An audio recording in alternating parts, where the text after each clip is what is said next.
Hello, hello, hello, everybody. What's up? Welcome to the stream.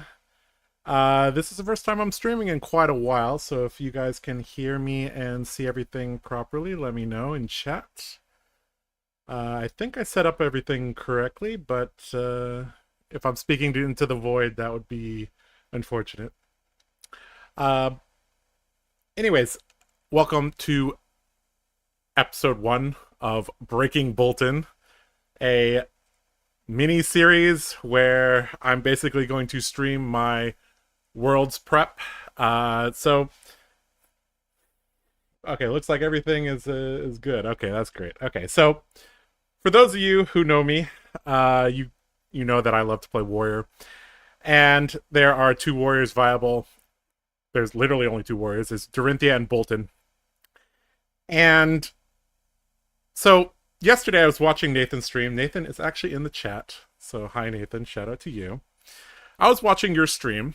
I was watching Nathan's stream, and he basically made a not tier list. Let's take a look at that.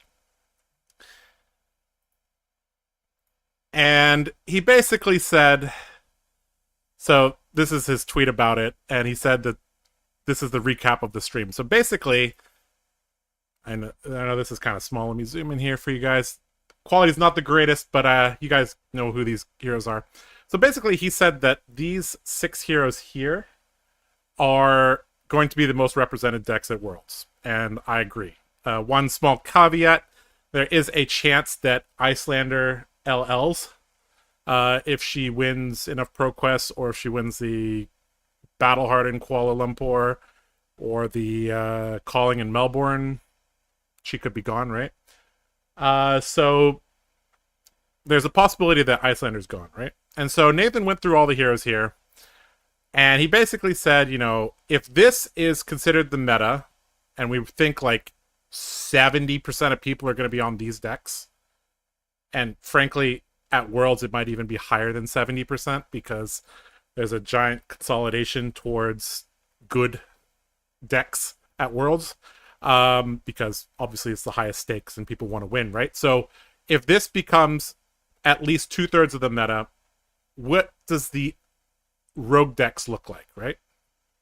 He obviously went over, you know, each of these 6 heroes against each other, but I'm not interested in playing the meta. I know a lot of you guys are interested in playing the meta. You can play this, that's fine. But for me, being a warrior guy and, you know, loving Bolton and Dorinthia, I'm only going to basically choose between those two, right? And, you know, he put Dorinthia down here. Can't even answer the phone tier. Kind of sad. Kuala Lumpur is Blitz. Okay, well, then even less chance for Icelander to LL, but there is a chance, I guess. So he put Dory down here. I roughly agree. Dory does have a pretty rough time into these heroes. I didn't quite agree with all of his analysis here, but I'll just go over it really, really quick. Dory into Dromai can be very tough, especially post-tome. This is Dory versus Dromai has always been like really, really, really weird. Every single Dromai pilot that I've played against has played it kind of differently. So I'm not even sure if it's favored or unfavored. I just know that it can be really tough if the opponent is playing it correctly. Against Azalea, I think Dory is actually fine. You have Fridge, you have Shunt, you have 2-card hands that are good against her, 3-card hands that are good against her. Dory against Bravo, it's also fine. If you run the Decimator Axe in the sideboard, that's decent there. Dory against Fai, I think Fai, traditionally this has been good, but it's really, really hard to say because it's very volatile, right? Like Fai, if he draws Art of War, Spreading Flames, something like that, you could just get run over. If things are kind of like a bit more back and forth and nobody's really high rolling, then I think Dory's fine. But Fai has potential to high roll, so that feels bad. Dory into Icelander, I would say is 60-40 towards Icelander. This is CLF can shut you down for multiple turns. It's kind of whether or not they see the CLF at the right time. Especially considering that my list took out Ironsong Pride. Ironsong Pride is actually one of the best cards against Icelander, and it's a card that I don't run anymore. So I might consider putting it back, but Yeah, just in the Lexi meta, Ironsong Pride was not very good. It was a bit too slow, and it didn't block, and it could get you killed a lot. And then Dory against Dash, this has traditionally been fine. Dory does fine against Dash. So anyways, so I roughly agree with him putting Dory down here. But when he got the Bolton here, I feel like we came to the same conclusion, even though we didn't talk about it. Nathan and I are good friends, but we don't talk about Bolton 24/7. Although I do love talking about Bolton. So he put Bolton up here and said that, among these heroes, he thinks that, Reinhardt, Katsu, Bolton, and New Prism have the best chance at, sniping this metagame, right? And frankly, looking at these heroes, I actually think Bolton is the strongest out of these four, just in terms of strength. Because he has access to... So, I guess, if we're looking at a traditional tier list, obviously Reinhardt and Prism are lower than Katsu and Bolton. I think most people would agree that, Katsu and Bolton might be, high B, low A, and Reinhardt and Prism are kind of, C-ish, right? So what's the difference between Katsu and Bolton here? Well, for those of you who watch the match on the fabtcg website, it's very clear that I know how to play Bolton. I don't know how to play Katsu. But there's also another difference, is that Bolton has a lot better defensive options, which is really important against Azalea, really important against Bravo, and Bolton is extremely difficult for Fai and Dash to defend against. Katsu, again, Katsu's attack pattern is a bit easier to defend against, especially for Bravo and Dash, because Bolton's hero ability is so good against Bravo and Dash.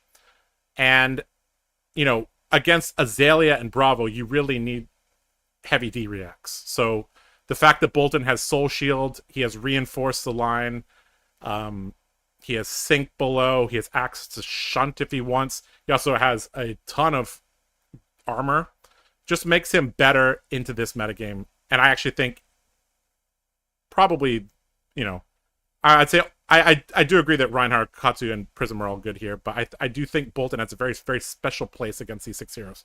So let me talk a little bit about why I think Bolton has a good shot against these 6 heroes.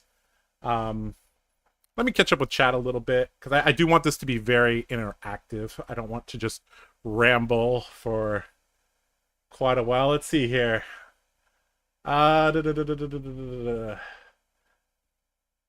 If the secret tech is library, my wallet's gonna cry. Spoiler alert, I don't think library is very good. Mainly because the payoff for that is Banana Blade or Beaming Blade, and that feels very unstable. It's also heavily disrupted by Icelander. When are we going to see the best TheCardGuyz player, aka Willstream? I don't know. Whenever he gets to doing that, I guess.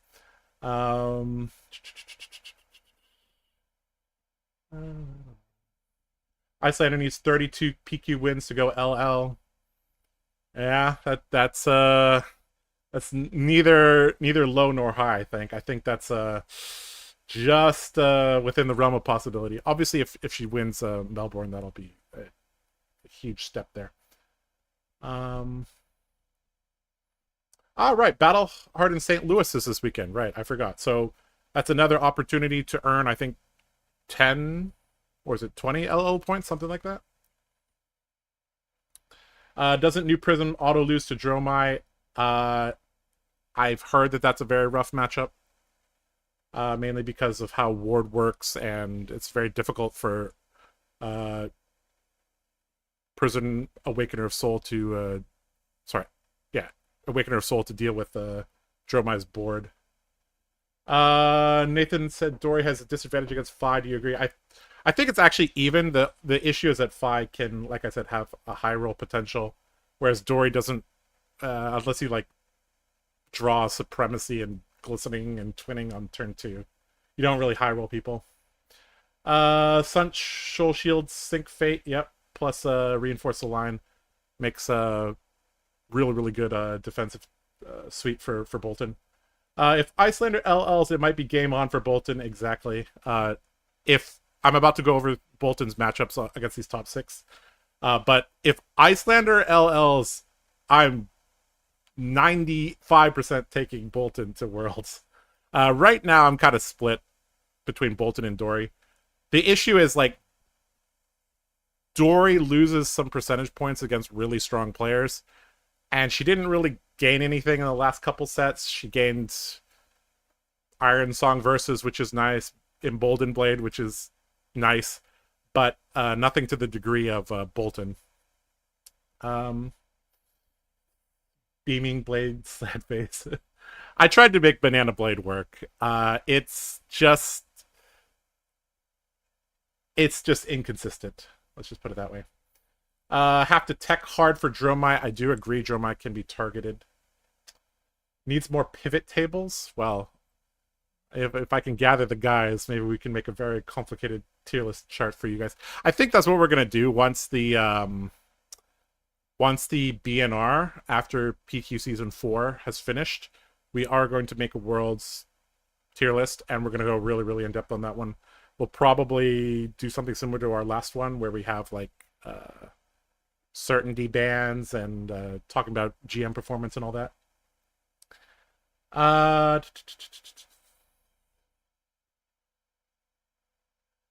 Thank you for the top 4 Singapore decks. The best one I've ever played. Yep. Yeah, I saw the top 4 Bolton deck there that at Singapore Nats. So shout out to that player. Icelander probably won't LL unless she wins Melbourne. That's true. Rake kills Prism, unfortunately. That is also true. Ronald with a about that vigorous thrusting life. Spoilers.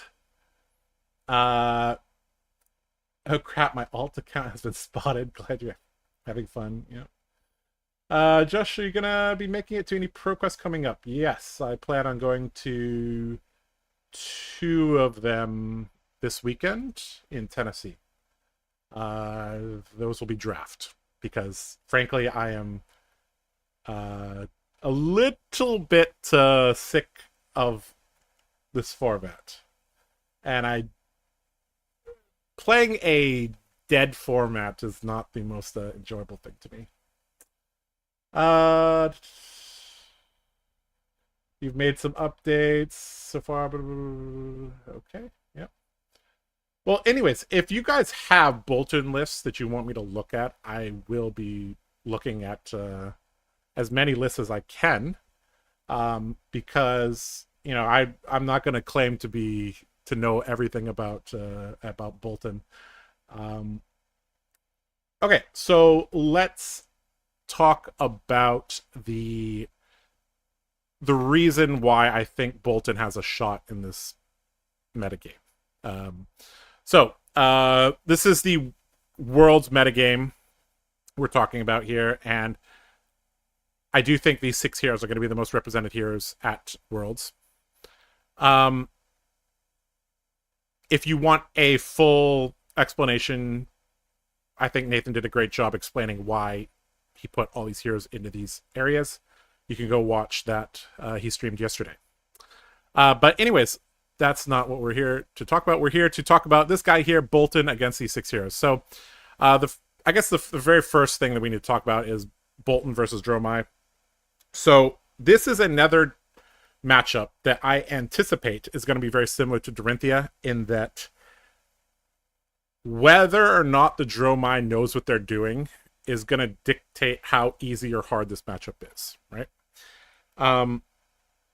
So what do I mean by that? Unlike Dorinthia, I think Bolton can get fatigued somewhat easily by Dromai, and that is kind of a problem. So there are 2 ways that I've thought about how to deal with that that situation. The first is to play Remembrance. Not a card that you really want to run, but recycling your V's can be really, really strong. Recycling Luminas is decent. Recycling the Poppers is also decent. So I think Remembrance might help a bit.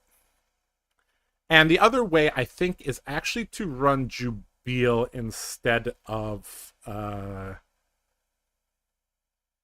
Raiden. Now, that you might be thinking, Josh, that sounds crazy. But so let me break that down a little bit for you. So the main reason that Bolton can get fatigued by Dromai is you don't actually have a quote-unquote real weapon, right? Because Raiden stipulates that you have to charge. So by having access to Jubil, you have a real weapon. You have the ability to, not get fatigued in that way. You also have a very, very good one-card hand, which is... So it's very possible that the Dromai can strip 3 cards from you. Depending on the attack pattern of them, sometimes you're just going to have to block, right? And 3-card or 1-card Bolton doesn't really do much. But 1-card Bolton... Actually, the most valuable thing you can do with 1-card Bolton is Illuminate. And the second most valuable thing you can do with 1-card Bolton is Iron Song versus into Jubil. Because that'll grant you a Courage token, and that will grant you a Spellbane Aegis token, which is effectively gaining life, because Asvali and Burn Them All are things, right? So I think Jubil might be the answer in that matchup.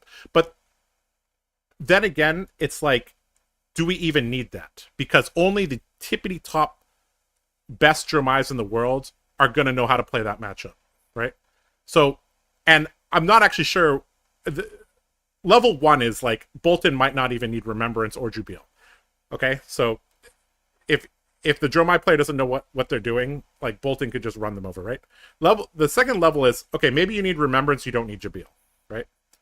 But then I guess the next level is, okay, you need Remembrance and you need Jubil. So this is just some thoughts that I'm thinking about. I do think I do need to test that matchup and see if I can get away with just Raiden, because that'd be nice if I can just get away with just Raiden. Okay, so that's that. So Bolton into Aeliana. This is very similar to Dory, except Bolton actually has a little bit better defensive options because he has Reinforced the Line. And that basically allows you to get around Dominate from hand, which is very unique. And Bolton doesn't really have snowball potential against Aeliana like Dory does, but I don't anticipate that to be that bad of a matchup. If Aeliana has like an off turn, I do think Bolton can capitalize on that with most hands, especially with Warband now. This is something that's actually I haven't touched on yet, is that Bolton was actually doing somewhat okay in the last meta with Lexi running around and no Warband. And now that Lexi's gone and Warband is a thing, that could just be that could be better for Bolton, right? So I haven't played a ton of Bolton against Aeliana, to be honest, but I do anticipate it being kind of similar to Dory versus Aeliana. Okay, Bolton against Bravo. This is actually fairly easy.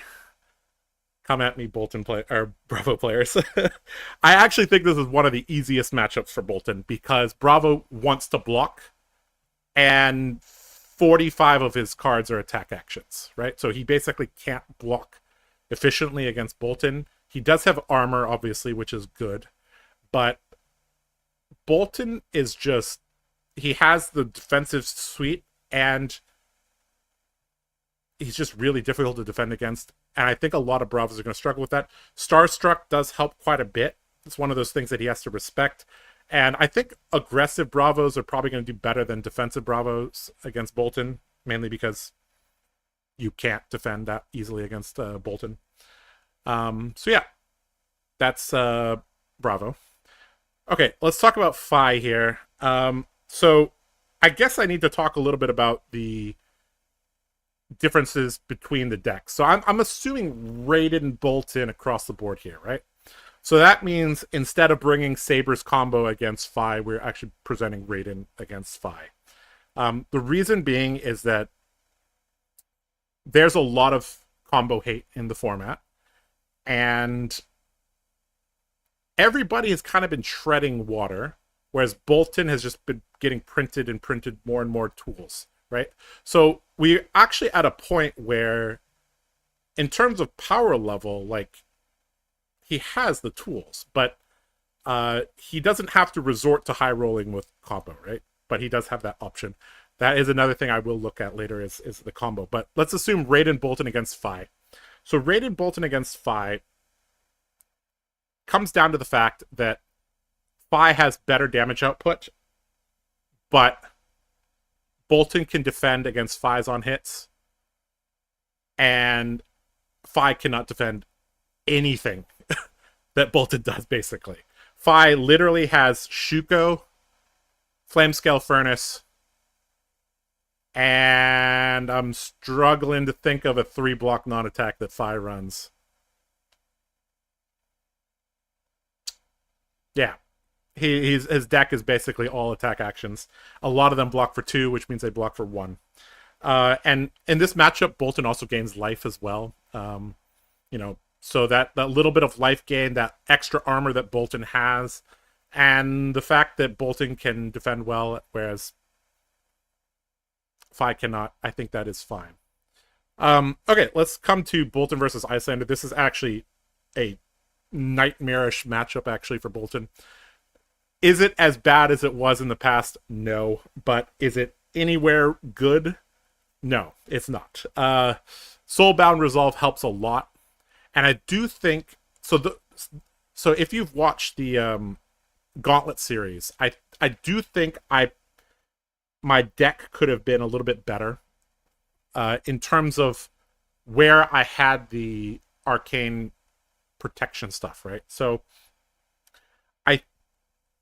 there's an argument to be made that presenting AB2 plus either Halo or Radiant Flow is the best strategy against Icelander, because then you're guaranteed to... You don't need to rely on Spellbane Aegis tokens, because you have Soulbound Resolve, that's 1. Either Radiant Flow or Halo, that's 2 more, that's 3. And then you have AB2, right? So that basically negates Red Ice Vein, right? So, and if they're not casting Red Ice Veins against you, they probably aren't getting Insidious Chill triggers that easily, unless they're playing like Brain Freeze or Ice Eternal, I guess. So they're not really getting value from their Insidious Chills, and they're not getting tempo from Ice Veins, right? So that's one way to do it, is AB2. The other way to do it, I think, is AB1 with Radiant Flow or Halo, and then relying on Soulbound Resolve, and then a single copy of the Spellbane Aegis token, right? So either way, I don't think this matchup is actually that easy. The Frostbite mechanic is really hurts Bolton. I do think there's a possibility that we could run like 6 or 9 blues. That might help a bit. So this is something to look into. And then finally, Bolton against Dash. I think this is fairly easy. Mainly because, just like Fai, she doesn't defend very well. She can be disruptive. Pulse Wave Harpoon can ruin your turns, especially if you only have 1 charge card, although Warband kind of bails you out sometimes. I just never felt like this was a very tough matchup. Dash doesn't have on hits, and Bolton does, and Dash doesn't have a ton of armor. So TLDR, I think Bolton actually does fine against most of these heroes. Might have some problems against Azalea. Definitely has problems against Icelander. But, the other 4 heroes here, I think Bolton does fine, right? So that's kind of the reasoning for why I think Bolton is decent in this metagame. So let's take a look at some deck lists now. Let's catch up a little bit with chat, and then we'll take a look at some deck lists here. Let's see.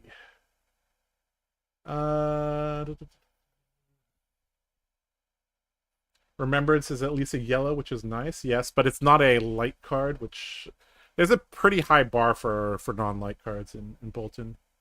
I think we lose by board rather than by damage. Bolton can keep the board somewhat clear from my experience, but that's something I have to test. Josh trying to raise the price for his cold foil Jubilee. I only have one, and I wouldn't sell it anyways. Is there any world where you could run a Raiden only list and have a chance against the meta decks? I do think the correct way to build Bolton is Raiden only right now. Combo switch. You don't like the Centauri playstyle. Well, the Centauri playstyle I think is important to have. Let's just put it that way. Being unpredictable is good. Let's just put it that way. What about Beckoning as the middle ground? Beckoning Light is a good card. I'm not exactly sure what you're referencing there. When we're talking about worlds, is the assumption that the Dromais know what they're doing correct? I'll be honest. Worlds and Pro Tour felt the same last year. And Pro Tour and Day 2 of a Calling feels about the same as well. So there are definitely going to be... Last year, I played Bolton at Worlds. I had people reading my hero card multiple times during the game. So, I mean, things can change, but I do think even the top Dromais, how many reps do they have against Bolton? Maybe 5. Soulbound puts in work against Azalea and Bravo. Yeah, extra armor is great for sure. You're going to talk about the Dutch Nationals win. He makes a... Yep, I did see the Dutch National Champions list, and I do watch some of his videos. I think he's called the Salt Collector or something like that. Azalea can definitely high roll out of you. Yes. That is definitely true. Sync Fate Sigil are now part of the Bravo deck. That is true. Yep. So it is possible for Bolton against Bravo to be kind of tough if they're a defensive Bravo. But looking at the top decks, I'm not sure if that's the correct way to build them. A single V for Valor is all the Bravo tech Bolton needs. V for Valor is something we're definitely going to have to look at. I think V for Valor and Resounding Courage are actually two of the cards that we really need to look at.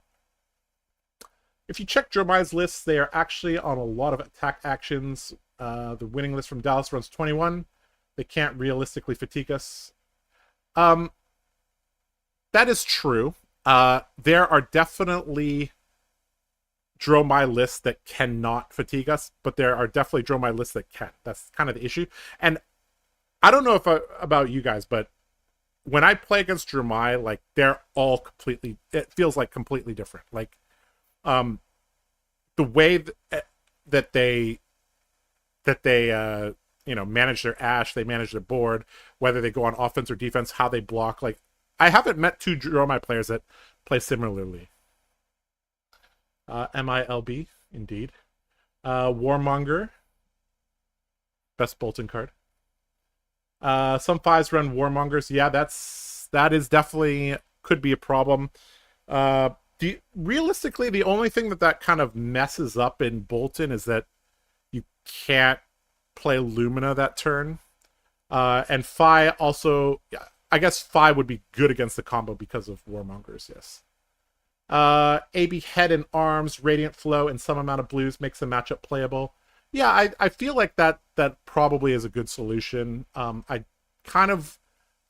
really do like running AB1, but that might just get me being greedy. Honestly, Banner of Vigor also makes a little difference in the matchup as well. Yep, Banner of Vigor, we're going to talk a lot about that card. Cleansing Light Blue versus Icelander, so that would be like for a more fatiguing strategy. Something to think about.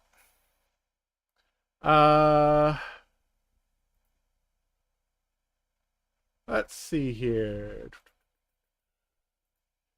In the future, with Icelander going LL, do you believe hybrid Bolton is the right call? With Dromai and Ninjas growing in the meta, Bolton should be able to play both styles, in my opinion. Um, so running combo into Dromai feels like a desperation move. Because if you lose your Courage of Bladehold to Tumultai, you lose the game.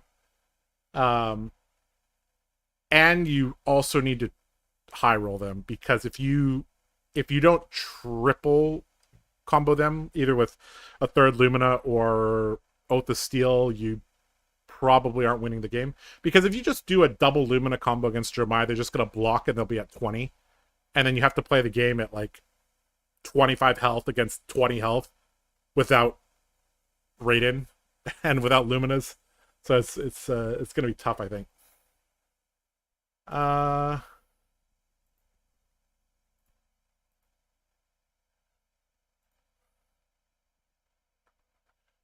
Tom Dromai makes the game feel so much harder. Kill all the dragons if she makes 3 more next turn. Yeah. Well, she got the best card in Bright Lights. Let's just put it that way. She might be hit in the next BNR. I think a Tumultai ban would not be completely unreasonable. Okay, let's take a look at some lists. So, first of all, I want to take a look at, this is my current list here. Let's make this a little bit bigger for you guys. Okay, so here is what I would take to Worlds if it was today, right? So I think this is relatively self-explanatory here, right? So this is there's no Sabers combo in this deck list, right? So we have Tunic versus Soulbound. In most matchups, we're going to be running Tunic. In a couple matchups, the racing matchups, and where we're fighting against Wizard, we'll actually run the Soulbound Resolve. All matchups, we run Warband because this bails us out. And we're going to be running Snapdragons in most matchups, Radiant Flow against Icelander and Kano. And then same with the No Rune Bolt Boots, Icelander and Kano, right? Iron Song versus when we're running Snapdragons. And we obviously are going to be running Raiden in most, in all matchups, obviously. Okay, so this list is a little bit low on charge cards. So I have 1, 2, 3, 4, 5, 6, 7, and we'll count V. So I have 8. So there's 24 charge cards here. There's also, 3 extras here in the sideboard. So a little bit light on charge cards. I have found that roughly once per game, I will draw a Runeblade hand, and I will need to use my Warband. So this card bails you out of so many situations, right? So I have not taken Warband of Boltyn to the extreme, which we'll look at that in the next deck list. The way I'm using Warband of Boltyn is basically, I didn't draw a charge card. Well, that's okay. It's very rare that I don't draw a charge card and I didn't draw yellow, right? So I could just pitch a card and, use the activated ability of this. One tip I can give people is that you generally want to use the block on the Warband of Boltyn ASAP, because you never know when you're going to draw a Runeblade hand, right? So that's a little tip there. So yeah, this is the deck list that I've been running. I guess I can post this in the chat here. Let's see. We'll make this public as well. So let's see here. Let's post this in chat. So this is my deck list here. It is heavily based upon the Dutch Nats winners deck, but I also modified some cards because I didn't like its implementation of the Sabers combo, so I just took that out. And I also added a few sideboard cards that I think would be helpful. Okay, so let's talk about why I chose the charge cards here. Bolt of Courage is one of the few ways for you to draw cards. Obviously, you try to combine that with Courageous Steel Hand, Beacon of Victory, something like that. Engulfing Light, sometimes I've cut this, but I found that, like, sometimes you're kind of running on empty, and this plus take flight allows you to be soul positive. So I think this is, it's not a strong card, but I think it is a necessary evil. So we'll run that as well. Same with Illuminate. It's not the strongest card, but it's fine, right? It blocks 3. Beaming Bravado, this is one of the new cards from Dusk Till Dawn. This is really, really strong. It's basically better Express Lightning, assuming you charge a yellow. If you don't charge a yellow, it's actually worse Express Lightning, but generally you're going to be charging a yellow here. So that's kind of up here. We have 3 Valiant Thrusts. I've been kind of waffling between 2 and 3. The list that we're going to look at later is going to run a lot more than 3. And in terms of mainboard bannerets, I'm running Banneret of Courage. Obviously, this is one of the best ones. Banneret of Gallantry is probably the second best one. Arguably, this is the best one because Quicken is arguably better than Courage, but they're both good. And then I run Banneret of Salvation as well, just to give a little bit of extra on hits.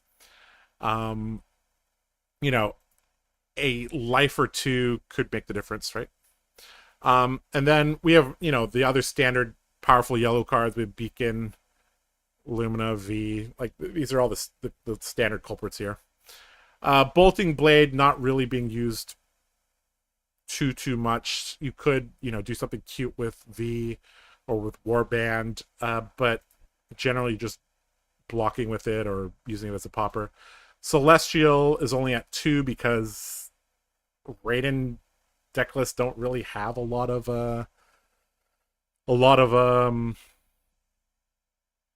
soul, so you don't really need that many. If you can pitch this back into your deck, often you'll find, especially if you combine 2 Luminous together, you do get a little bit of overflow of soul. So you know, having a Cataclysm in your deck can be a good way to end the game. All right, in the sideboard here, I'm running 3 Command and Conquer, 2 Down and Dirty. I'm a huge fan of this card. I'm a real huge fan of this card because this card allows you to play in such a way that you know you're going to have a popper, so you actually could start going for face instead of clearing dragons. I think this is really important to be running, in most deck lists at least. I think this is quite a nice card. You can bank it. Obviously, it's only against Dromai, or I guess Prism too. But yeah, I do think it's a good card. Command and Conquer. This is a card that you don't really play out. I could see this being in Red Invigorating Light or United We Stand. I might actually just swap this for United We Stand. I don't know, because you basically playing Command and Conquer out is never a winning strategy as Bolton, unless you're going real wide and you end with Command and Conquer, but it's quite difficult to do that. Light the Way. This is a card that's really good or really bad, depending on who you're playing against. So against Dromai, this is amazing. Against Icelander, this is complete garbage. Against Bravo, this is complete garbage, right? Because you have to, first of all, you have to charge a yellow card. Second of all, this has to hit to have go again, right? So if you don't hit, you don't get go again, which means in order to ensure that this hits, you have to have like an attack reaction, or you have to have your Snapdragons.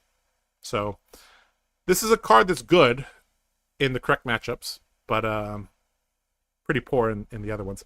Great against Ninja. They have a pretty hard time defending against this, unless they literally just throw all their armor. So in terms of the defensive package, we run 2 Reinforced, 2 Sync, 3 Soul Shield. I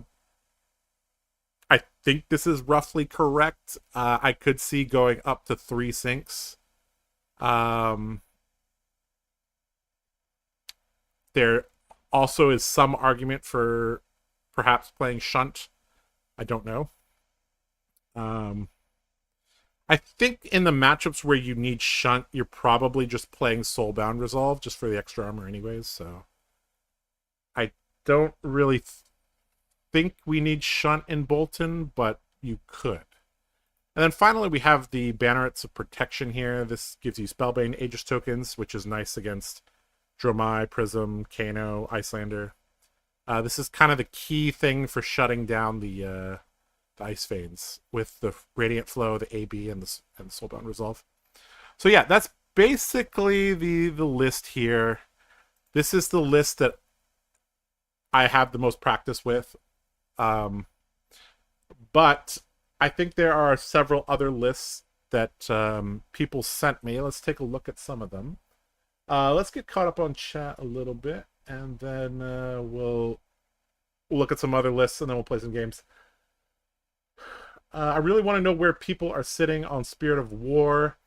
I feel its value with 2 cards. 2 cards, 7, 8 is a potential for more.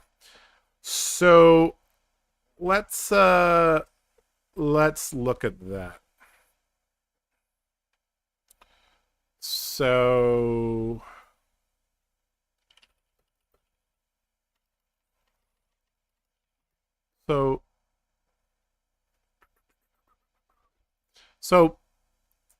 I do think this is an important card. We're going to come back to this card because that's very, very, very important. This is not the correct way to do this.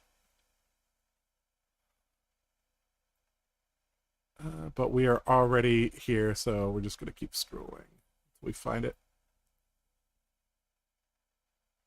Okay, V for Valley. This is another card I want to talk about. And let's see.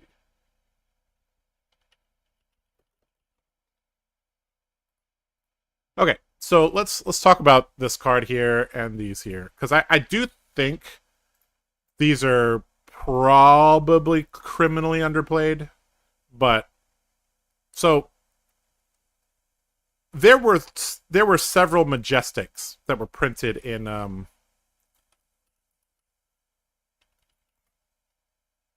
Dusk Till Dawn. So let's look at that, because the Majestics are often the power cards, right? So it's important when we see a Majestic card for a very specific hero, right? This is Light Warrior Majestic, right? So only Bolton can run this card, right?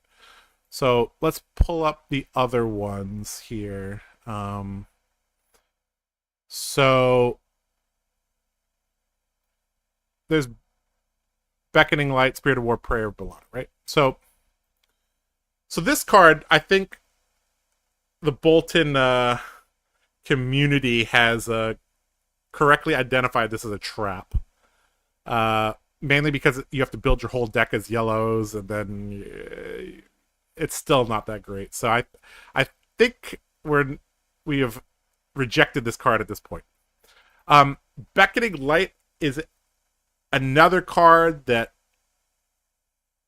you could put, V on top, I guess, or I don't even know. But this card also is has to be combined with a lot of other things to make it work, right? But I do think there's something to be said for these Majestics plus Resounding Courage plus Jubile. I think there might be something there, but I it's something to look at, because most people are not putting Beckoning Light and Spirit of War in their deck, right?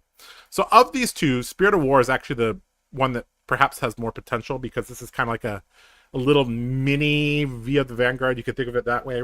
So the issue is that you have to play Spirit of War. That's a card. You have to charge a card. That's 2 cards.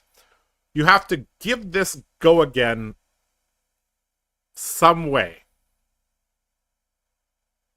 which generally means it needs higher power, which means you need a courage token from before or an attack reaction. So let's just say you have an attack reaction. That's 3 cards already. So at maximum, you have 2 more cards that could come in after this. And they both have to be 0 cost unless you have Tunic ready, right?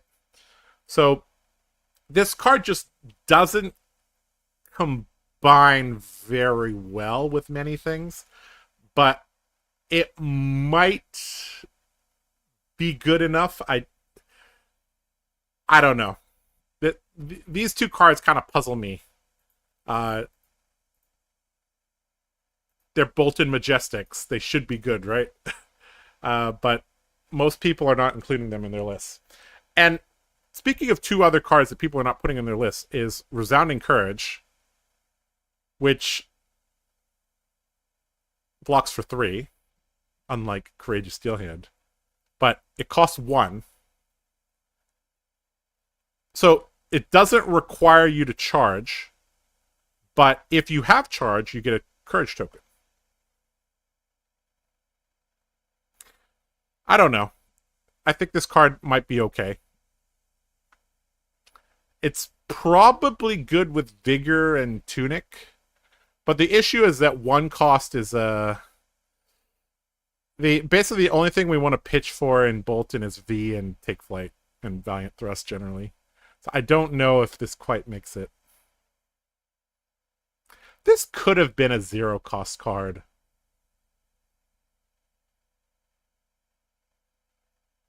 LSS, you could have made this 0 cost. But you didn't. Because you were afraid of combo Bolton. V for Valor, this is another card that like is stumping me so much. Like, it takes an action to get this onto the field. And then it becomes very obvious when you're going to use this to your opponent. Because you're going to play out Bolt of Courage, holding 3 cards and saying no charge. I don't know. I don't know. So these are all cards that I've been like thinking about, but I guess we'll test them kind of over the next couple episodes.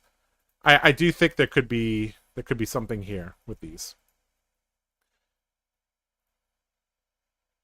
Okay, let's catch up with chat, and then we'll talk about Vigorous Thrusting. All right, so let's see what chat has to say here.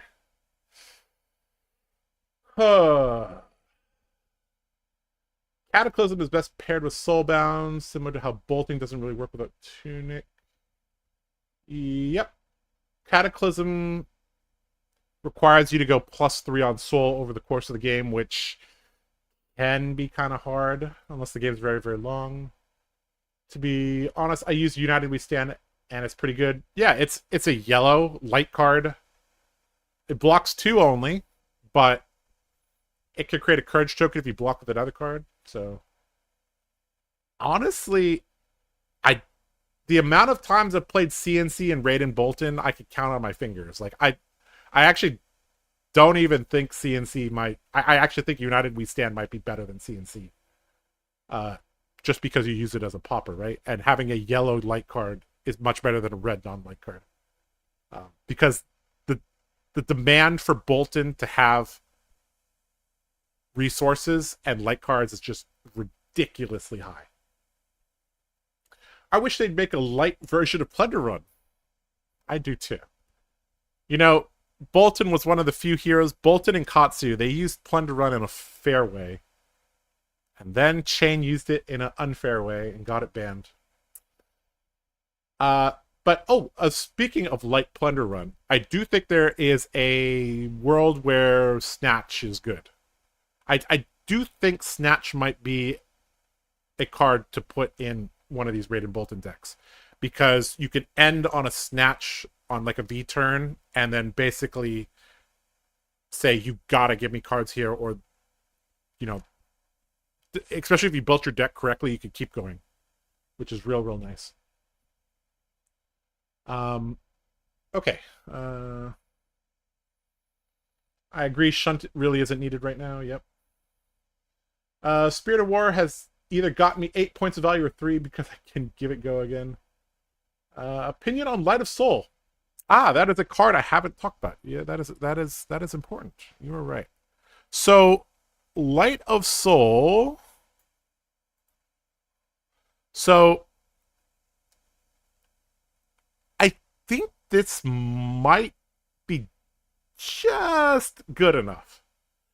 I wouldn't say it's like mandatory, but I don't think a single no block card gets you killed in Bolton.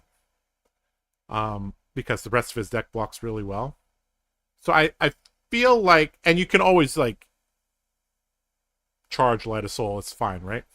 But if you pitch Light of Soul, reveal a yellow off the top, the thing is, like, if you look at the way I built my deck, like, you're pretty likely to, like, your deck is basically going to be 50-50 after sideboarding. And, you know, if you, so, of note, it says put it into your soul. It doesn't say charge. So if you put a banneret into it, it's not going to get the effect, but still going to go up one soul. You'd only be sad if you put Beacon, Lumina, or V into your soul.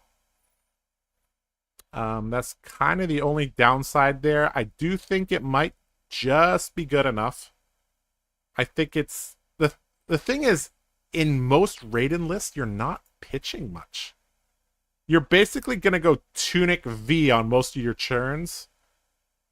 And if you're pitching, it's normally for, like, Take Flight into Versus, into Raiden, or, you know, Beaming Bravado, Give It Gorgon with Steel Hand, into Valiant Thrust, into Versus Raiden. So,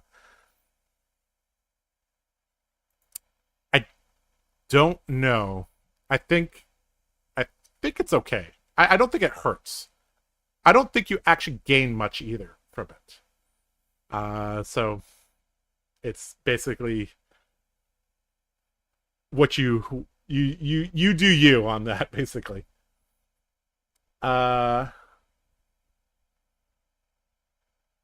If you have a Courage token, Spirit of War feels like the best card in the deck. That is true, yeah.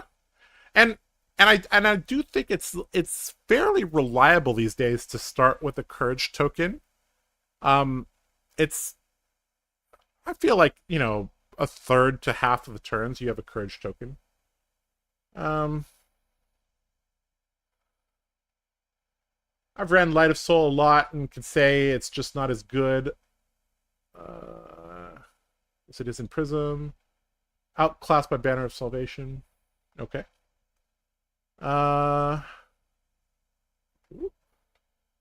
Let's see. I like Prayer, but I know why people don't like it. Art is awesome, though. Yep. They made it into a playmat. Tested and rejected it. Prayer has single-handedly got me back in the game from luck. But when it doesn't, it loses me the game. Yep. Beckoning Light lets you hit dragons and stack your deck. Beckoning Light might be the tech against Dromai, but you still have to give Beckoning Light go again. That's kind of the issue. But, like I said, Jubil makes Courage tokens all the time, so I think there's a deck list that exists where you just have a ton of Courage tokens against Dromai. And that's very thematic, right? Having Courage tokens against the dragons, right? You have to have courage to fight dragons. Beckoning Light puts Poppers back on top. Yeah, you could. I think we all tried playing the new Majestics and decided they just aren't worth it. Now, here's the thing. I do agree with that, but that was in the context of Lexi. Like, when you put Spirit of War next to Voltaire with Bolton shot and Infecting shot and all that, and Endless Arrow and all that, it's obviously doesn't compare. But, you know, in a lower power meta, especially one where Dromai is running all over the place, could have some play there. Beckoning Light and Spirit of War are great cards with great concepts, but require a lot to push them to their potential. And considering you want to attack with them as starter, it contradicts themselves. Yep.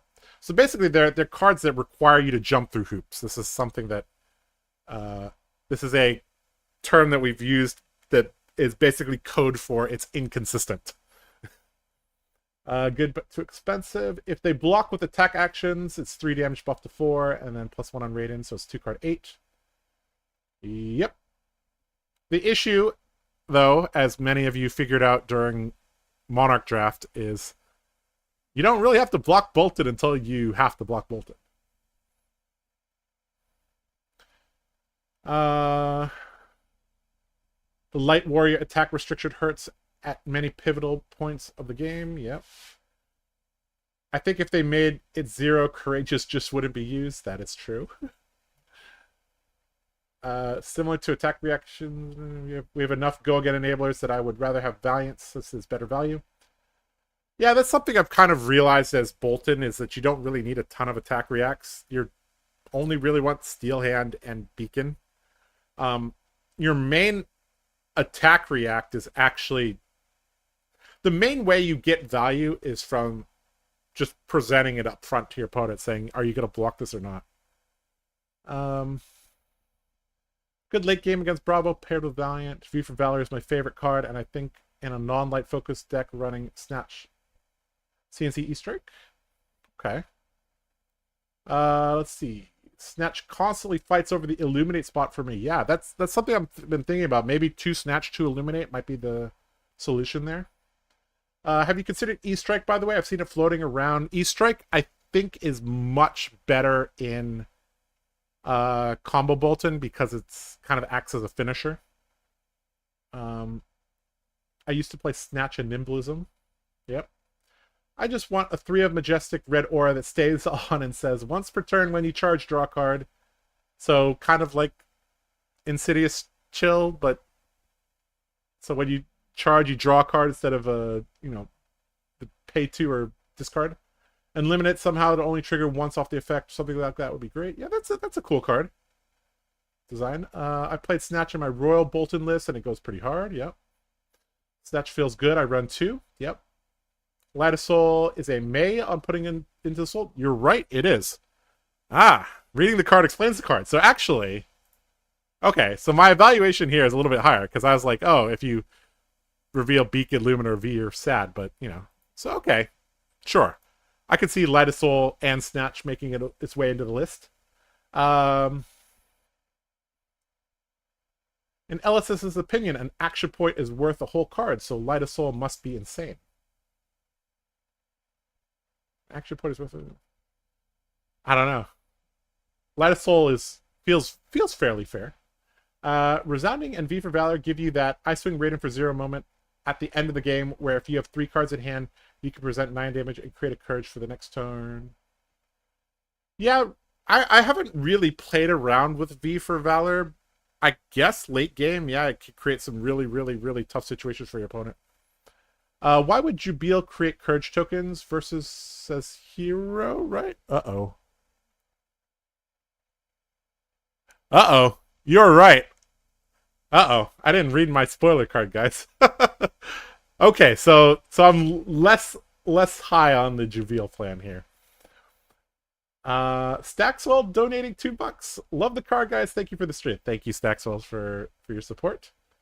I want to see you cleave some dragons. Well, that would require a completely different deck. I know the consensus is pretty negative on Lumina Lance, but I think with the extra soul gain from the Light of Soul and Soulbound Resolve, it just ends up doing the exact things Bolton wants to do. Oh boy, Lumina Lance is quite a controversial card. Let's take a look at it. So, the way to read this is that the last point does not matter at all, because Bolton has the ability to do that, right? So it's like, is a card and 2 soul worth these effects? Maybe. Honestly, maybe. So I guess the comparison is like, think about the closest comparison is Celestial Cataclysm, right?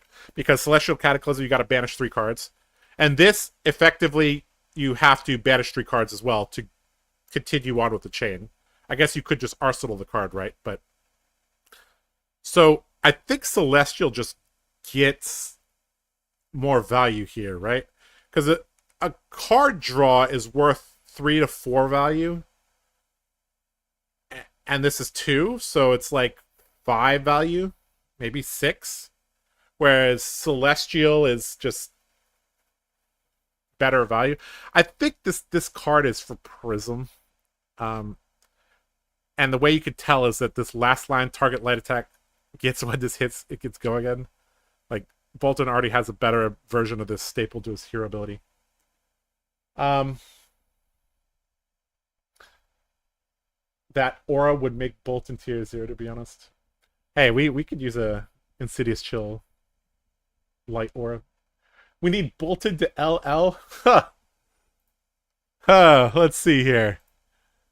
Does Bolton even have 200 living legend points? He does. Look at that. 218. Hasn't earned a single point this season, though.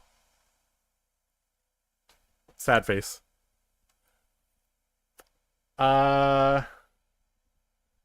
That moment when you find out you've been cheating this whole time. Oh, boy. Yeah, Judge. So that he can be reprinted with a functional mechanic. Ah, okay. So, yeah, that was a two-part comment there. Okay. I don't think you could get Soul big enough for it to be good. Lumina Lance has a 1-of. I think it's fine. You could try it and see. I love E-Strike and Raid and Bolton. It creates nice 2 or 3 card hands towards the end game when you can Bolton ability off of 7 damage E-Strike into uncharged 0 cost attack. How many uncharged 0 cost attacks do you have, though? Is Illuminate, Snatch? The real issue is that it's not a light card. If you draw a non-light card when you draw V, and you don't have an arsenal slot available, it's a real feels bad. It's a massive feels bad because you're not getting the bump from charging a light card. So E-Strike, I think it's fine, and I do actually think it's. And if you're running a switch deck or combo deck, I think you put it in. But I think for Raiden and Bolton, something to try. I should actually be writing down all these things that I want to try, because there's a lot of things that we need to try. Okay, how about Pride with Dawnblade and clearing dragons every turn to keep the counter? I'm copiuming. Iron Song Pride in Bolton.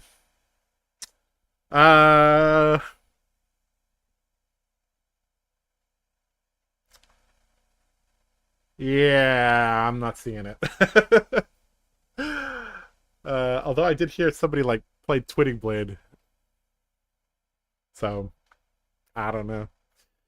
I want a game off Lumina Lance. Been running it as a 2-of. Great if it's your only card and you swing with Raiden. Interesting. I'm not a fan of this. Yeah, playing 2 cards just to replace this card, meh. Just play a better card and save the soul. Yep. That's generally how I feel about Lumina Lance. My PQ is next weekend. Look at. Just got to take down Evan and Goy. Good luck. Those 2 guys are real good. Hopefully the Warrior class gets the cards it needs because we're getting repeated class formats. Hey, twinning is a yellow? That is true. Yellows are good. Okay, let's look at this other list here. So, I asked the Bolton Purple Discord chat to give me some lists, and Ronald sent me this deck list. I love this name. A Vigorous Thrusting. So let's look at this Vigorous Thrusting list. You might be like, Josh, you have a dirty mind. I'm like, no, you have a dirty mind. It's running Banneret of Vigor, and it's running Valiant Thrust. Hence, Vigorous Thrusting. So, let's look at this Vigorous Thrusting list here. So, there's something I really, really, really like about this list, and it's actually this card here, which is the namesake card, okay? Banneret of Vigor. When I first looked at this card, I was like... And I think Nathan and I had the exact same reaction during our set review, which is on the channel. If you want to watch us review every single light card that came out in Dusk Till Dawn, we basically said this card gives agency to your opponent, therefore it's bad. But this is actually... You can't look at it in a silo. You need to look at it in combination with things, right? So, Banneret of Vigor will be charged into your soul. right? Which means Bolton's ability is going to be on. Which means for certain heroes, for them to stop, like, the simplest example is Beaming Bravado, Charge, Banneret of Vigor. That's 4 or 5. So if they want to stop this, they got to. A lot of decks have to give you a card plus armor or 2 cards. Okay, now you swing. Now you give it go again with your hero ability. You swing Raiden. 3 or 4. And if they want to stop that, they have to give 2 cards or a card plus armor, right? And if they don't, you could play Valiant Thrust. Is there an easier way to look at this list? I'm not sure why the blue... Okay, the blues are down here. Okay. So this card actually really made me think. Because... So let's talk about the 6 bannerets, right? So we have Banneret of Courage and Gallantry. These are auto-includes. You're going to play them till the end of time, right? The next tier, there's the Banneret of Vigor, which gives you energy when you hit. Banneret of Salvation, which gives you a life on hit. And Banneret of Protection, which gives you Spellbane Aegis token on charge. And there's another one that's complete garbage. I don't even remember what it's called. Let's see here.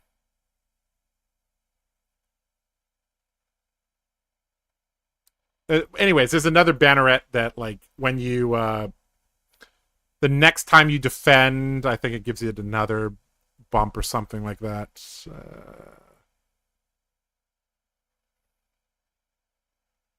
Yeah, Banneret of Resilience, right? The next action card you defend with this turn gets +1. So this is very restricted because the only way for this to be relevant is to play Soulbound Resolve. So nobody talks about this card, right? This card's bad. So we're not even thinking about it, right? So in the middle tier we have Vigor, Protection, and Vigor, Salvation, and Protection, right? So gain energy, gain life, or get a Spellbane Aegis token, right? And so traditionally, I've played the Spellbane Aegis one in the sideboard, and then I've been playing the on-hit gain a life one in the main deck, Salvation, right? But actually, now that I think about it more, like, this card might just be much, much better. Because, especially if your opponent does not know what Bolton does, right? They might over-defend this card, or over-defend this effect, or they might under-defend this effect, right?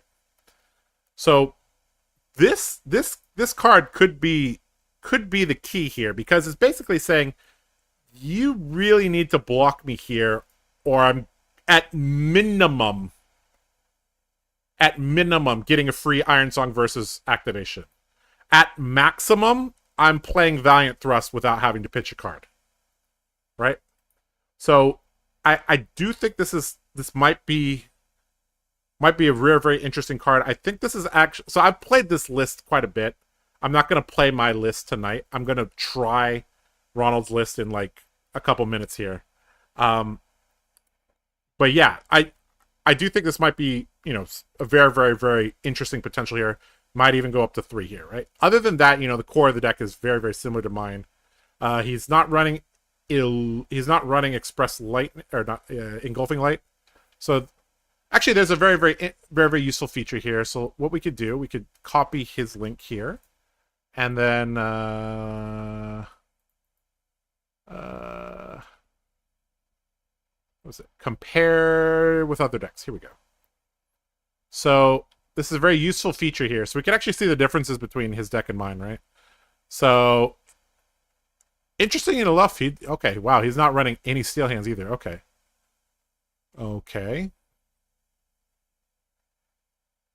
Interesting. Okay, so basically he has more blues and an extra set of Valiant Thrust, no Steel Hand, and a little bit different sideboard here. The core of the deck is roughly the same, but this might be a better iteration of the deck that I have. So of note, there's no Snatch here. There's no Light of Soul. There's a lot of cards that we need to try, I guess. Okay, so let's yeah. So I'm excited to try this list. We'll give it a go in a couple minutes. Let's look at chat and then we'll play some games.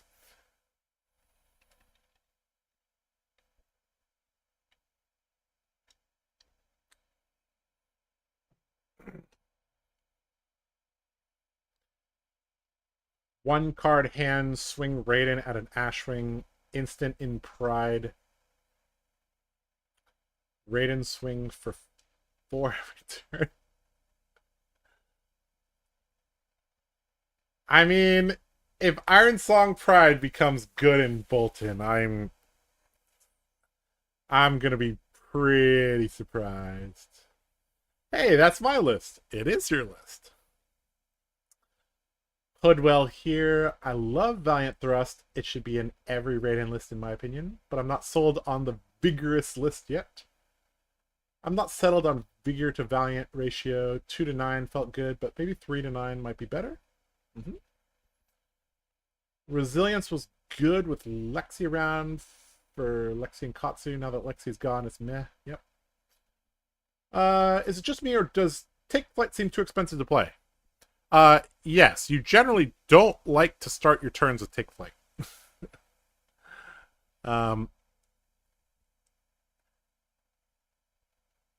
In the past, Tunic Take Flight charge a card into Raiden was considered good. But we all know that now that's not very good, right? All right, let's take this deck list for a little bit of a spin. So we will copy here. We'll go over here. All right. Okay, we will put this in here. Let's refresh this. All right, we'll put this in here. Game name. Post Lexi games, please. So we get so we don't get Lexi. And then yeah. Okay, so we'll just go like this. All right.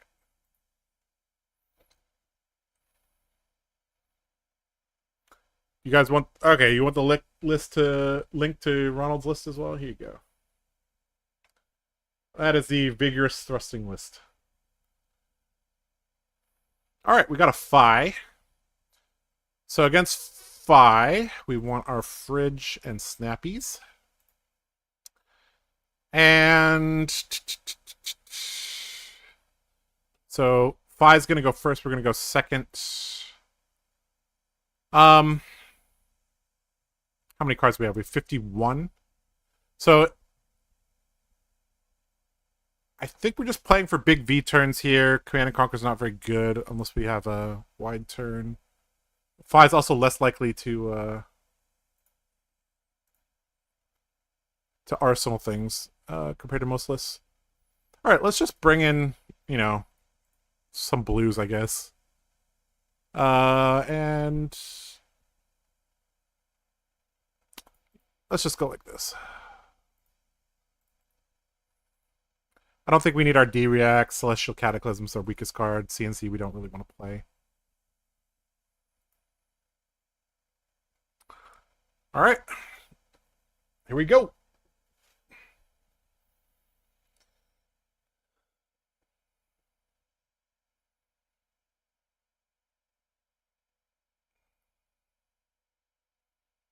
MOM Tunic. Interesting. Tunic instead of a...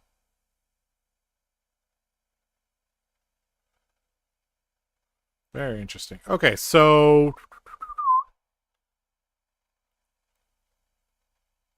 I mean, the only card we really want to hang on to is the Banner of Courage. We can kind of give up the rest of these cards.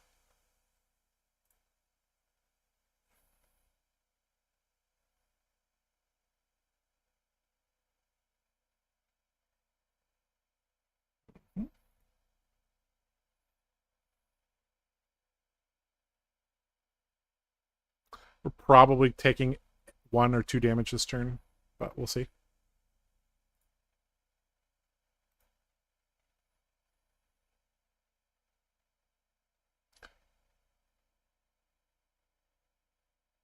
Go Soulbound with Flow for Fai, sync CNCs.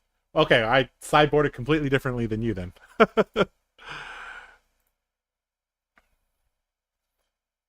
Tunic Take Flight, no good anymore? Josh. Wow. I mean, we want to be using Tunic on our V, right?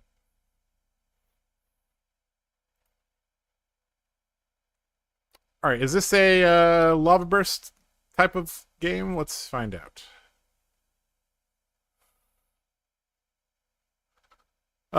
Really don't want to block here, but I think we still need to. If he plays his last card, so be it. Unless it's Snatch, we're fine. That's fine. We take 3 damage on turn 0. It's fine. He has no arsenal. He evens out. Okay.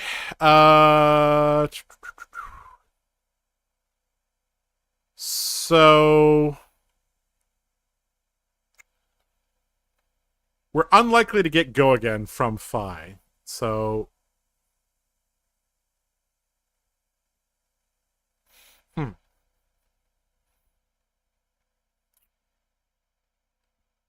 we snap on this turn? Maybe.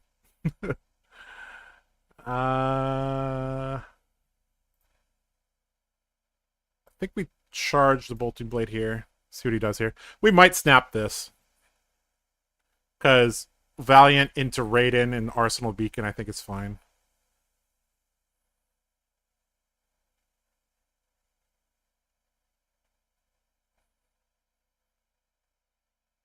I guess there's also a possibility he gives us Tunic plus Shuko.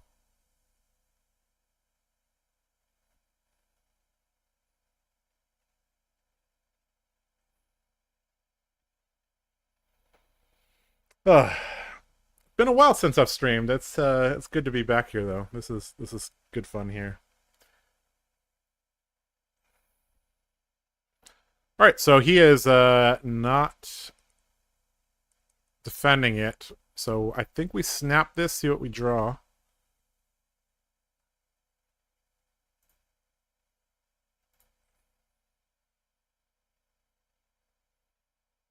Of course, if he has a D-React, I'm going to be very sad, but you don't expect Fives to have D-Reacts.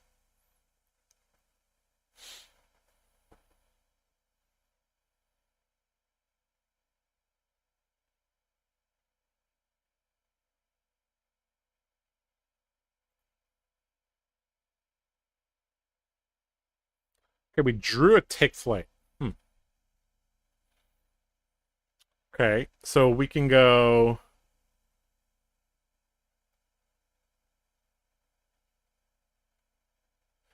So I think we go Thrust, give it Go Again versus Raiden, pitching the Beacon. Arsenal to Take Flight for next turn, so we have a guaranteed starter. So I think we go Thrust, pitch this. And we'll give it Go Again with our Soul. Versus into Raiden. The next table card, let's see, is going to be Rise of, I hope. Why are we talking about Rise again?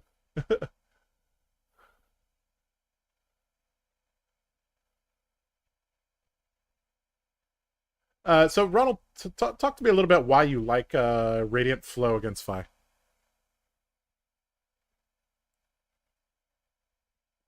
Not really seeing it.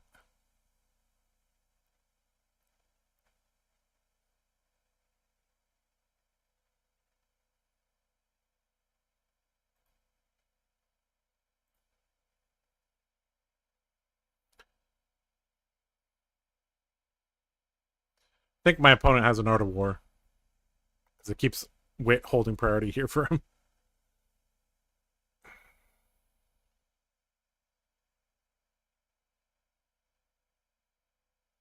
He already lost his Shuko. That's pretty good. It's giving me 2 cards here, so we're going to Arsenal to Take Flight. If we draw Lumina here, we're cooking.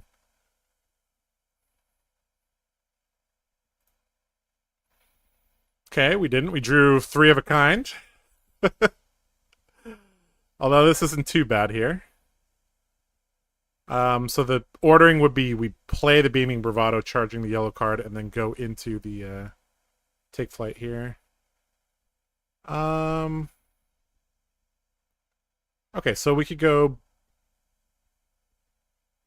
Beaming, charge this, and then we could give it go again. We could go take flight into versus Raiden, Arsenal the light the way.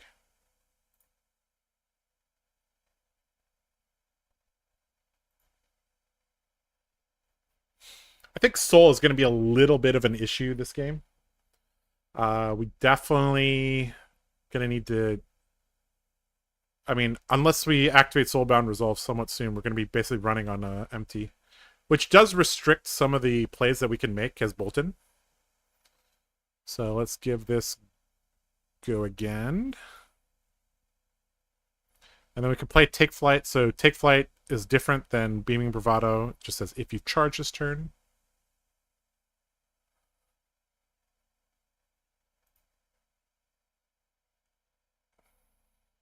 So take flight, pitch this blue.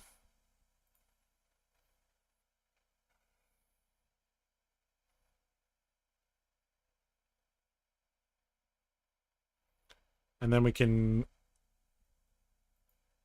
end the turn with versus Raiden.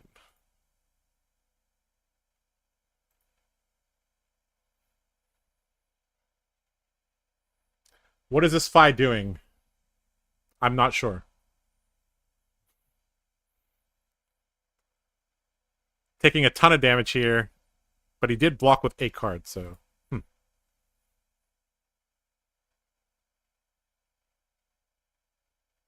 Okay, we got a Courage token.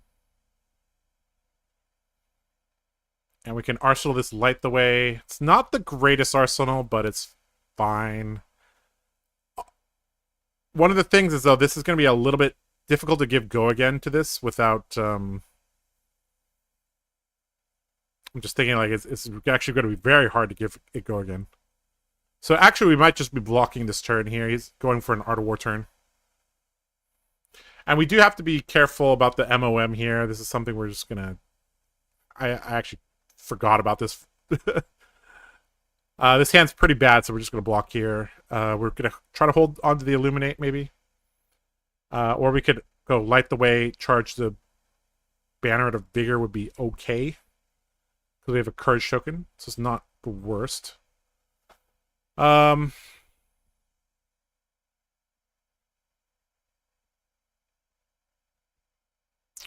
I think we let this hit and see what else is coming.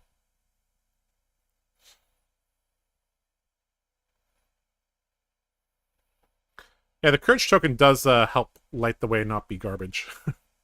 Which is nice. And actually we could do the Vigorous Thrusting thing. So that's kind of cool.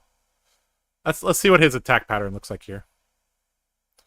So first chain link was Brand.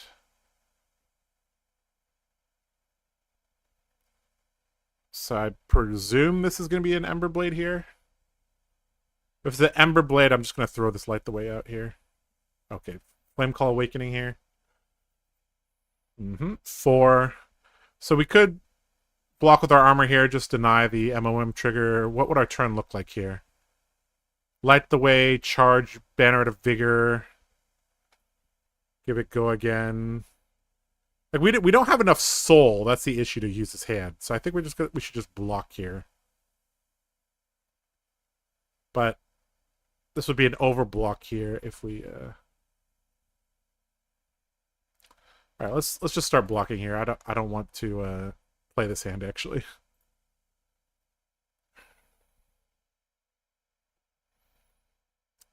I'm just making games on the Talishar I'm playing.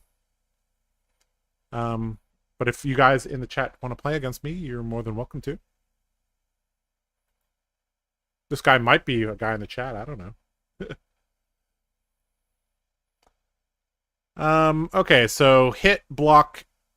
I think we let this hit. And we block the next thing, and we block whatever his last card is.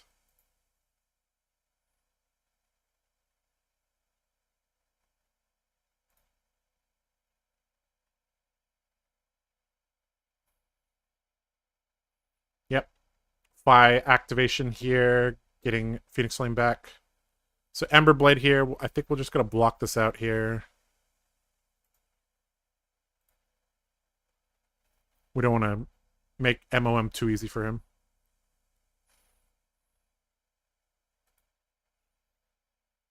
Phoenix Flame here. Breaking Point costs 1, would come in for 6. He doesn't have energy for it. So we're kind of free to block here, but I feel like... I think it's better to not block this and just get an extra point of value if something else comes. So I think we'll take this here.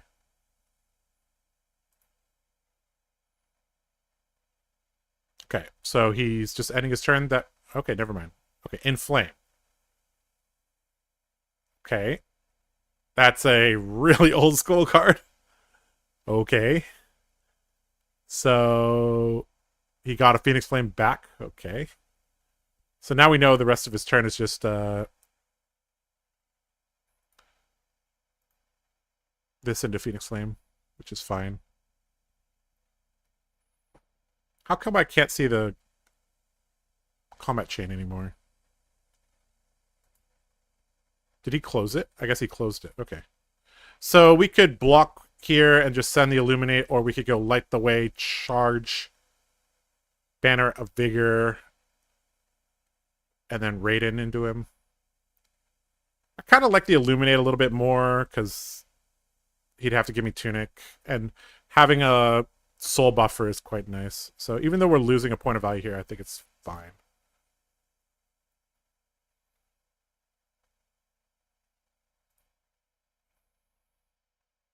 Okay, decent Art of War turn from him. Illuminate for 5 is actually pretty annoying for him.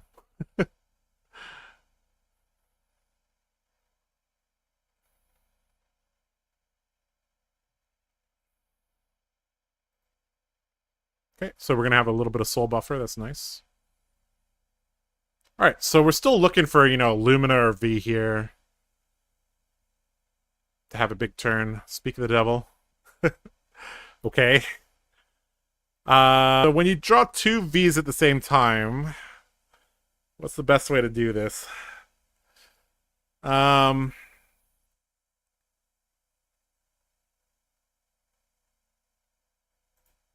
Rising Resentment. We'll just let this hit.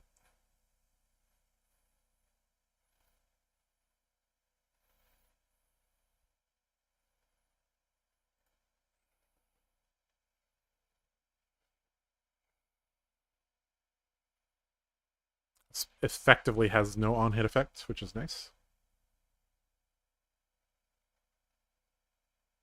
He's banishing Snatch, so he's basically telling me he has Snatch. Okay, that's not how you do it, guys. So, again, we just let this hit, and then we double block the Snatch with our armor. And then we send the V at him, basically.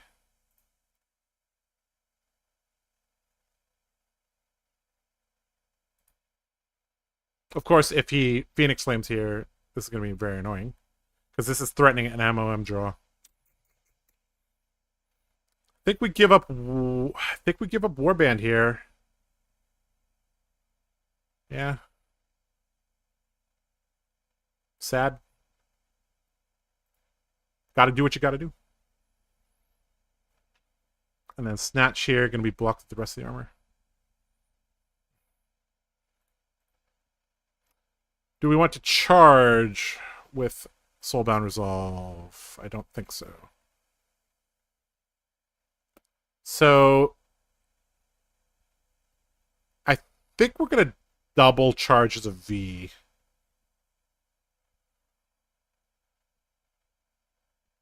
Is there a point in saving a V and Arsenal for the next turn? Let's see here. So we go versus V, charge this, pitch the blue. So V into Raiden into Light the Way.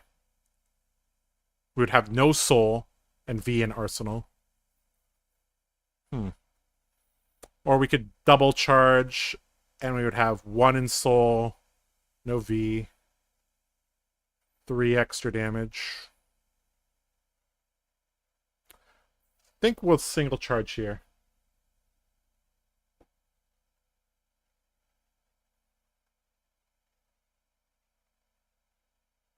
Play Warband, then V for 2 cards and draw. Nuts Bolton turn.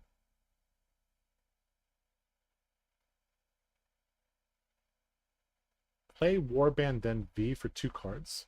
How does that work? Oh, did he disconnect? Hello? Are you there?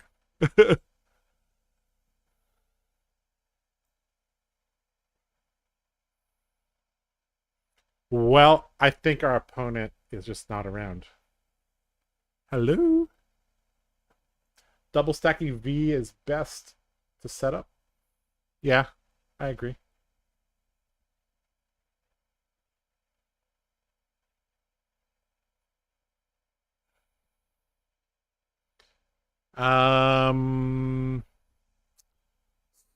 So I guess blocking Snatch with your armor makes Fai salty. Alright, we're just gonna claim victory, move on with our life. Okay. Not too much to be said there. Alright. Post Lexi games, please. And we'll host a game.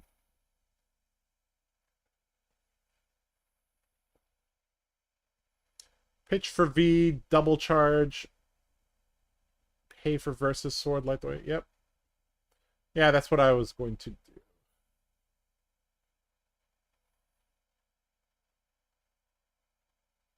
The only downside is that V charging V feels bad. So. Alright, we're against Katsu. Do we want to go first or second against Katsu? I think second is a little bit better. Just for tempo. So this is actually one I'm not sure if I should be running Soulbound or Tunic. Because, you know, big V turns against Katsu is nice, but then, you know, having Soulbound extra armor is also nice as well. I think Soulbound's a little bit better because you could float the damage prevention, kind of turns off Kadachi's, I think. Alright, Ronald, are you in the chat? What do I sideboard here? This is your deck. Soulbound Radiant Flow. Alright, let's try the Radiant Flow here.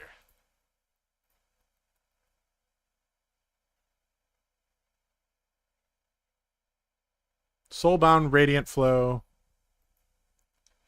And I guess we're just running. Do we run the CNCs against Katsu? Katsu is kind of a setup deck, so it's probably better against him. Probably want one Celestial at least. Some more thrusts, I guess. Just add a couple more tick flights, I guess. Is rated better than Sabres? If so, why? Because of the current...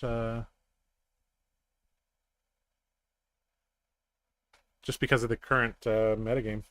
Soul Shield is fairly good, but, like, it's only getting value against Surging Strike. And Sink Below... it's also fine. I think Sink is...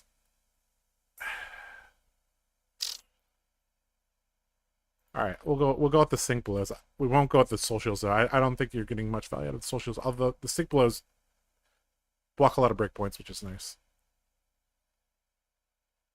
Alright, we'll try it like this. With Radiant Flow, we'll side in CNC Sink, 2 Thrust, and a Celestial Cataclysm.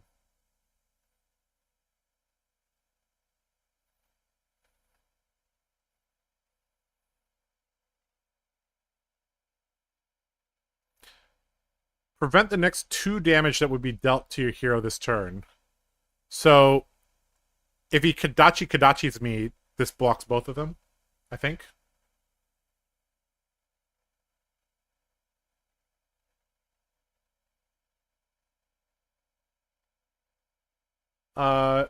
I'm not a huge fan of Celestial Cataclysm unless we need a popper.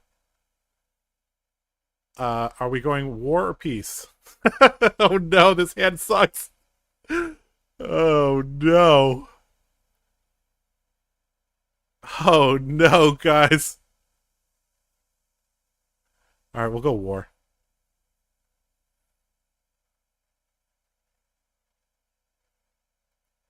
Alright, we just CNC him and Arsenal the Spirit. No. Yeah. And then we block and then play the Spirit. I think that's what we're doing.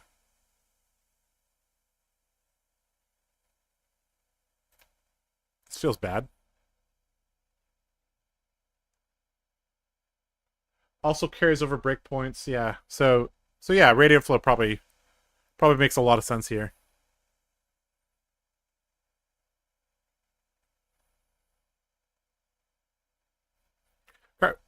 So from our opponent here, we have Heart and Crossstrap Katsu here. So probably very, very aggressive. Arsenal the Sink. Yeah, we could.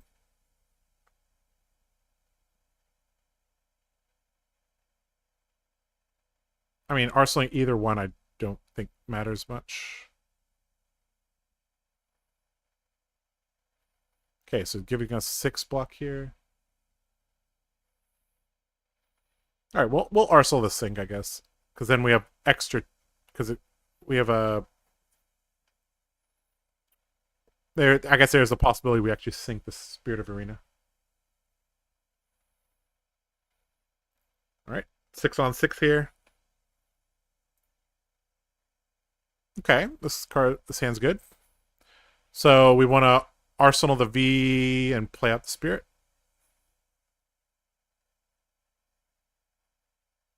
Or we could charge the Spirit. That's also good too, obviously. 100 wins here. So we're going to block with Sink and Command and Conquer this turn. Beaming, charge, Spirit, and then Arsenal the V. That's our plan. So we're going to let the 100 wins hit here. Let him tutor if he wants for Winds of Eternity.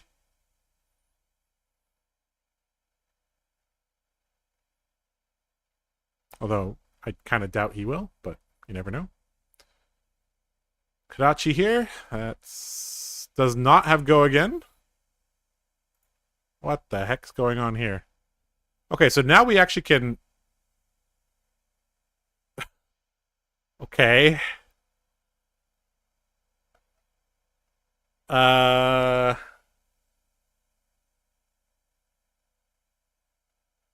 Okay, so...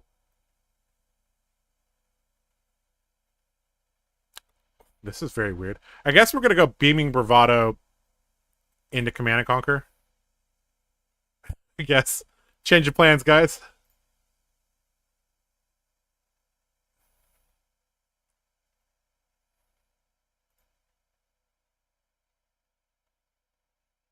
Alright. Beaming Bravado, charge, Spirit. Oh shit, we can't give it go again. Oh my god, we don't have soul. Ah! Whoops. Well, that was bad, guys. That's definitely not how you do it here.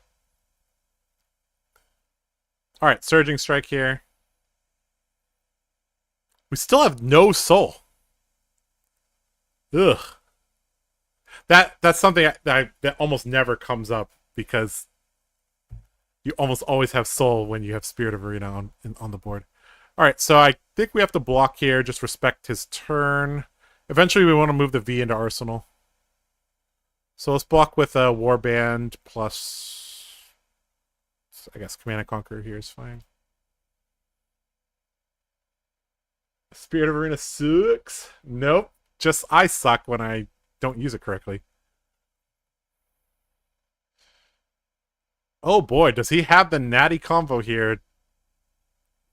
He might. So he hasn't blocked with Dishonor, so he can't tutor that with Bonds. So we could let this hit, let him tutor here, or we could just force him to have it. What does our turn look like here?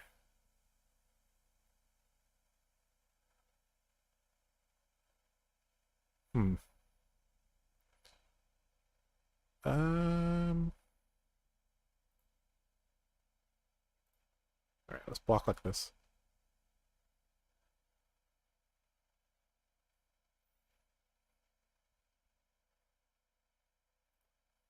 Alright, does he have the natty combo here? Nope. Into another Surging Strike. Okay. So I kind of want to use the sync on this now just to get the V into Arsenal. Because I don't... Because at worst, we can always block with this plus a card. So I think that's what we'll do. You didn't see anything, Michael.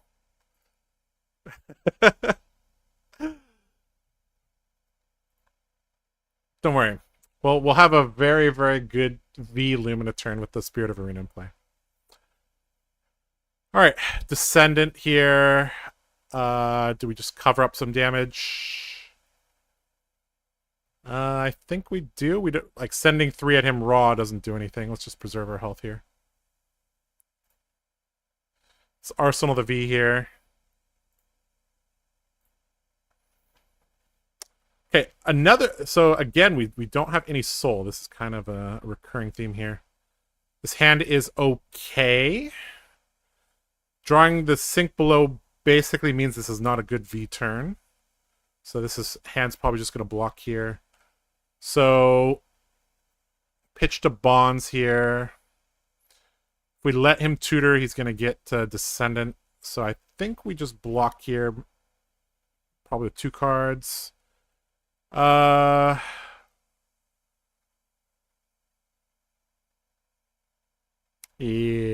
none of these 2 cards are really aren't too different here, so we just give it to him here. Whelming here, this is great for the sync blow, so we'll just do that.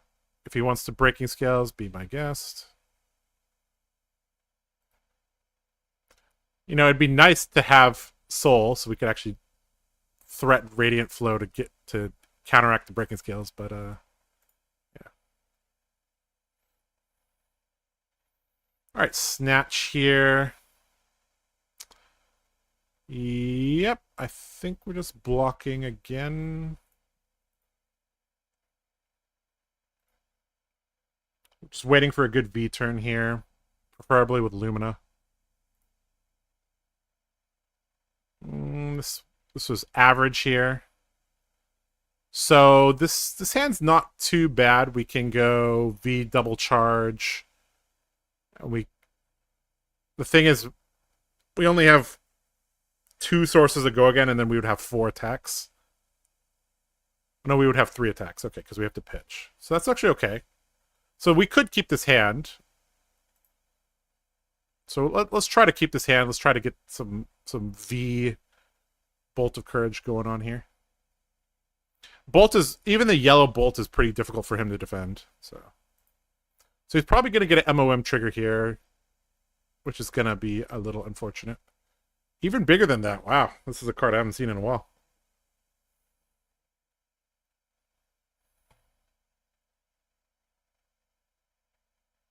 Oh no, I can't give it go again.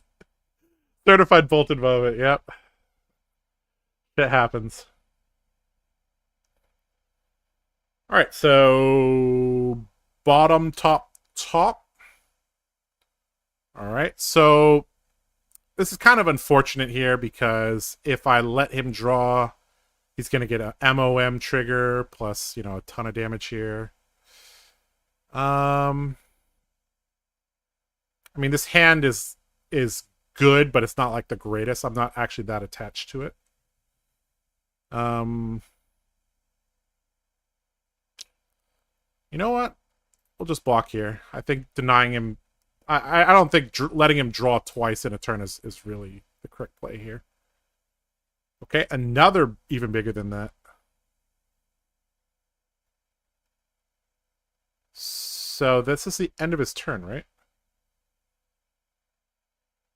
Oh, this says go again from the even bigger than that. Never mind. Okay. Yeah, I don't want to give a mass draw like that. So this is 4 go again. Okay, with just a Kodachi and a card, I don't think he can... Yeah, he can't threaten mass with just those two. So I think we just... I really want to hold on to this Illuminate. I want to have a card in Soul. That gives me flexibility on whether I want to single or double charge V. So I think we give up... I think we give up the Soulbound plus Beaming Bravado here. Kind of sucks we never really got to take advantage of the Soulbound effect, but is what it is.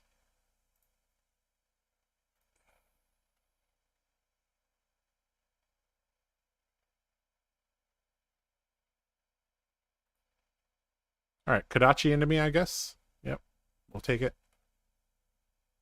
And what is this last card? Okay, just gonna Arsenal. Great. So finally, after 3-4 turns, we actually get some tempo back here.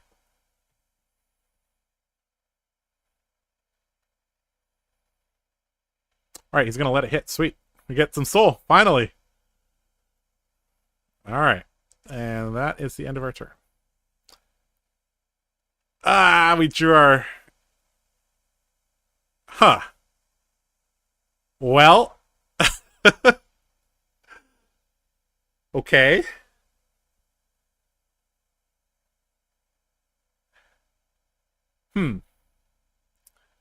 Well, I mean, you drew 2 Bannerets. I guess we have to keep this hand, right? Now, the question is, do I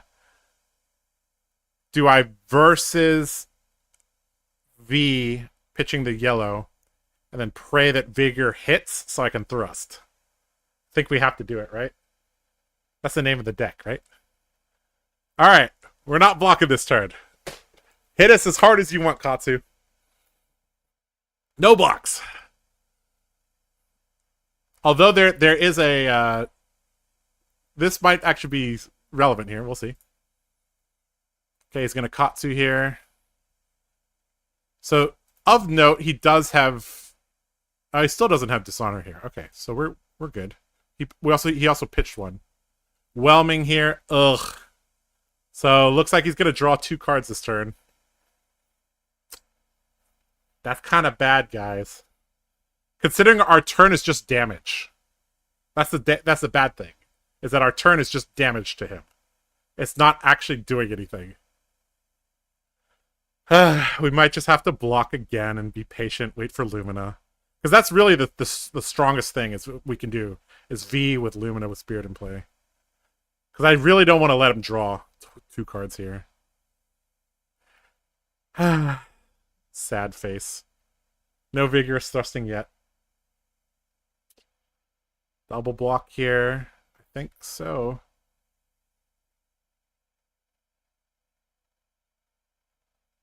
Yep.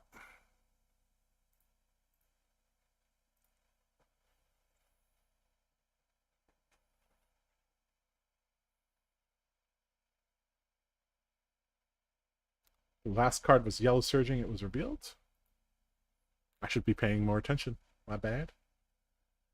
Bonds. Okay. Banish 100 wins. Fine. Well, we're just conserving health this turn, I guess. That's all we're doing.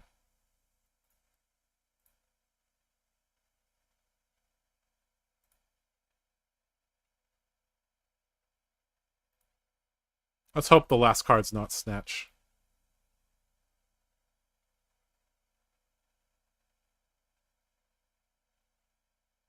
Okay. I don't know why he's breaking scales here. So, oh, this is going to draw a card here. Nice. Okay, that's fine. Draw your random card, Katsu. Come on, deck. Give us a Lumina. Okay, we got one. We're working now, boys. But now we're going to be pretty down on health. We're already down 10, and we don't have tempo. Okay, so we basically have to keep this hand. We could go pitching Take Flight, charging Vigor, and then we can go V Luminas, and then end with Bolt of Courage. I think that's the play here. We're going to take a ton of damage here, though. This is going to really hurt. This is kind of why I like the Tunic V a little bit more, but we're trying things out. Uh-oh. That's not good. All right. Well, we're committed to just taking this hand, or this round of damage here. Whelming here, going to draw 2 cards here. This is going to be kind of unfortunate. I think if he grabs Whelming, we do have to block here. With 1 card at least. Okay, Descendant into... So he has Bonds there. He can banish Flusterfist, 100 Winds. If he has Dishonor in Arsenal, then we definitely have to give a card, but yeah. Alright, so we're committed to not blocking. It is what it is. MOM trigger here, gonna get a card. Bonds is fine. We're not blocking.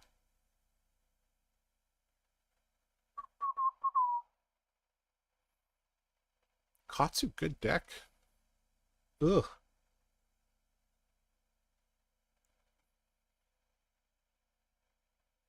Mm-hmm. Okay, banish blue Flusterfish, grab red. Makes sense.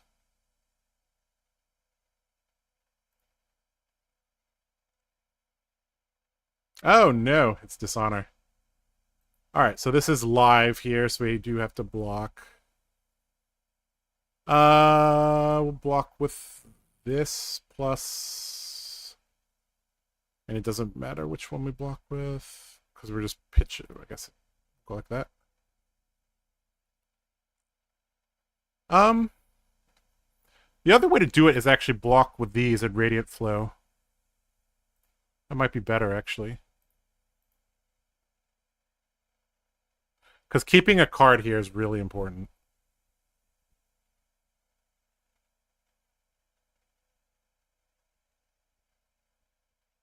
Where did this Dishonor come from? Was it from his hand? So he drew Dishonor off the Mask of Momentum. Ugh. Okay.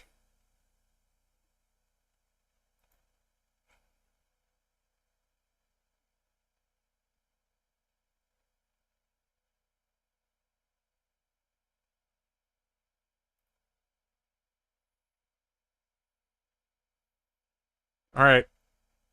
Fancy footsteps. Save me. Snaps into what? Another Dishonor?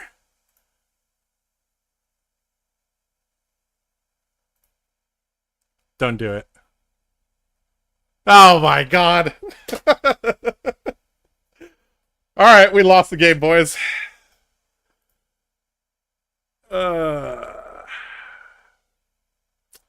Well, that's how you want to do it. That's how you want to play Katsu. Double Dishonor here on our pop-off turn. So we have to block here. Pretty good. Alright, so we're going to go V pitch. Well, now it literally doesn't matter that we're charging the banner, but whatever. Okay, so we'll pitch the Bolt, charge this. And he could just say no blocks and take all this damage. It's fine.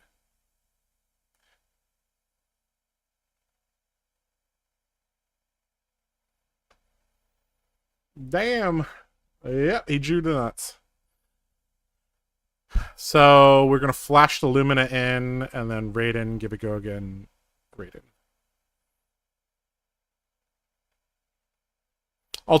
Actually, it's a little bit better to give this go again with our soul. Attack with the Raiden naked and flash the Lumina in. That's actually a bit better. So let's do it that way.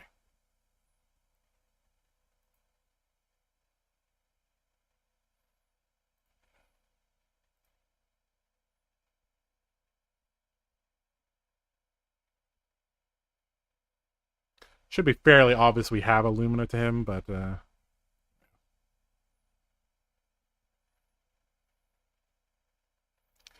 you know how many times this has happened, chat? That people will block with a card, they'll see the number go up, and they're like, oh shit, never mind, no blocks. It happens so often.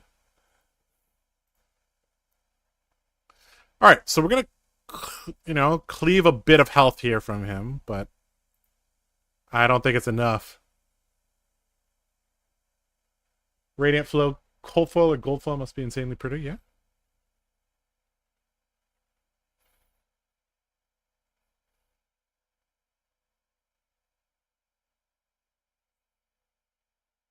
Alright, double block here from him. That's fine. Alright, this hand doesn't do much. Ronald, I'll be honest, I'm missing my Courageous Steel hands. I'm having to wait for the right hand for a long time.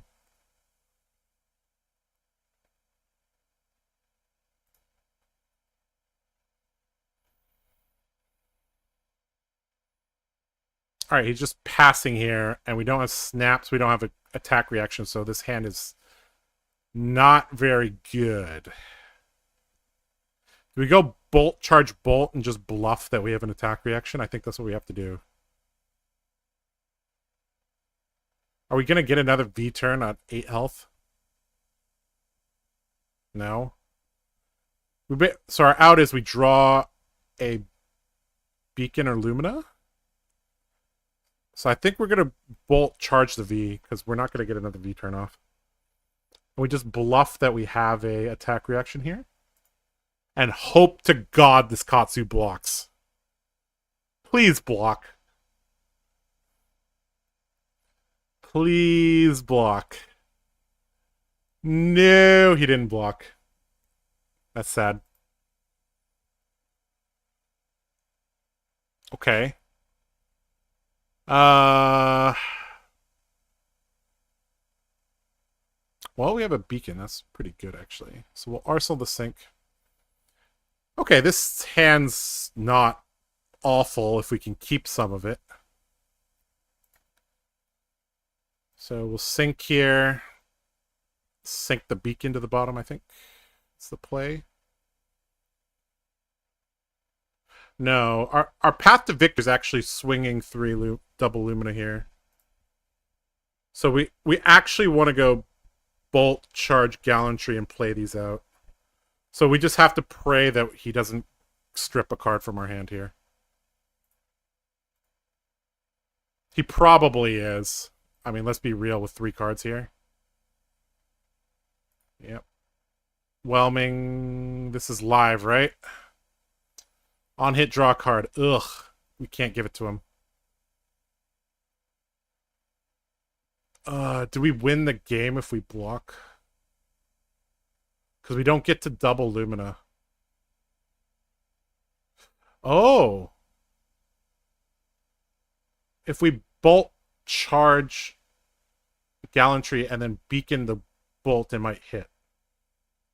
And then maybe we'll draw Lumina off the top. Okay. Let's see if we get lucky. We haven't seen a single Ancestral from him. This could get Ancestral here, and then we'll be very sad.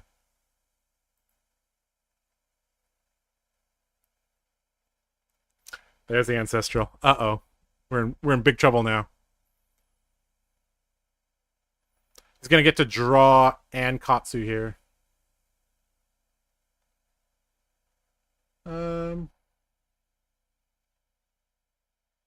Have you already bought Dorinthia's new Dragon Shield? Yes, I have the Dragon Shield sleeves from Dory. Alright, so we'll Arsenal the Sink. We'll Why not play out the V and then raid and bolt? I don't think I'm gonna get a V turn against him. I don't think I could keep my hand here. Best case scenario here is we arsenal the beacon here and just live to fight another day. Yeah, there's no way we could keep our hand now at this point, so we just have to block.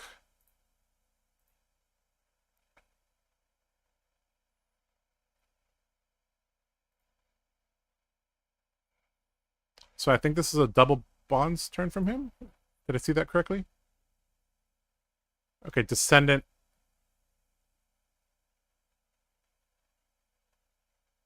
Bonds of Ancestry was banished. Okay, so yeah, he has another bonds that he can play here. He has a Razor. Ooh. Okay, so we block this. And probably arsenaling the beacon if we can.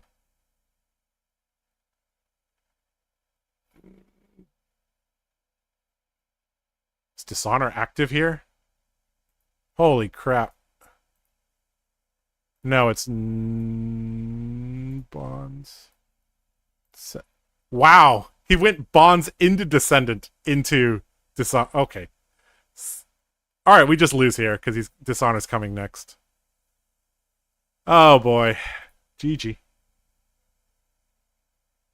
Entire game has been insert ninja attack. Ugh. Yes. Turns out when they're actually attacking your face and you want to have a turn, it's kind of annoying. Because Bolton doesn't actually have odd hit effects that like mess up Katsu. So it's basically like if Katsu wants to keep his whole hand, he keeps his whole hand. And MOM basically means if I keep my hand, I have to give him extra cards, which sucks. Alright, well, Dishonor to Solana.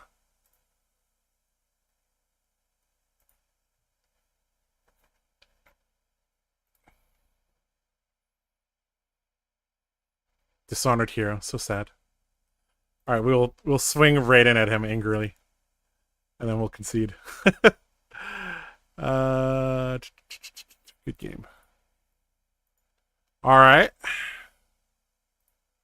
Okay. Well, that is what it is. Okay, so let's go back to the deck list that we've been running. So this is Ronald's deck, right? This is the list that I've been running. And this is his list here. So the number one thing I'm seeing immediately is that I'm really missing this. This basically allows you to be aggressive with more hands. I feel like that's kind of missing. I also think I play Tunic a lot more than you do in most matchups. Like, I only run Soulbound Resolve when I really need the armor. Because Tunic V and then going like 3 wide is like real good. So I haven't felt that the blues are actually making a difference yet, but I haven't fought against Icelander, so I don't know. Other than that, Radiant Flow I guess is fine, but I do miss the flexibility of Snapdragon, so Yep. Alright, let's see here. I love that you're maintaining high spirits. Michael, if you want to play Bolton, you gotta really love the game and love this hero. We'll just put it that way. Any hero wants to keep their hand Katsu with double bonds? No. Yeah. So yeah, I mean Katsu basically on demand can get your hand. Okay, let's iterate slightly on my list. Because, we've talked a little bit about, cards that we think are good. And I do think some vigor might be the call, but I don't know. Banner of I think 2-2 split here might be a good way to do it. So let's start with that, right? So let's take out a Banner of Salvation. Let's add the Banner of Vigor. So we'll go like that. All right, let's make this a little bit bigger so you guys can see. Okay, so I think we're just going to keep the same equipment package here. I'm fairly happy with this. We are running AB1. I think it should be okay against Icelander. So what else did we say? We said like 2-2 split on the Illuminate and Snatch. So let's try adding the Snatch here. Okay. So we'll add 2 Snatch here, main board. I think Valiant Thrust, I think we go down to 2. Because if we draw it, we aren't actually able to play it all the time. I think we want to keep our 1 cost to just take flight, Valiant Thrust, and V. I don't even know if the yellow take flight makes it here. I might cut that. Let's see.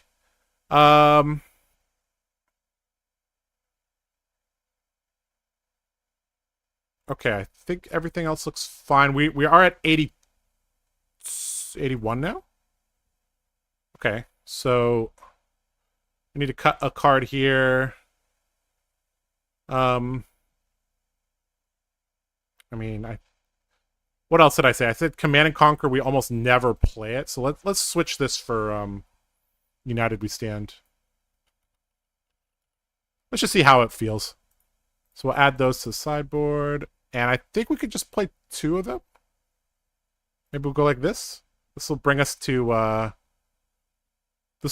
80. We'll have 3 Bolting Blade, 2 Cataclysm, that's 5. 6, 7, 8, 9. We have 9 poppers against Dromai. That might be okay.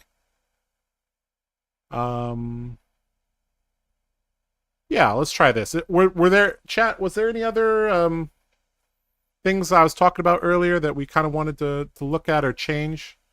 So I did the 2-2 split with the Illuminates and the 2-2 split with the Salvation Vigor.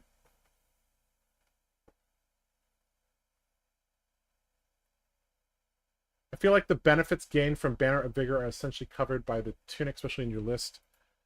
Yes. So the Banner of Vigor, the only thing I'm seeing is like it gives me a free versus activation, and they might be more inclined to block it.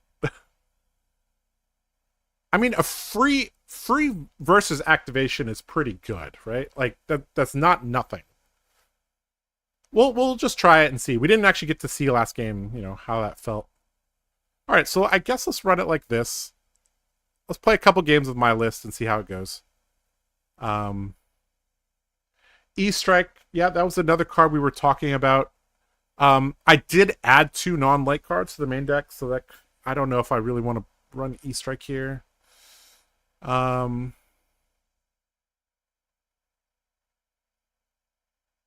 Oh, Light of Soul. Right. Light of Soul. That was a card we were talking about, right? Let's add Light of Soul and I don't know, maybe take out a Cataclysm? I don't know. Let's see here. Take out a Take Flight? What is kind of the weakest card here?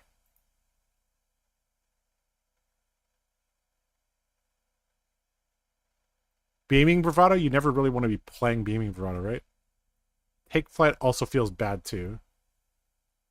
Although it's decent with... I think yellow Beaming Bravado is probably the worst card here, right? Alright, we'll take that out. We'll try the Light of Soul as well. Okay, so we made a couple changes to our deck list here. So this is what we're going to be running. I'll post this in the chat so you guys can have an updated list. All right, we'll play a couple games of this, see how it goes. All right. Talashar. Post Lexi games, please. Create a game. All right. There's about 100 of you guys in here watching this. Thank you guys so much for being here. I appreciate it. Love you all.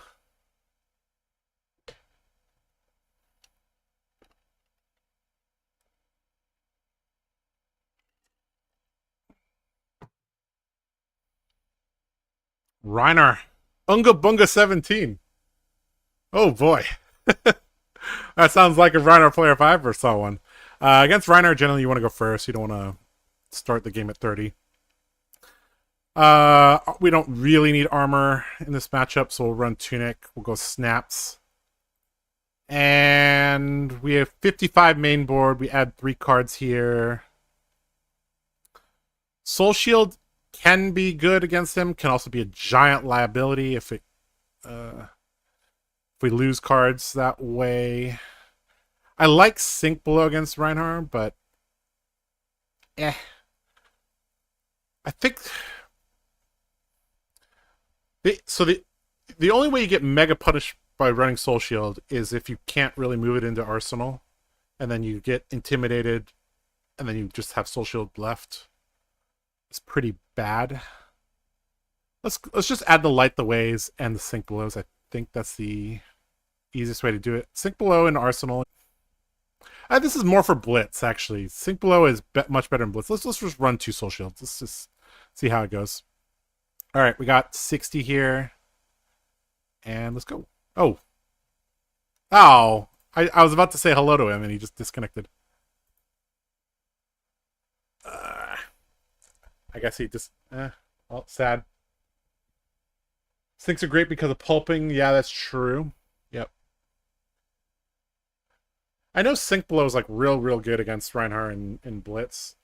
In CC, also decent too, yeah.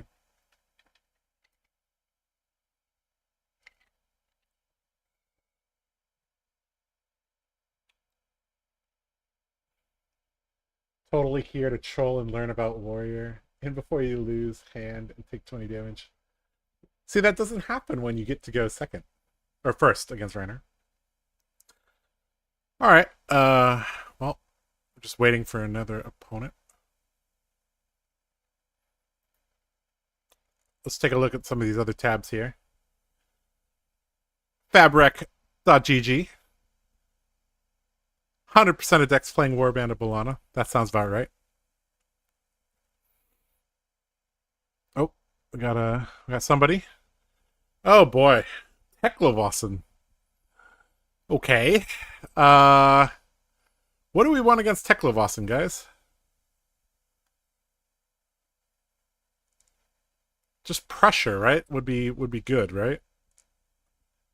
We don't really want any defensive cards because we want to just, you know,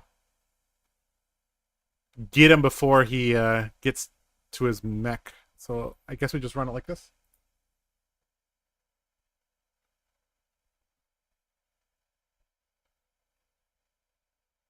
It says another player joined. I think you need to recreate. Oop. Well, I submitted my deck. Let's see if it brings us into game. If it doesn't, I'll... Okay, looks like we're okay, I think.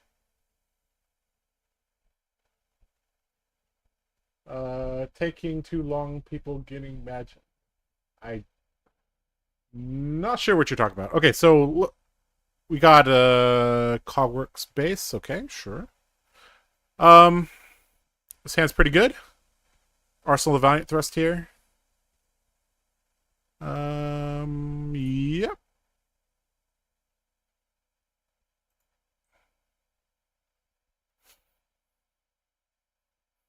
Oh boy. Okay.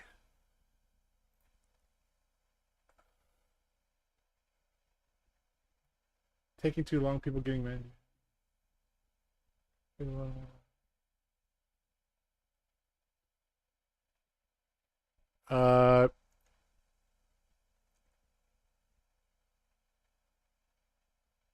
Is it lagging? Yes, it might be. I do see that it is lagging on my screen.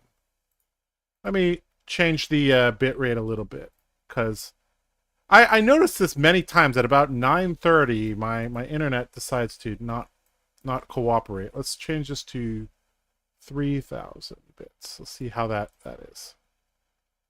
All right. Let's see here. All right, Pulse Wave Harpoon. I need to show him a card. It doesn't really matter what I show him.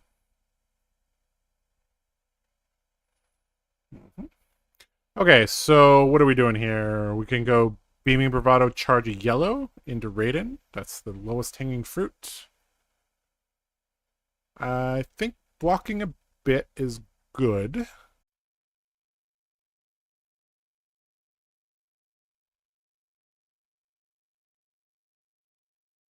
Okay. If I'm back, please let me know. I had to restart the stream there, but it shouldn't be dropping frames now. Alright, 0 to 60 banishing a Evo chest. Okay. Is it good? Okay. Yeah, I just had to restart the stream there. Okay, so I attacked with the Beaming Bravado, Raiden, light the way. He didn't really block much. 0 to 60, banish Evo Soul Seal Processor. So with this hand, we don't have guaranteed go again. We also can't use the Soul Shield, so we want to charge the Soul Shield somehow. So I think we just pass here on this. We could go Bolt, charge Soul Shield, snap it, be okay. We could also go Warband, charging the Engulfing Light. That'd be okay. Draw a card. Oh, we don't have 2 yellow cards though. Ugh, not good. So this kind of biting us in the ass here. Okay. Overloop. You know, this hand is really bad. I'm very tempted to just play the Soul Shield, pitching 2 cards, and then play the Illuminate out. Ugh. Oh, boy. Alright, I think we'll just block 2 cards, Engulfing Light, charge the Soul Shield, I think would be best here. So let's do that. He does have an easy 3 block here on it, but yeah. It is what it is. Still have Valiant Thrust in the arsenal here. So he's gonna activate the Cogwork's base chest, get a resource, and equip the Sentry base legs with the go again here. Sure. Okay, we'll play Engulfing Light, charge this. So he has base legs, base head. Yep.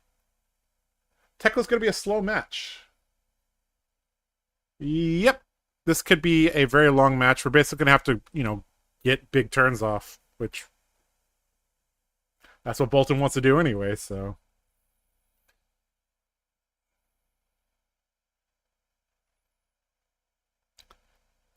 So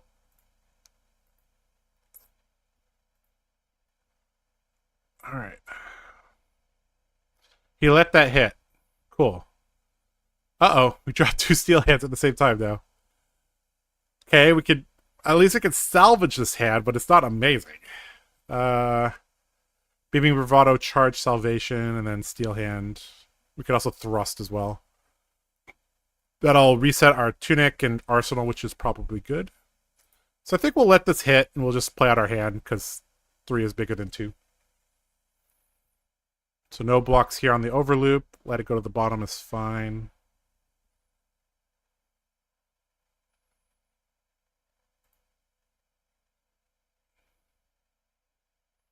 It's going to equip the chest. Sure. That's fine. Okay. Beaming Bravado, charge Salvation. So on hit, gain a life. And spoiler alert, it's going to hit.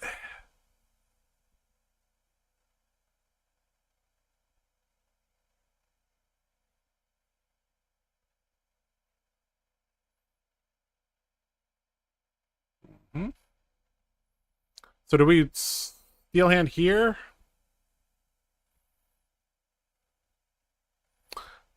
We could also go versus Raiden and Steel Hand that to get a Courage token, saving the Thrust. Would be okay.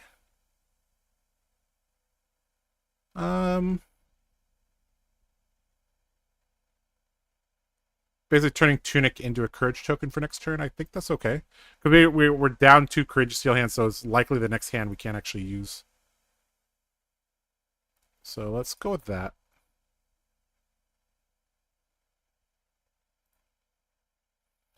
Tunic versus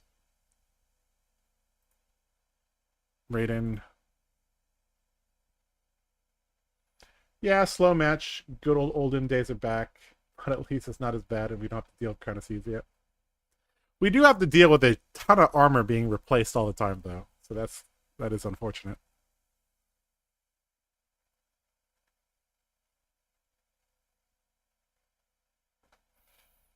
I'm also extremely unsure if I'm winning or losing in this matchup. Because it's like, well, he has some Evos in play. He doesn't have some Evos in play. Aha! Perfect. Look at this. Look at this. Oh, this is such a beautiful hand. So, Bolt of Courage, charge, Banner of Courage.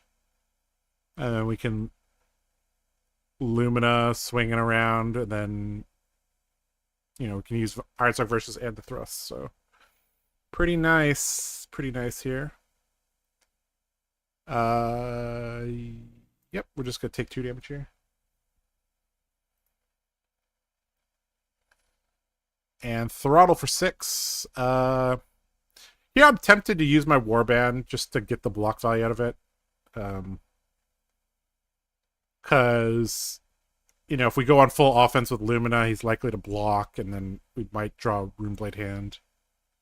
So, this looks weird, but we're just going to do it.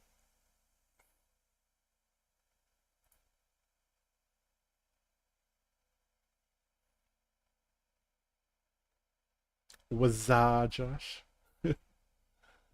Hello. All right, 2 more cards from this Teklevossen. Let's see what he has.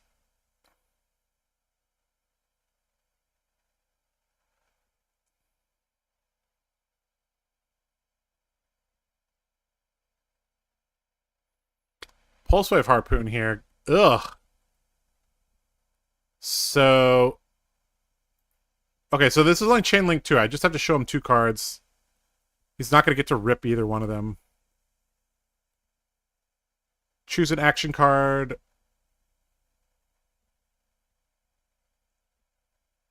So we could submit. I don't know why these are highlighted right now. I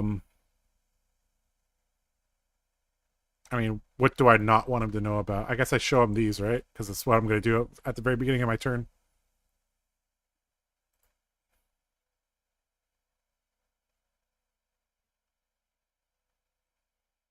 Yeah, he's only boosted 2 times, right? So he can't take either one of these. So we're not going to block here. MILB. That is right. Boost Teklevossen doesn't feel like a real deck. I don't know why you'd play that over Dash or Max. You have a ton of armor, I guess? I'm not actually sure. Alright. Time to do something here. So let's go Bolt, charge this. So conveniently it's going to come in for 4 or 5 here.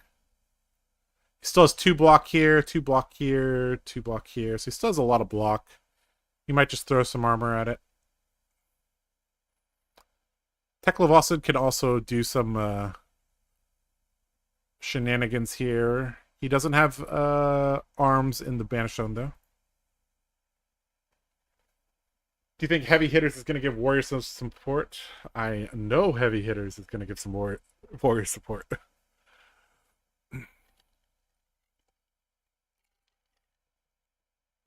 All right. Walking with his armor as expected here.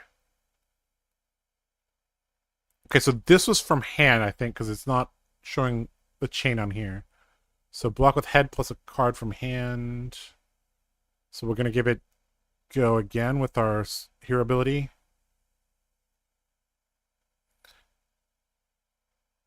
And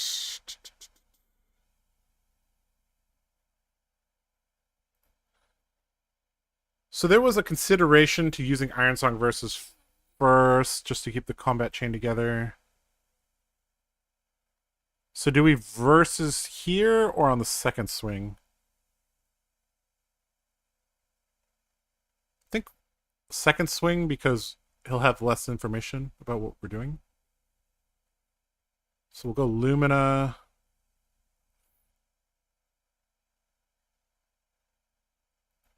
Raiden. Consume the Courage token.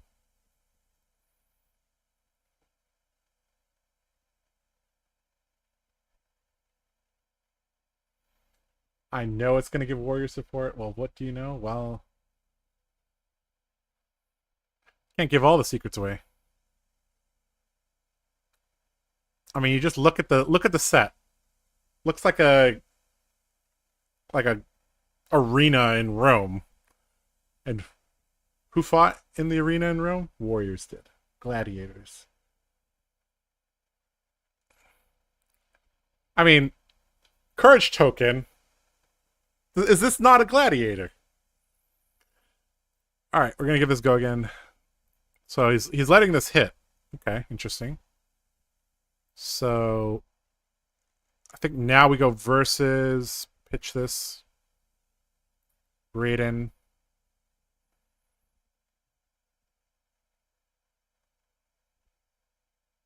Okay, that's fine. So I guess we thrust here. There was something to be said for thrusting into versus Raiden because that's more likely to hit, but whatever.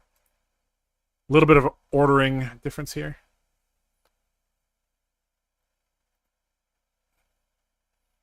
Are you not entertained? If I had to guess, it's gonna be Brute, Warrior, Guardian, and Assassin. If I had to guess.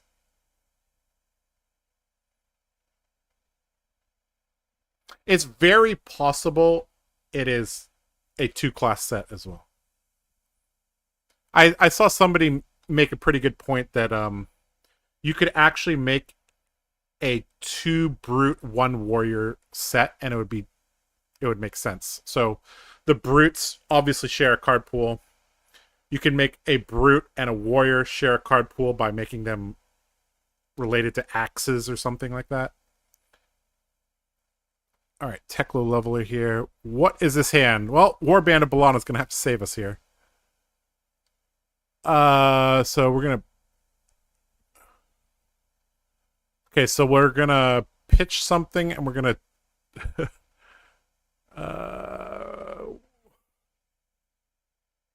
Well, let's see here. What card do we want to charge here? So I guess we're just leading with the... We don't really have a good lead here, that's the thing. We lead with Raiden, then we can't beacon for Illumina for value here. Okay, let's just pass here. Adult Kasai definitely could be there. That's something James White has said is coming soon. Yeah, I'm kind of iffy on Assassin too, but I mean, Assassin kind of makes sense, I guess. Anyways, I do think they might just go with Guardian Brute Warrior. That makes the most sense.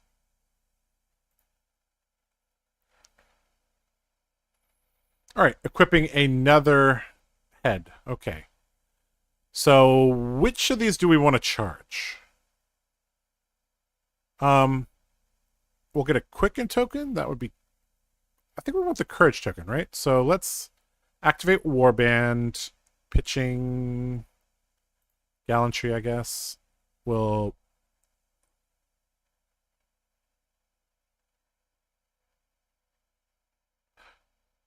We could actually attack with Banner of Vigor, charging a card. And then beacon for Lumina. That might be better, right?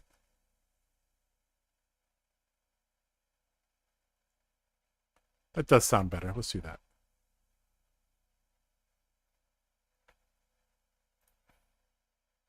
Okay, drew Beaming Bravado. That's fine. We are gonna have to snap this because our soul is low. We can't. If we beacon to end Lumina, we'd actually run out of soul to swing. Merchant makes sense as well, yeah. Shadow Adult Kasai because of lore? I thought it was Minerva that got eaten by the shadows. Alright, so double block here. So we're going to beacon for Lumina.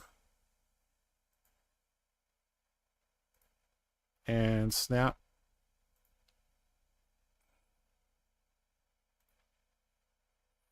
Lumina. Swing. 5 or 6. Shadow Kasai would be awesome. And the tiny amount of blitz that I played her. She's very fun. Blood on her hands is awesome. Yep. Kasai is quite fun.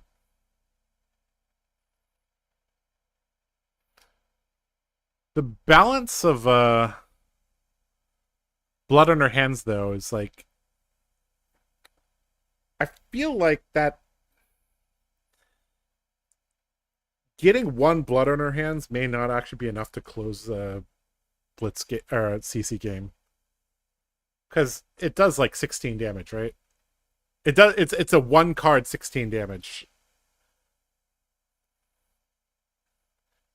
Give us Lena Bell as a hero.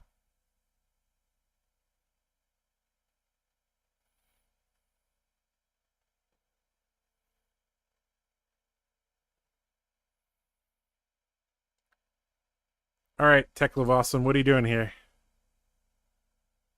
How are you going to defend against the mighty Raiden?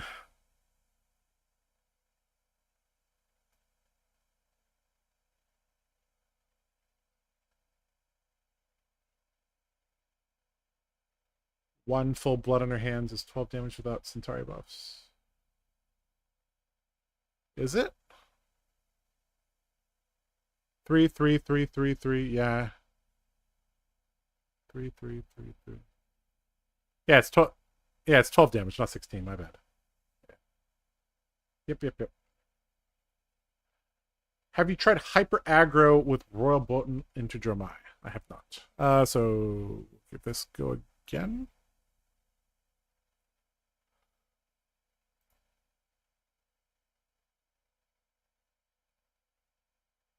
Where's the decklist link? I'll give it to you in a second.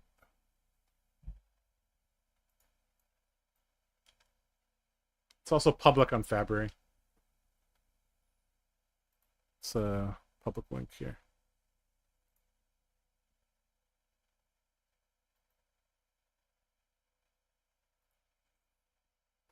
Do we give this go again and attack with this? No.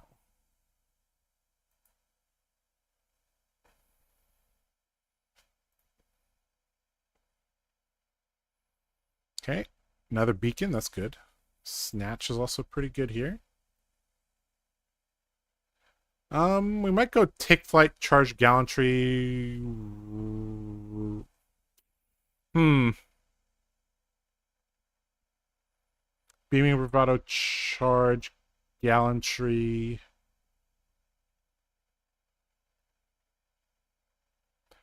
We basically have an extra card here. It's kind of the issue.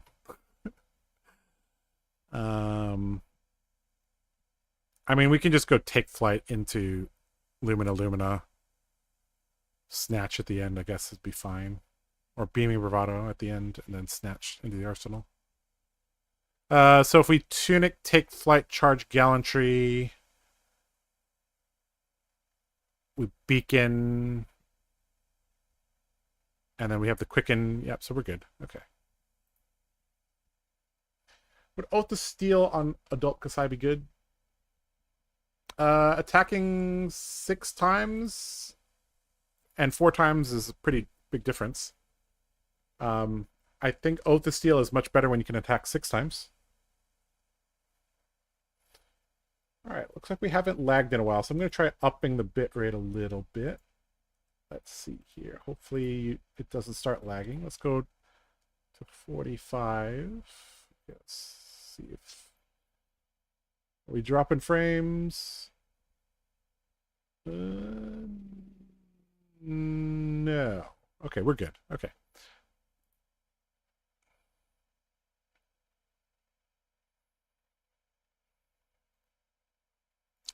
So this boost Teklovasen has a lot of red, so he's not actually like. Huh. I don't really know what this guy's doing. Uh-oh. What is this? He has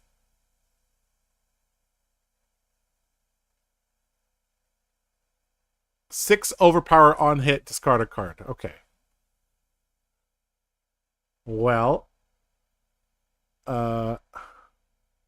luckily Beacon is not it's not a yeah, we could just go like this. We could Beaming Bravado, charge Gallantry, and then Raiden into Snatch. So that actually works pretty well.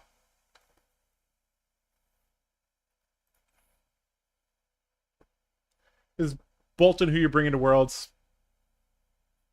Maybe. Dory's a safe pick. Bolton is kind of a YOLO pick. Although I do think Bolton is quite nicely positioned. As I explained in like the first hour of the stream.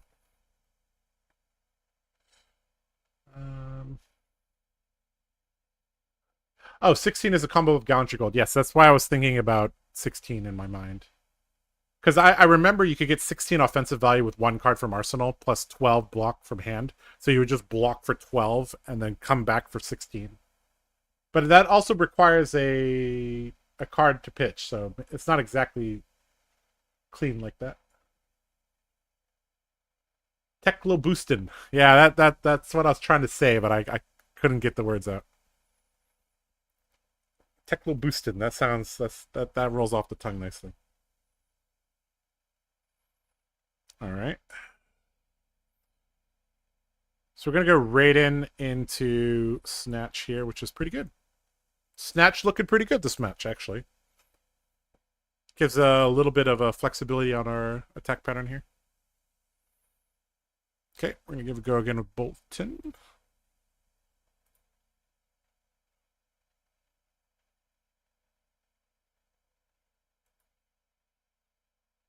Raiden for 3 or 4 with the... Yep. And so it looks like Snatch is going to hit now. Sweet.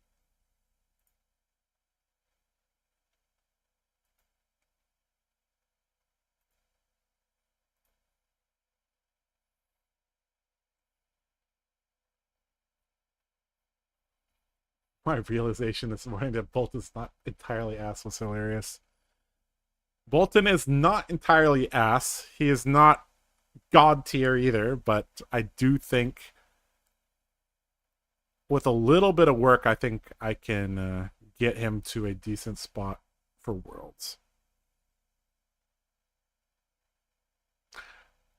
And, spoiler alert, we can also revert back to the dark side, which is Saber's combo. If we need to. If the Katsu and Fai matchups are feeling hard, we can always go back to that.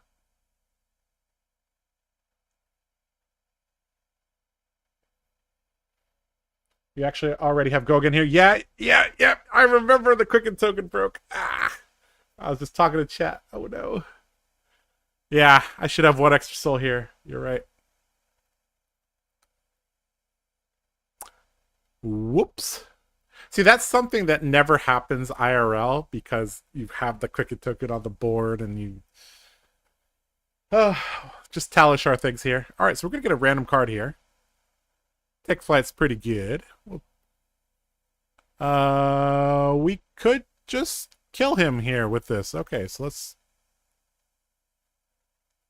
If I had my soul, I could have gave the thing go again, but I wouldn't know what I would draw. Okay, that's fair. I wouldn't have gave it go again anyways. Okay, no need to feel bad. Hey, we got a Light of Soul. Look at that. Okay, let's see if our Light of Soul's any good here. So, uh, what do we want to do here? Light of Soul, Beaming Bravado. Yeah. Yeah. All right. So we'll. We don't want. We do. We kind of want to pitch though. That's the issue. And Beaming Bravado says that you have to. Okay. You know what? We'll do it. We'll do it like this. We'll do it like this. We aren't going to need more than 2 resources this turn, so we'll just put this into our soul.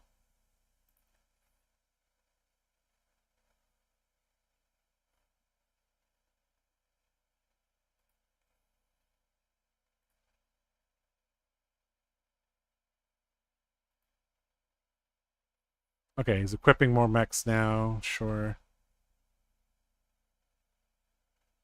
Sure. Give this go again.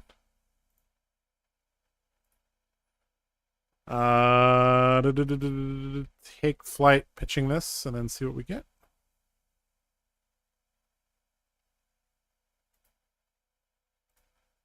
All right, Light of Soul. Reveal a yellow card to us. Hey, that's good. Yes, we would like to put into our soul. Sweet. We got our soul back, guys. So now we can actually go Raiden into Banner to Vigor, which probably kills him here.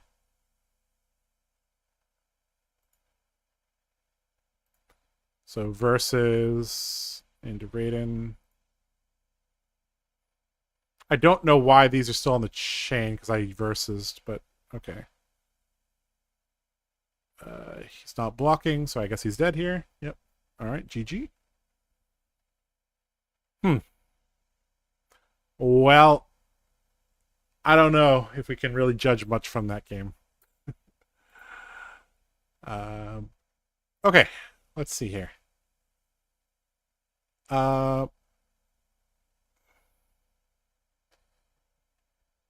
Let's see here. Bolton seems kind of hard to play. He's moderately hard to play. Mainly because he has several styles. You have to kind of know what board setups you want. Or what situations you want to get into.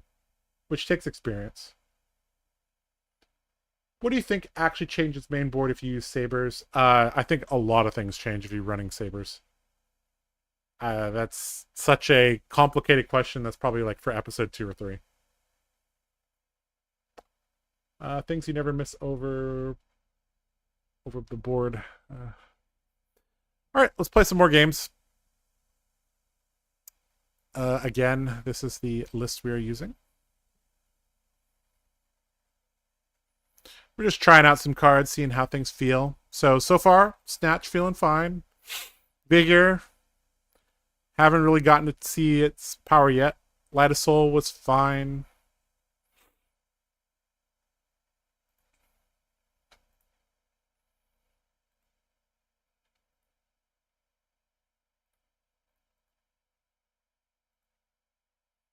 All right. Ugh.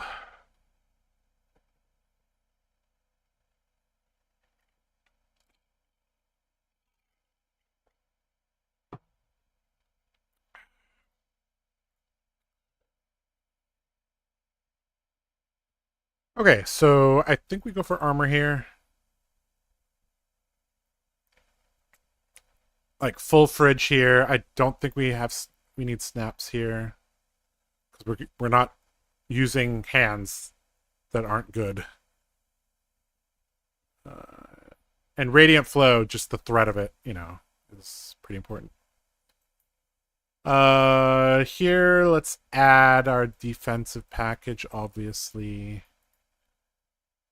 And I think that's all.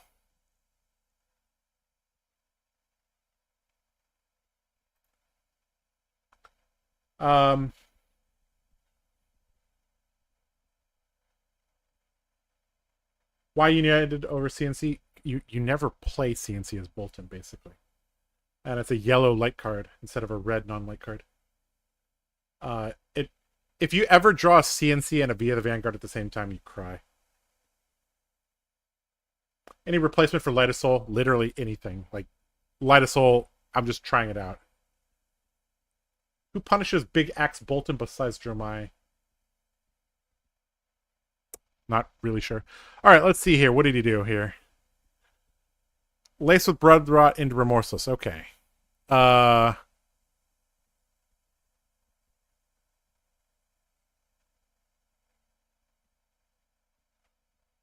guess we're gonna sink the there's really no safe play here, actually.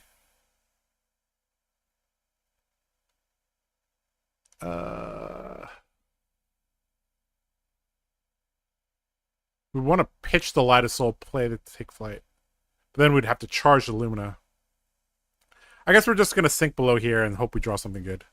Because these 3 cards already are good.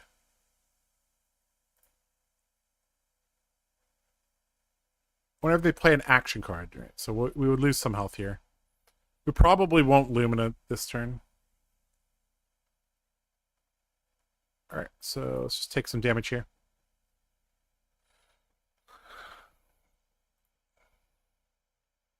We get a Blood Rot, we get the Remorseless. Kind of sad.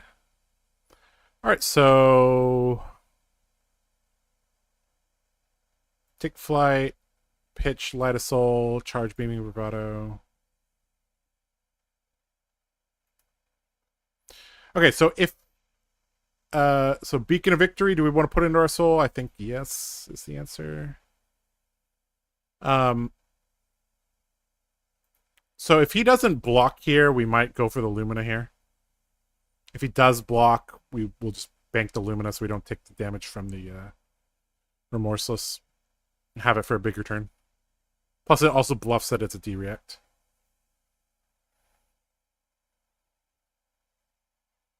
How do you know Calvert Klein isn't watching your stream? I don't know. He could.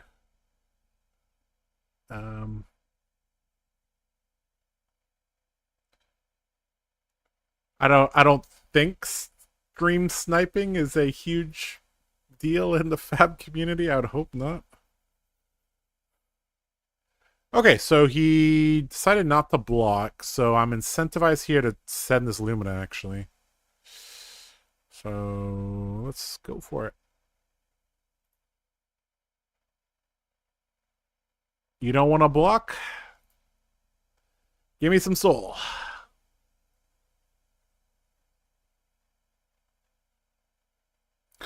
Although, to be fair, guys, like, him not blocking a take flight is not the most surprising thing in the world. Could be a Hornet Sting here, block, if I had to guess. Ninja punishes Big Axe? Yeah, probably. Oop. So, this is something that Talasher is going to remember for me, but if you're playing IRL, you have to remember, I charged, so Soulbound Resolve is active, so this, even if it reveals an arrow, it's not going to hurt me.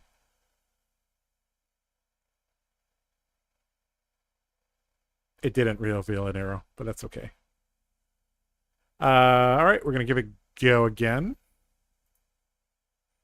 Let's swing again. So he's very lucky to have a 3-block non-attack action card. Let's see if you have 2. This is actually where you would just use Perch Grapplers here, probably. So,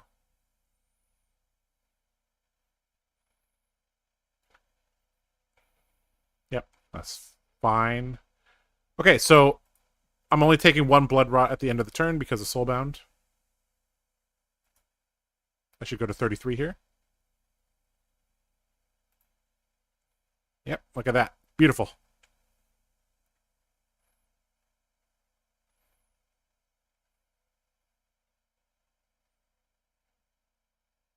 Okay, not a great hand. We might just block here, move this Take Flight into Arsenal. No Iron Song Pride before the final attack. That was a mistake. You're right. I should have done that.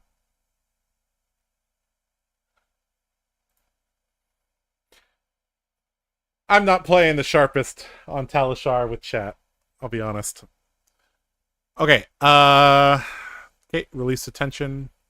Okay. So this is a fairly common card, and this is a card that we definitely are going to have to play around.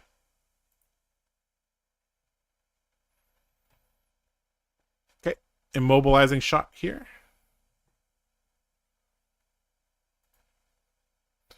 So 7 can't play more than one attack action and one non-attack action. The thing is, this hand is pretty garbage, so we're fine just blocking. I mean, it. We're basically gonna waste the quicken token here, but I think that's okay. Yep, let's just preserve our health here a little bit. Fair enough. Yep. I try to play as best as I can, but I'm only human. Okay. So we're going to go... we're going to go take flight into Raiden here with the Iron Song versus. So let's pitch that, charge this. I guess I technically should have pitched the Gallantry, because we're basically wasting the Quicken here. Is Beaming Bravado in the deck better, or is the Banner of Gallantry? I guess it's about even. Alright. So he's just going to take 4 here. Makes sense. Versus into swing.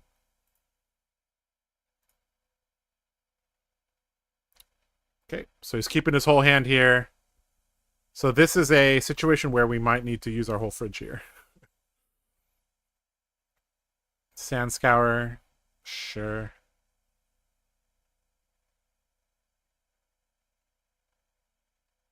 It's going to Azalea in Barbed Undertow. Pretty good. Lace with Inertia. Premeditate. Fire this. This has Dominate. So on hit Inertia, on hit Ponder. On hit I can't pitch probably yellows. So is this worth our armor here? Because we can stop it. I think it is. Mainly because we can't set up here.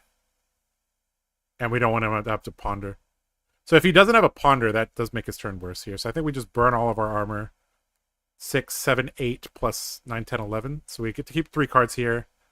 So I think we just give them the Engulfing Light, charge the Banner of Courage, play the Take Flight. So okay. 9 here, and then this.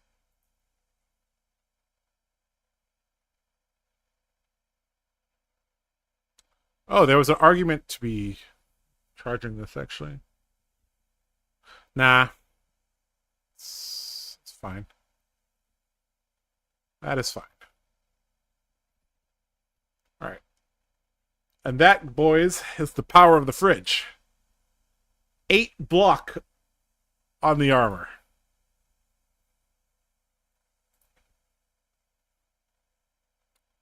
Alright, take flight. Pitch. Bolt of Courage, charge this. Pretty good. Without armor here, this is a nightmare for him to block. So we're going to go versus into Raiden here.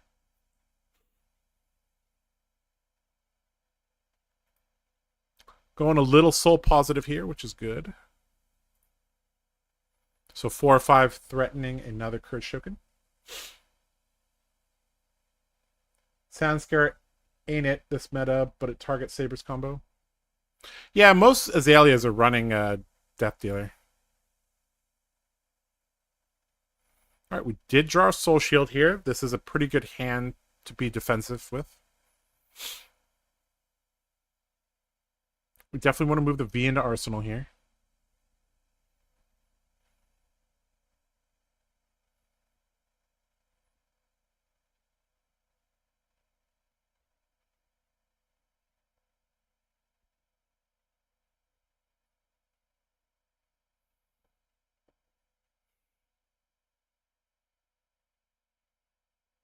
Remorseless has the same play around text.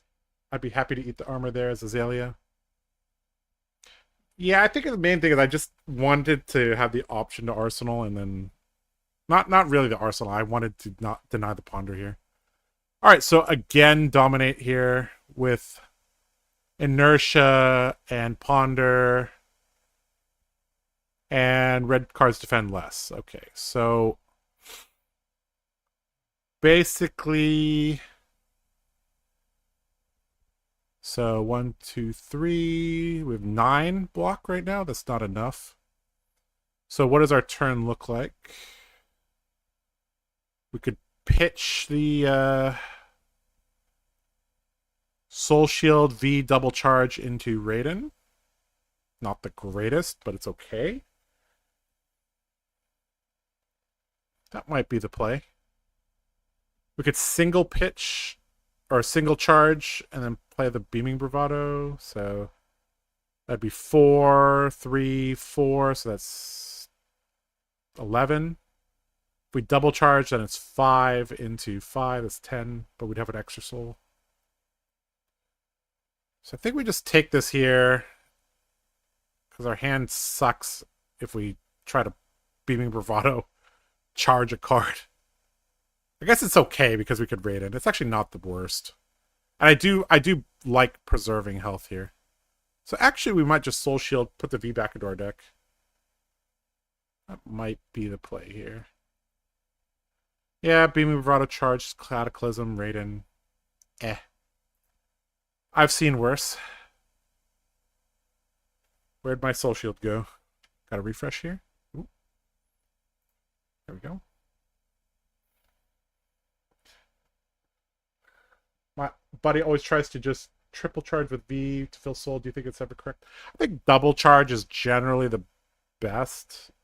Single charge is the most damage, but it's soul negative. You have to have soul built up to single charge V.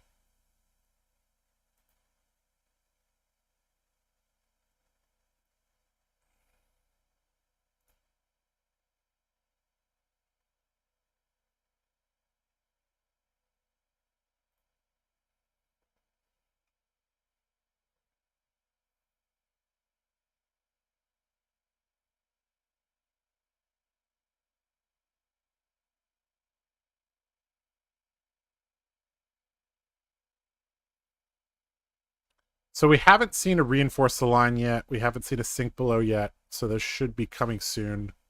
We do want to move one into our arsenal to shut down a big turn. That's something we haven't done yet. This game is like they go for a big turn, we shut it down real hard.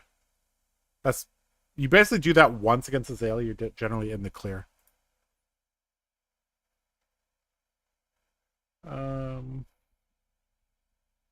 All right, again, no defensive cards here. Ugh.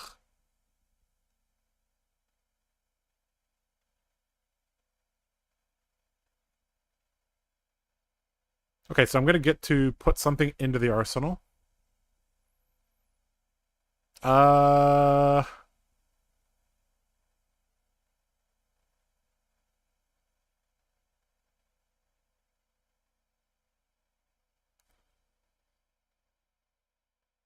He chose Remorseless. So I'm going to have to block 8 here, which means I get to keep a card. So basically, it's just a setup here. So let's just go take flight here. We'll discard. It really doesn't matter here. We'll just discard the Vigor, I guess. So we could give armor here, send Illuminate, but we don't really need more soul. We could just block here. And keep the take flight for later.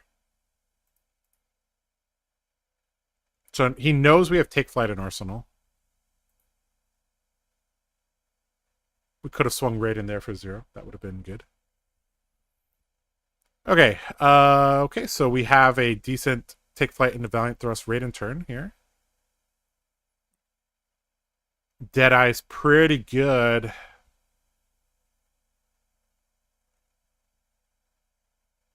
So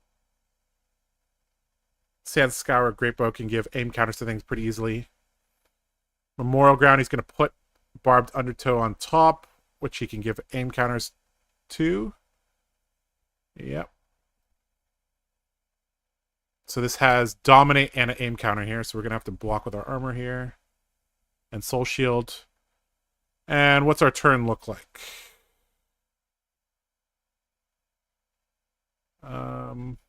Yeah, we still have a turn, so it's not too bad. All right, we got to pick two things to give up here.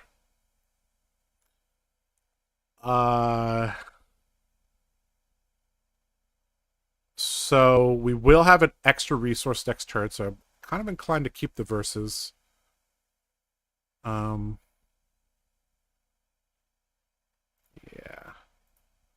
Let's go like this.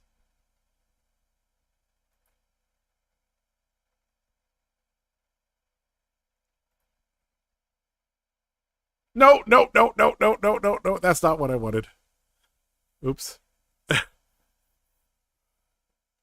Oops. Sorry. Oops.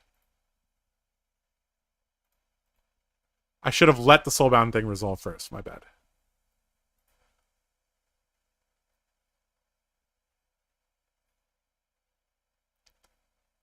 Okay. Choose a card to charge. We're not charging.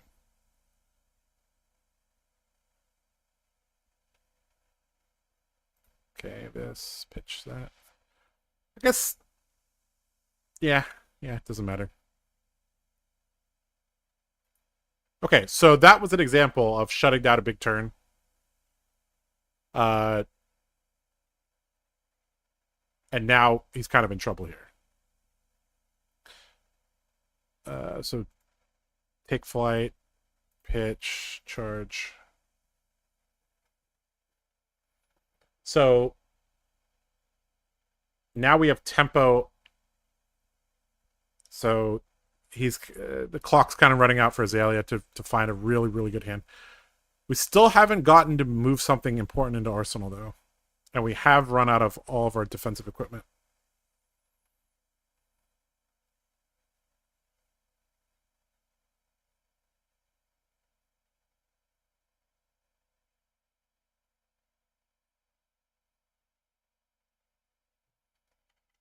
Woohoo, Bolton. I agree.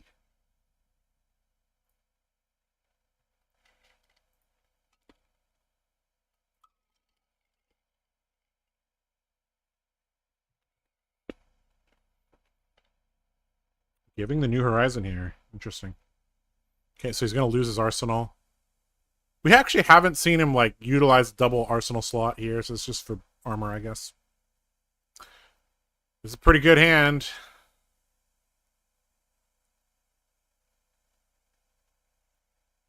Of course, we're not going to get to keep it, though.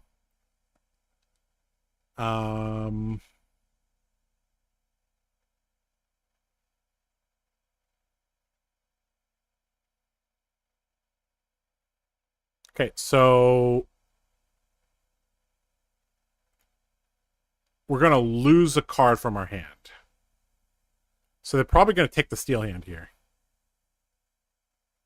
So I think we block with the... See, we can't block with anything here, because if we block with a charge card, he takes the other charge card. If we block with a steel hand, we're missing value. So, no box.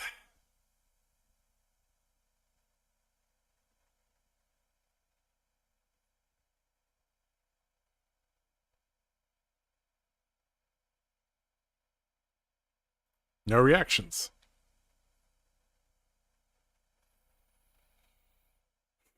All right, pick a card from my hand, Azalea.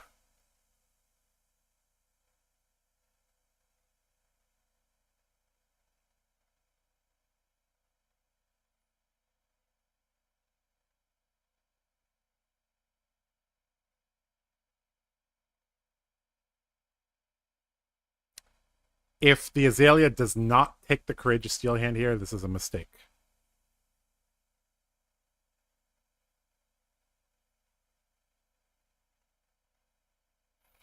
The joy of playing Bolton is that your opponent has to read all your cards whenever they look at your hand. Okay, he took the correct card. So we can go Bolt, charge Spirit Arena, move the Bolt into Arsenal.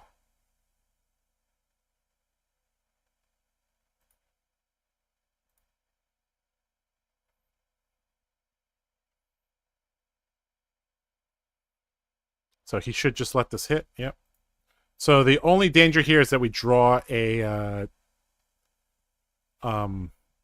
D-React that we can put into Arsenal. All right, we've got to reinforce the line finally. This is going to be pretty important. Still haven't seen a sink below, though.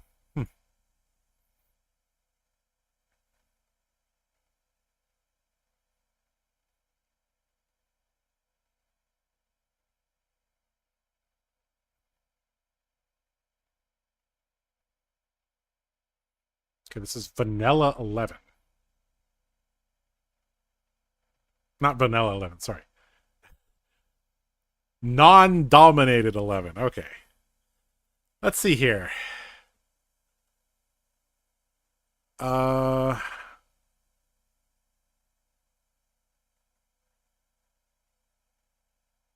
unfortunately, the only way this hand does anything is like Bolt, charge, Banneret, I guess.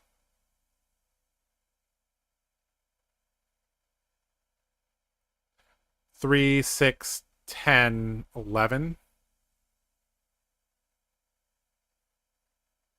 Yep. Do we want to quicken token or do we want to gain a life? I think we want to gain a life. So here, here, here. Just 11. Yep. We can handle that.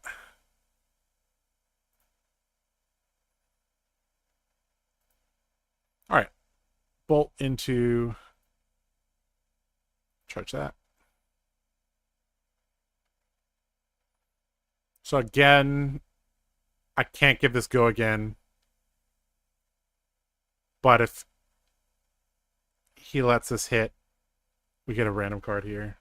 Which could be a D-React. Sink below one time. Come on, sink below. Come on, sink below. Nope. He found a buddy. That's fine. We'll arsenal that.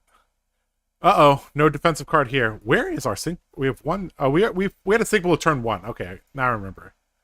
Okay, so we've actually been, you know, drawing okay on our D-Reacts here. There's no Soul Shield there. There's 2 here. Yeah, we've been drawing okay on our D-Reacts here. We haven't gotten a V turn off though. We haven't gotten like a V Lumina turn off. Do you have any Blitz Dorinthia decks, please? Yes, there's... I think I posted one on the channel recently. It hasn't changed much, to be honest.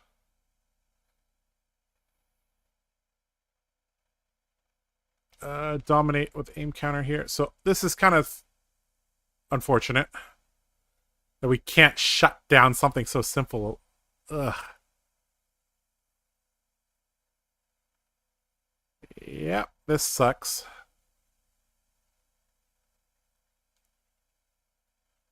Yep, very unfortunate we didn't draw something with a little bit more oomph. So again, we're going to play the Bolt out. We're just trying to... we're trying to get a D-React into the arsenal.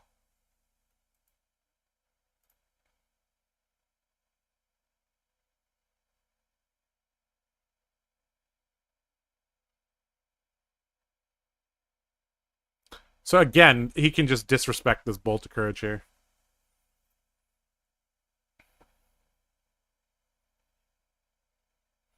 Why run Spirit in non-Saber? So it allows you to play Lumina as an instant, which has many, many benefits here.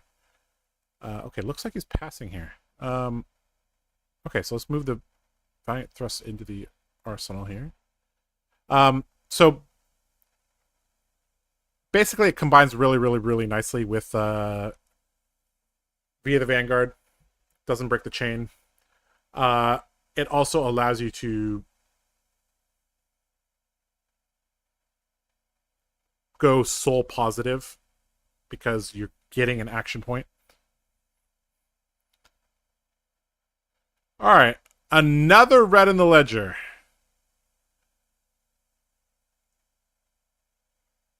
That we can't do anything about.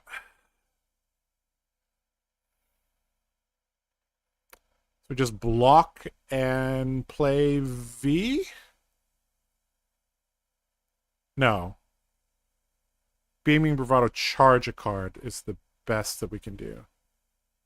So this, charge this. Yeah, let's do that. We're gonna hold a card here, but whatever. I don't know if I've posted about it, but I think I made a video on Dory Blitz recently. If not, I can show you one in a second.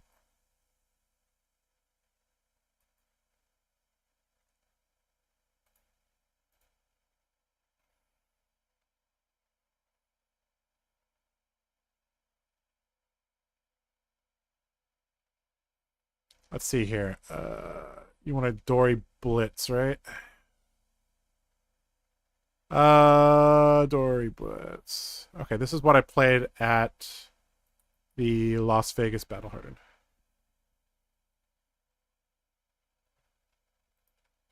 There you go.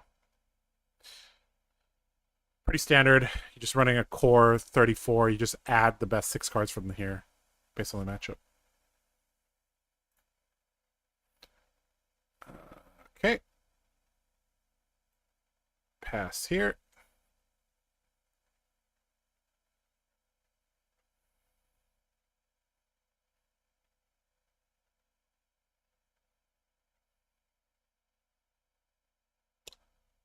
This is very unfortunate we don't have a yellow here.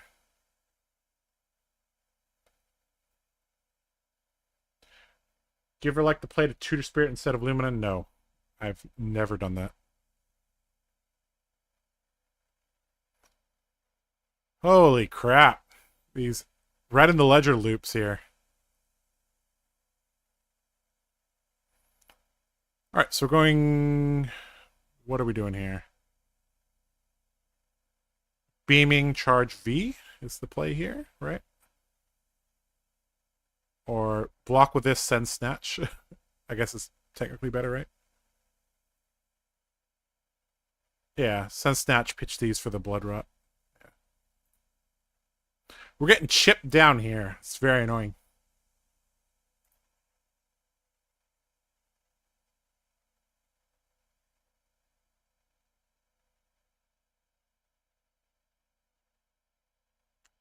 So if you see the Beacon of Victory very early, you generally don't have enough soul to do anything.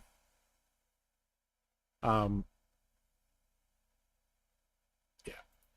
I have a lot of soul right now, but in general, early game, you don't have a lot of soul.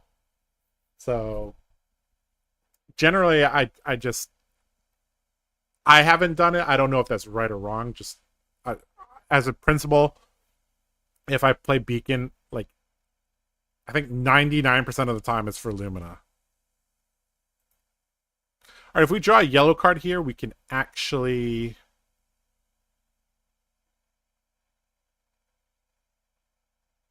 Okay. We can, well, we're still... Well, we're not keeping the V. We're just going to pitch it for these. All right, if we draw a reinforce here, we've won the game. But I think we have one left. Okay, we still have a sink below here, but that's not really protecting us against much. We do have a beacon, so if we just, as long as we don't die here, we win the game because we have 8 soul here.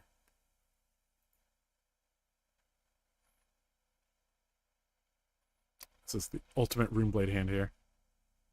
So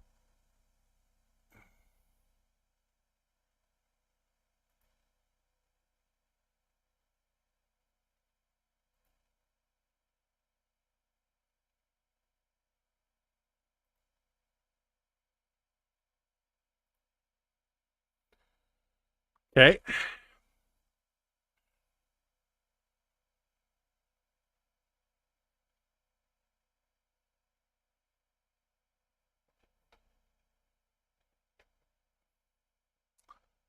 Okay.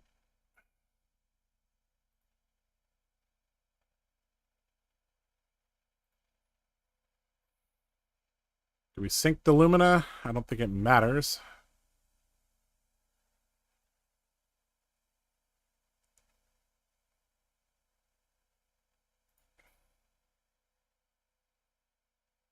I mean, we're just playing Valiant Thrust and then beaconing it, right?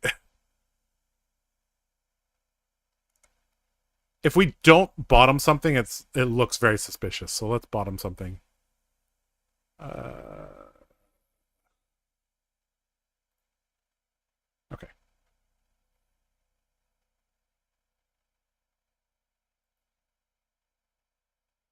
Why did that only block for 3? Oh, he had the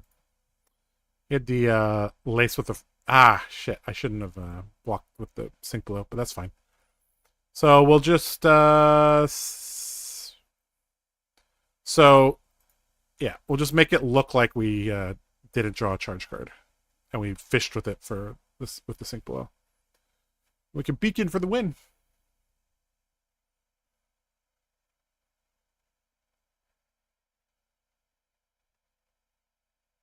All right, get wrecked, nerd.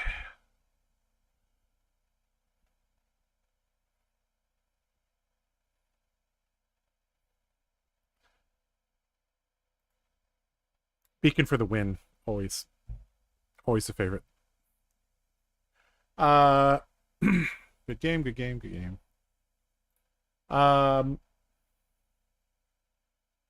Thank you. Learned a lot from my videos about Dorinthia. You're welcome.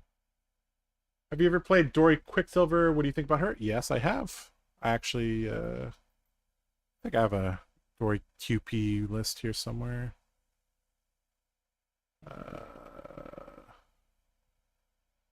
Let's see here.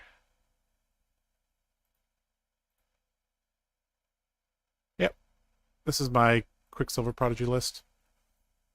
My friend actually okay, so drone is not legal, but my friend actually won a skirmish with this.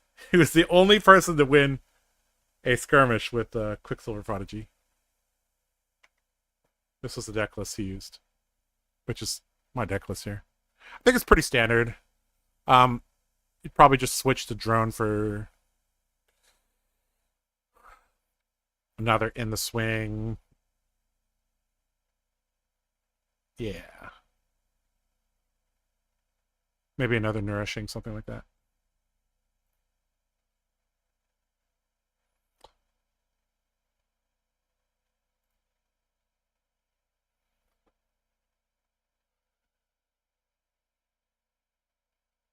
Get wrecked, nerd, with the nerdiest sigh immediately afterwards.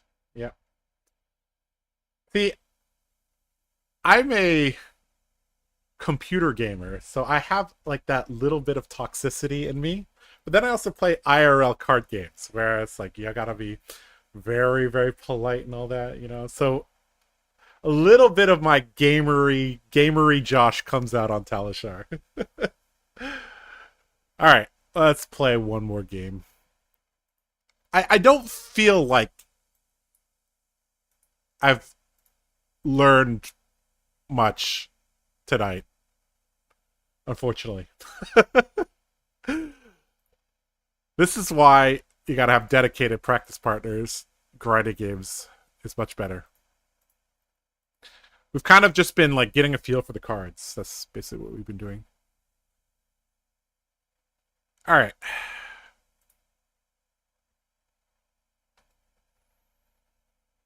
Gore Belching Dory is my Blitz guilty pleasure. Yeah, it's pretty good. I'm having lots of fun with Decimator Dory.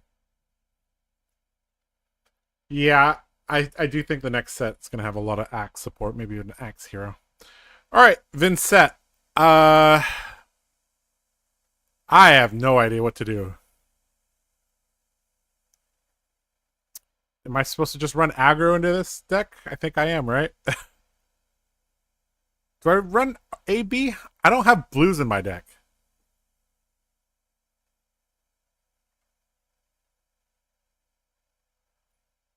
Man, I don't know. Let's just try it like this, I guess.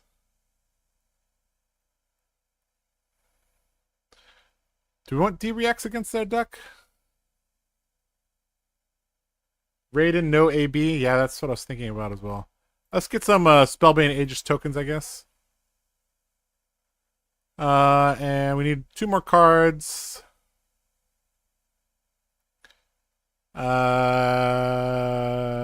I guess let's just go 2 Soul Shields here.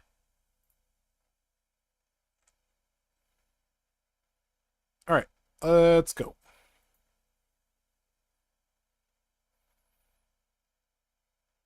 Uh-oh. I messed up, guys. He has Scepter of Pain.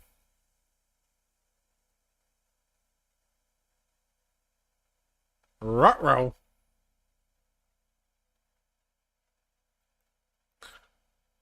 Alright, what do we do here? We charge the Courage or the Vigor? I think we charge the Courage here. Although the Vigor might encourage him to block more. But he has armor, so he's kind of good on that. We'll go this, charge this. Is the stream going to be available in the channel so I can watch it later? Yes, it will be.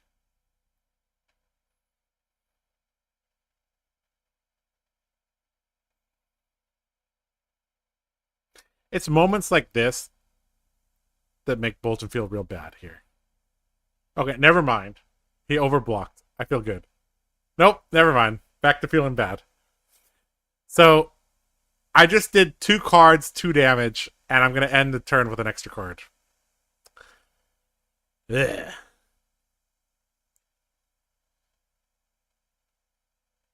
Am I supposed to snap this Lumina swing?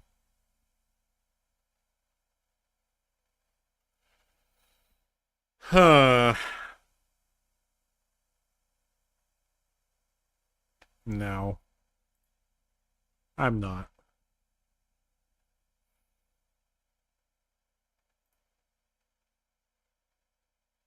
Uh-oh, we don't have a charge card.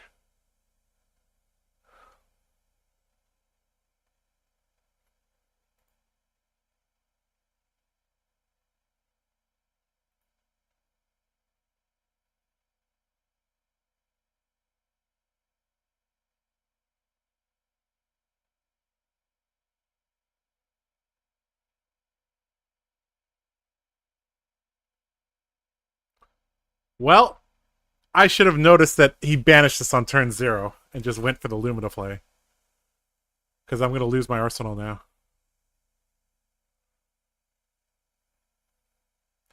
There's not really a clean way to use this hand. Because if you play Lumina before, it's not going to see the fact that you've charged off the warband.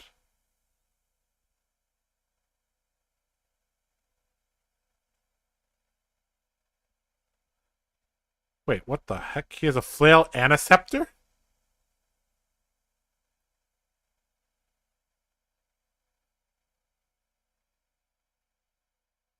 Holy crap.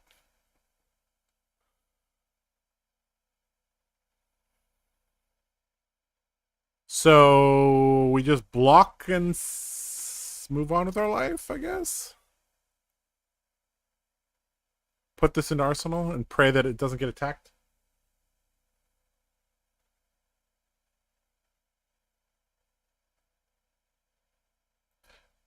Does Vincent have any, like, anti-light cards in their deck?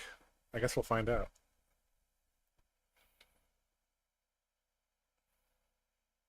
This Scepter of Pain is going to cause me a ton of pain here.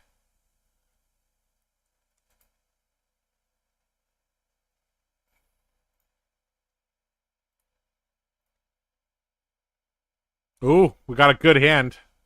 Wow, we got a real good hand. Holy crap. Let's see if we can hold on to it. A jack-o'-lantern? Is this even legal, guys? That's not legal, right?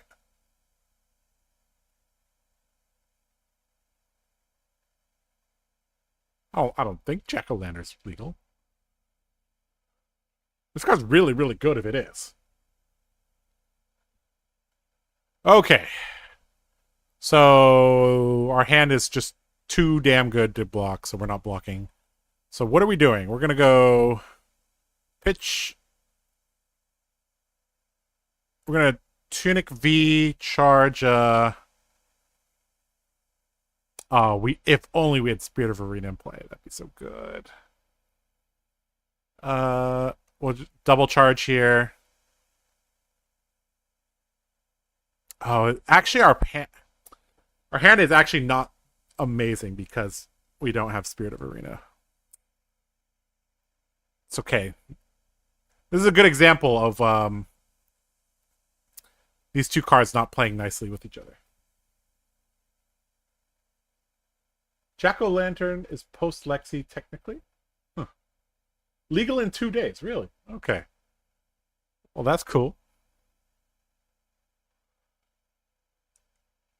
Another one. Oh, never mind. We're still on reactions. Okay. Yep, we'll take it. Okay, so I think we're just double charging V into Raiden here. I think. And we'll Lumina later. If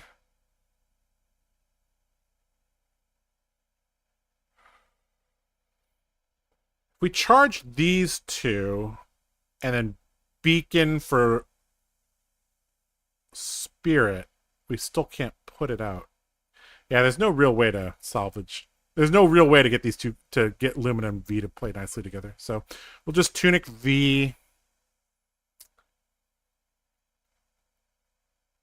How many cards are we charging? Do we want to...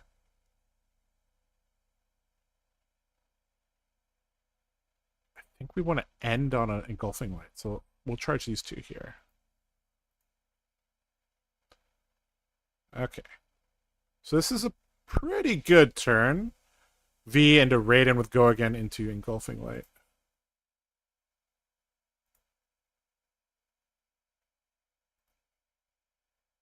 That was a pretty fast no block from him.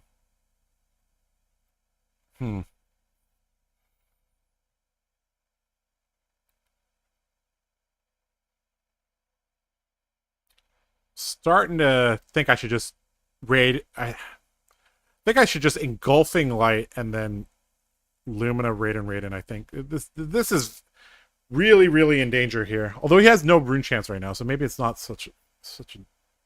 I'm probably not gonna get another widespread. He could get to 3, but it's not the easiest.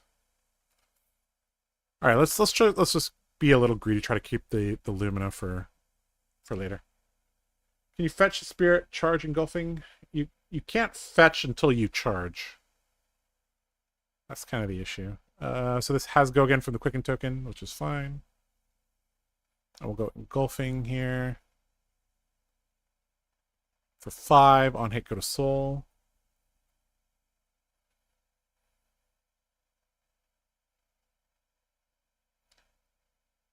The back-to-back streams from TheCardGuyz blessed. Oh. I don't stream as often as Nathan, but last year for my World Championship prep, I did stream quite a bit. I streamed, I think, 6 or 7 times last year in the lead up to Worlds. Old school Fab players will remember Chonkinthia and the 347 Bolton.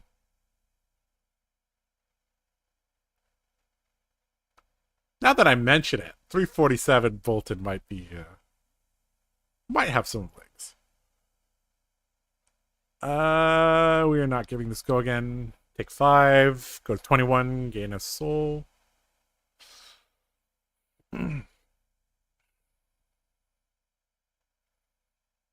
Okay.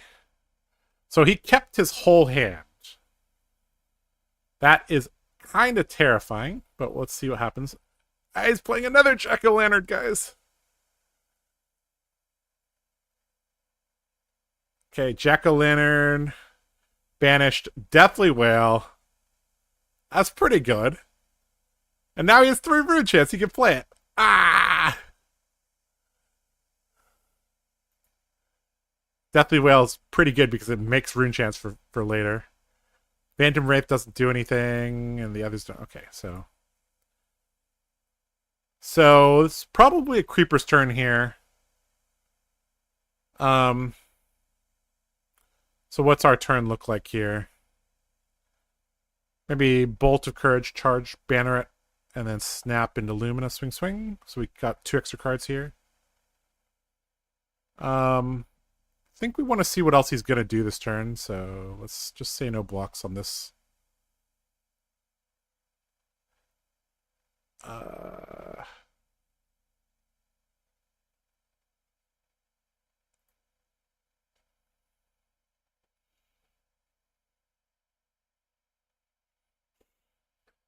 Chunkinthea. Yep. Chonky Dory was damn fun.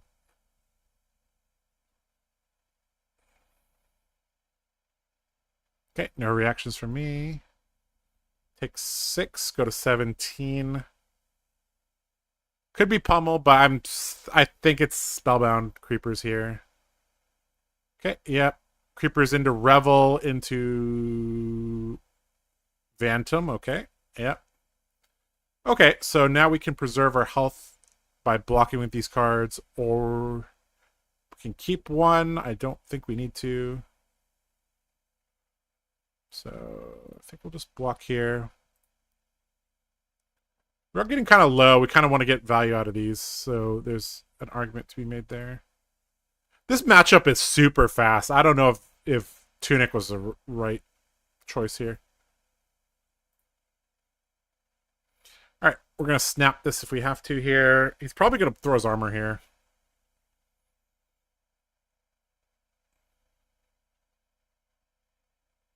Favoring Tunic over Soulbond these days? I generally favor Tunic over it, but I think that was a mistake in this matchup. Beaming Charge Banneret. Lumina, end on Bolt would be good too. That probably is a better line than what I'm taking here. That does mean I take a little bit of damage though, but I would get to end on Bolt, which would have been nice. Yep.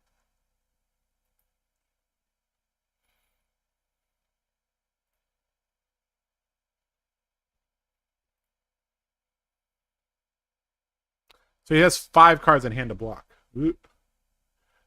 Where's the Courage of Bladehold Beaming Blade combo? Doesn't exist. Courage of Bladehold only discounts by 1. And Beaming Blade, Banana Blade costs 2.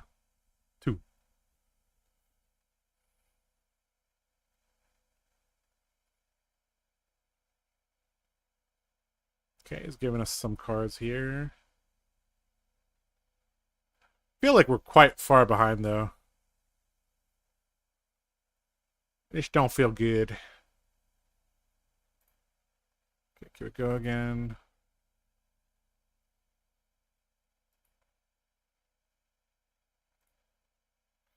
Okay, we're definitely blocking with our armor next turn.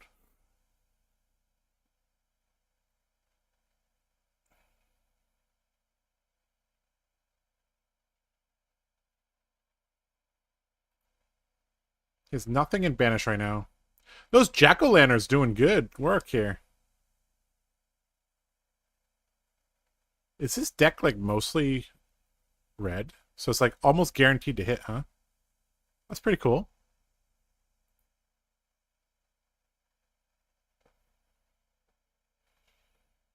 Again, we got 100 people here. Thank you so much for watching the streams and supporting the card guys. We really appreciate it. All right, so this is going to hit. He's going to take 2. I'll gain a life. All right. Sounds pretty good if we can keep it. Oh, Mauve Skies here. Oh, not what we want to see. Blue Mauve Skies is not the worst here, actually. So this has go again. Nothing else from Banish can come. There's something here. So what we ideally want to do is Bolt, Charge, Gallantry, Beacon it. Lumina, Lumina. Valiant should be good here. I think that's what we're going to do.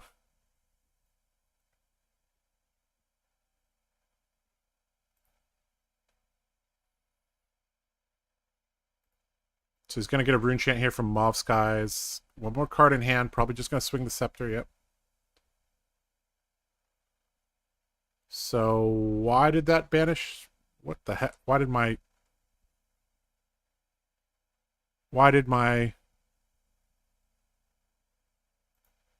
Oh. Each hero banishes the top card of the deck. Right. Okay. So I lost life, so I banished the top card of my deck. Okay. We got there. Okay, so Bolt. Charge this. And we got Beacon to ensure this hits, which is nice. We haven't seen him play a D-React either.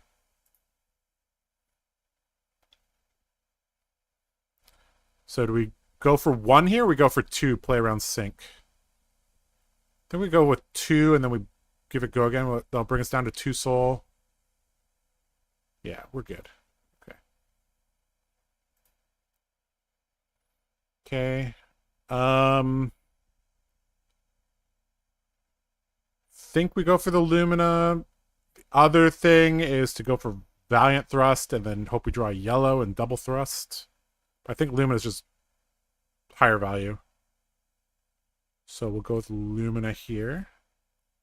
We'll give it go again. Pass party, draw a card. Light of Soul, pretty good. So I guess we want to see what's on the top of our deck. Well, I guess we want to refill our soul slightly before we begin. I guess if we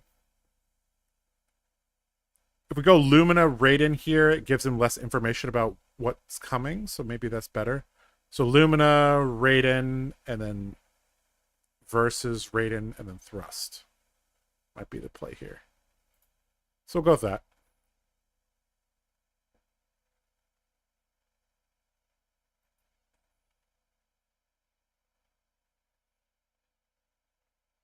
Okay, he's taking it. This has go again already. Okay. So we can go Thrust into versus Raiden. I think that's the play. Is there any reason to go versus now? I don't think so.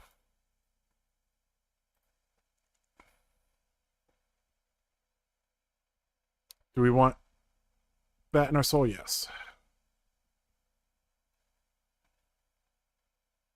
Because now we're having outs for Beacon of Victory here.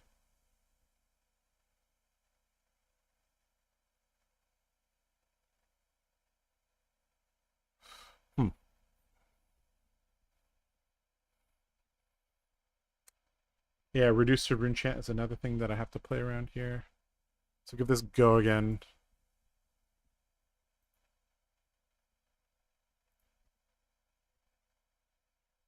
Versus into Raiden. So he's probably going to block the spellbound here.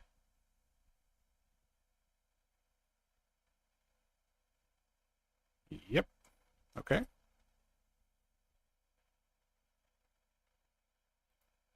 That's fine.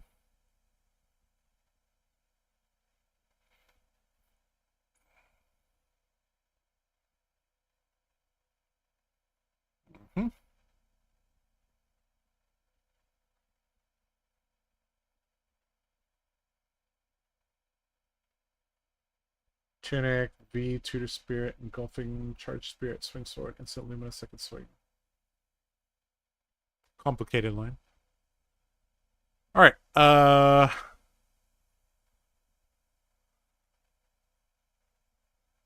did he lose life this turn?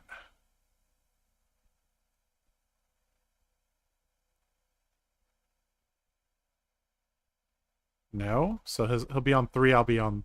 So he'll be on 4. And let's see here. What is the play here? Snatch, even get a card. If he blocks 3, he takes 1. So that doesn't get a... I need to get multiple cards from him. I think it has to be Cataclysm into Snatch, right? Is that the play?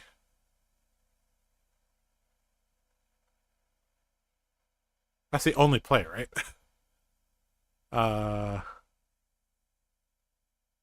Yep. Alright, we're just throwing everything here. Oh, we don't have to block with the Tunic.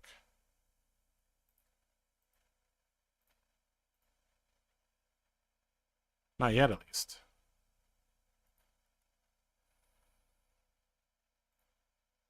So he's going to be at 4. Okay, so we'll go Cataclysm into Snatch.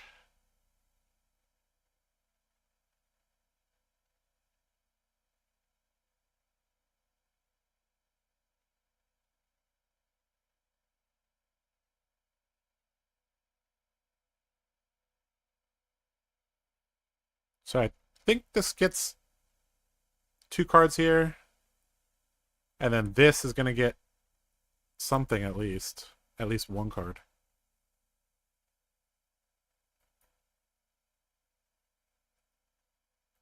Snatch overperforming.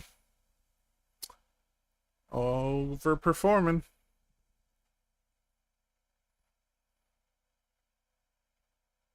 Okay, but he's not going to have anything, so he doesn't have to banish anything, so I guess that's good.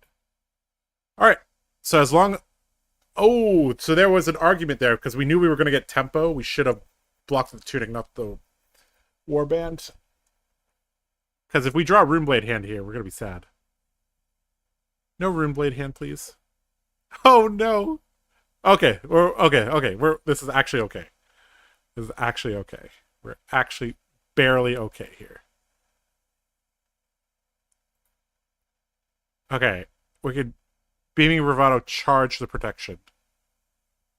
And then raid it. Or Snatch. I guess both are fine. We'll actually get a Spellbait Aegis token too. That would be cool. We get Arsenal Soul Shield, which is quite nice. Alright. This is AB at home, guys.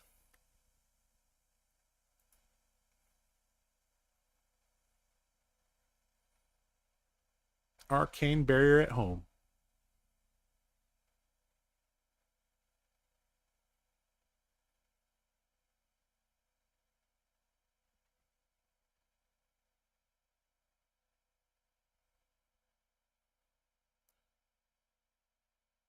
So I think actually we said the Snatch here. Because just an extra damage compared to the Raiden. Okay, we give it go again.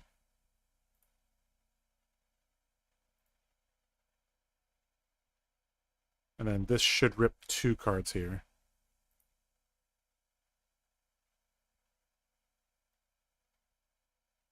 Yep.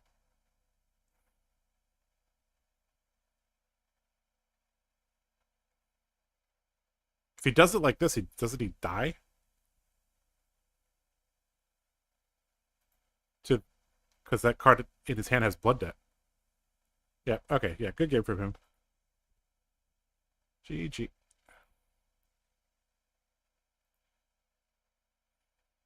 Oh, wants to enable chat. Sure, go ahead. Hello. You guys can't see it, but I'll relay what he's saying. Okay.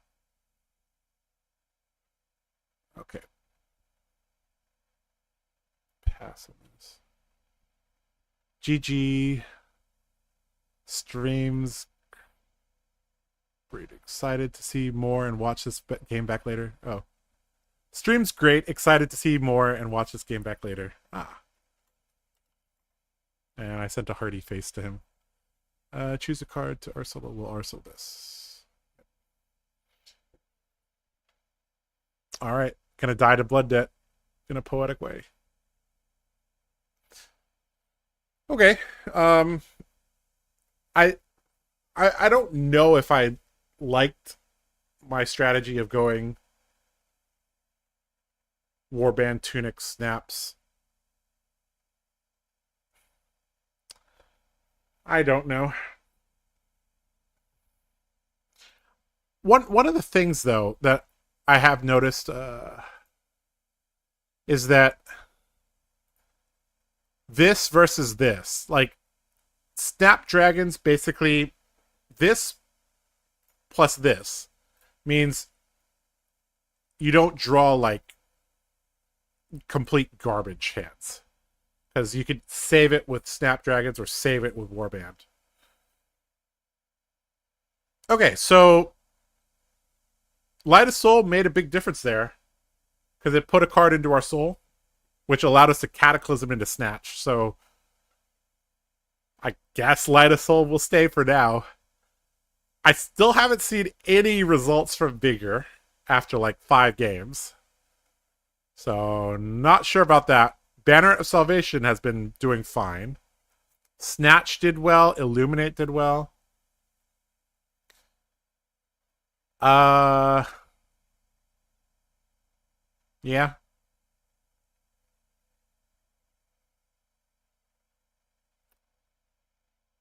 Oh, all right. We have been going for 4 hours here.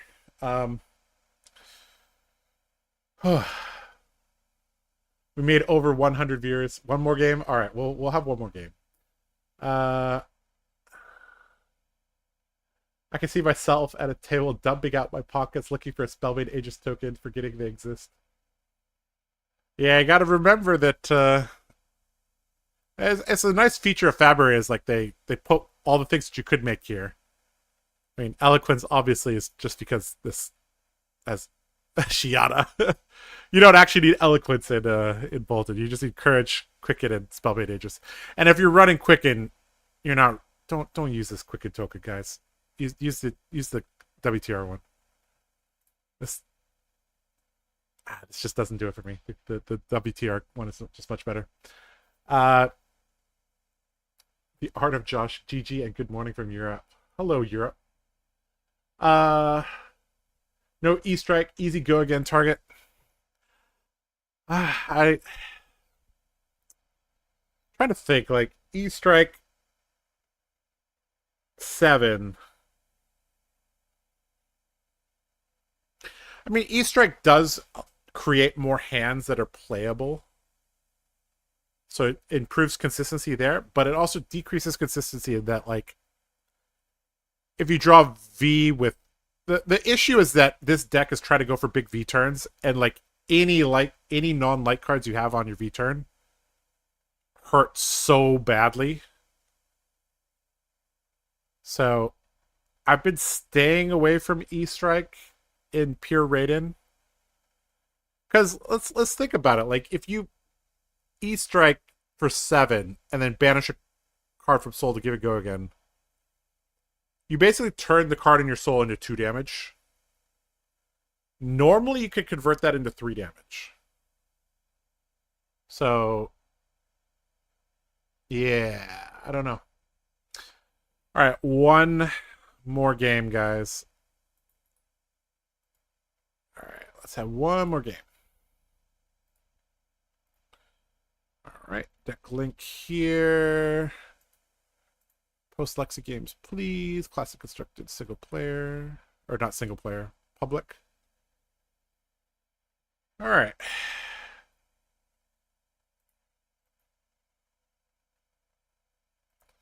So for those of you guys joining us, this is the deck list we've been using for the evening.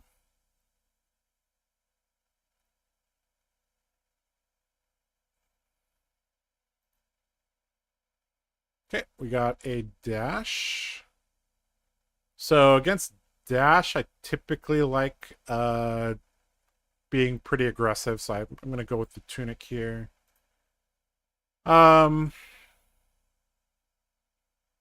Dash has some 6 power, so Soul Shield's not awful.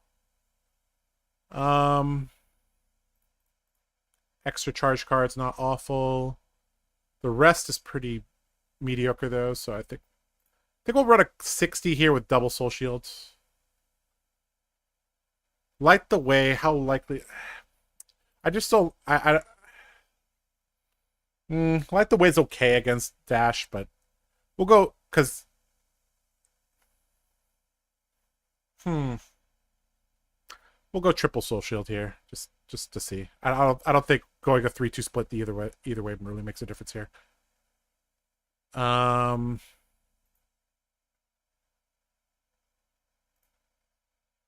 Very interesting that Dash is making me go first. I don't think that's correct. That basically tells me the Dash is aggro. So, if I know the Dash is aggro, should I... You know what? Let's go like that. I think if an unknown Dash, I would have went 3 Soul Shield, but yeah. All right, let's go.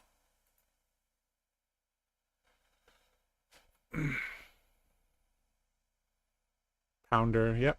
So standard equipment here. So do we want the Valiant Thrust or the Snatch in Arsenal? Both are fine. Snatch is probably a little bit better in Arsenal, because we can end the chain and then Arsenal whatever we draw. Valiant Thrust also blocks for 3, so I think we're gonna go Engulfing Light, Charge, Bolting Blade, and Arsenal the Snatch.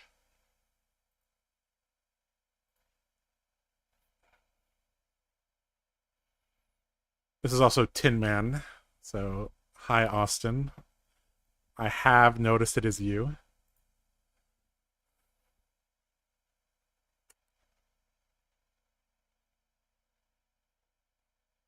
One of the guys in our Discord. All right.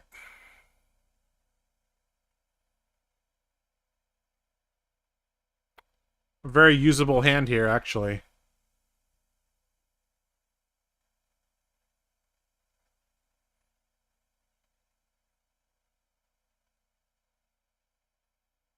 Twin Drive here, double boost. So, how do we want to approach this matchup? So we're up against Boost Dash starting with Pounder and has tempo. So I'm looking at this Bolt, Charge, Gallantry is fine. Raiden into Snatch is okay. If he, like, he'll likely have his equipment on the chain there. So if we block here, we'd have to use our snaps, which I think is fine. We could also take Flight, Charge, Bolt, Valiant into Raiden into Snatch is fine as well. I kind of like waiting a little bit. So let's just block here. We might actually block with these two. Not really in love with either one of these cards by themselves. That's fine. Okay, so actually this is pretty bad because this is going to grab a card here, which is fine.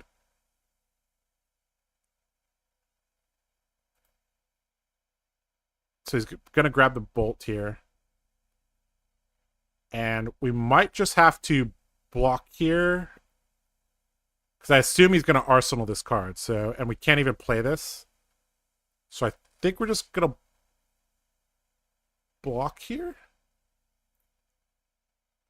And call the bluff that he's not actually attacking with this. Because he had to boost. Did he have to boost? Yeah, he had to boost this. Okay. Yeah, so we're calling the bluff here that he's not attacking with that card. So we got there.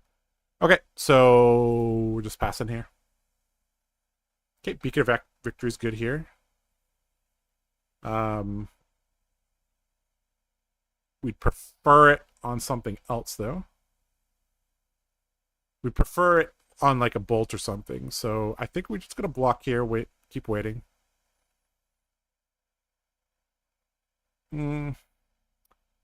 Alternatively, we can keep 2 cards and then take flight with the Tunic and then raid in.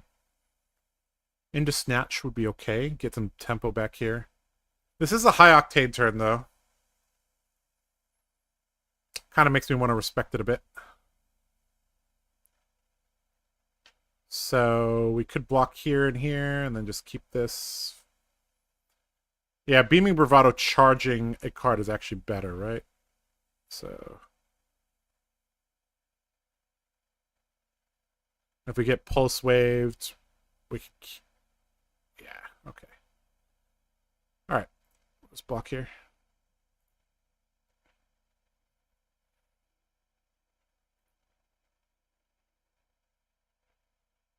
He's burning through his deck fast here. Corn, Accelerator here. Or, never mind, he had extra action points. Second high octane here.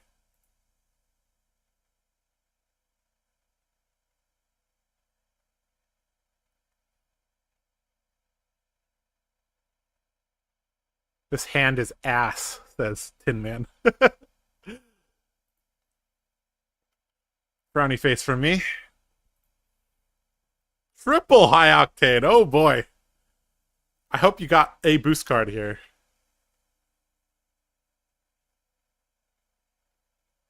Look, guys, it's 3 of a kind. So, I mean, how bad could this be? Like, no blues, no boost? That's as bad as it gets, right?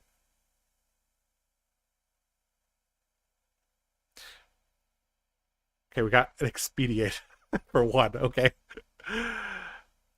Gotta give it 3 action points, though, I guess. I mean, how bad could it be, right?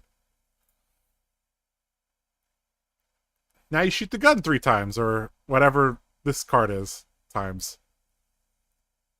Gonna put out another core. Second core. Draw a card. Heart. Shoot the gun twice. Okay. So, I kind of want to use the Warband, just because I might draw a Runeblade hand. Is there any reason to keep them? I just, like, lose the game from fatigue. You might. You did boost away. You have 39 cards left in your deck on turn 2. Like, cards left on.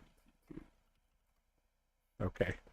So if we block with Warband here, what does that open up us? We saw he was playing Combustible Courier. So, I mean, having both of these together is nice. He still has a Pounder out, so matters less. Okay, we won't block with our armor here. Well, let's just save it, just in case. Low Octane, confirmed. All right, we're going Beaming Bravado, and then... So, actually, do we want to go up 1 soul to use our Tunic here? Hard to say.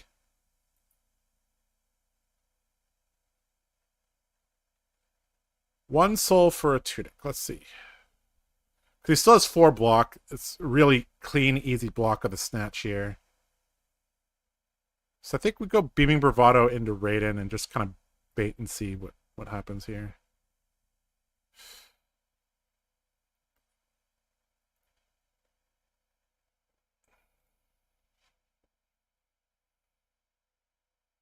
Okay, give it a go again. He basically can't afford to block anymore because he lost 25 cards in his deck already.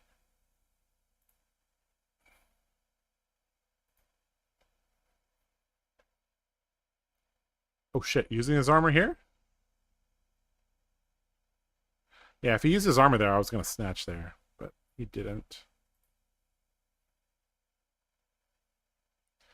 T-Bone may be the only threat to defending with armor, yep. And I have snaps, that's why I'm kind of holding them for a little bit.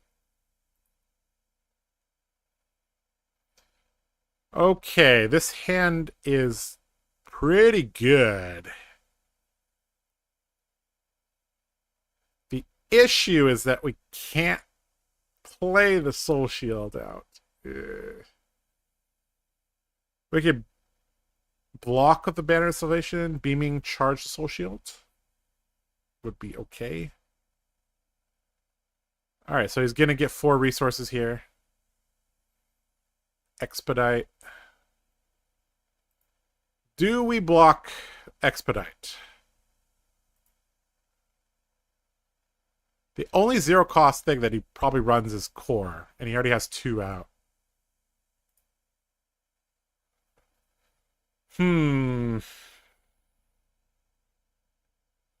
Warband plus a card. And we Beaming Bravado, charge Soul Shield. Lumina, Snatch. That seems decent.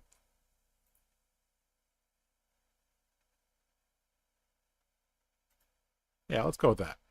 Okay, let's play around the fact that he might have Techlicore in hand. Zipper hit here, we're not going to care about.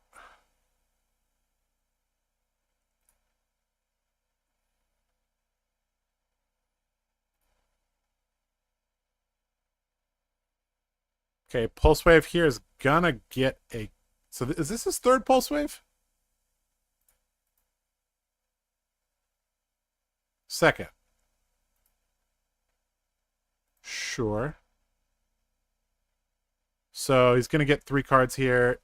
Damn, he's gonna take the Lumina here. Oh, he could actually take the charge card here, too. That would be bad.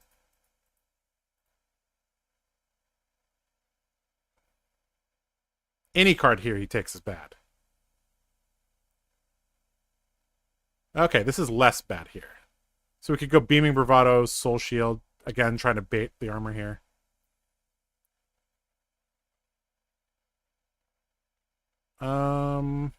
Yep. It's fine, take 1.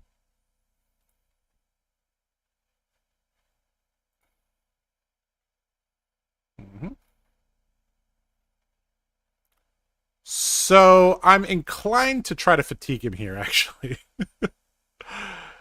But can I do it?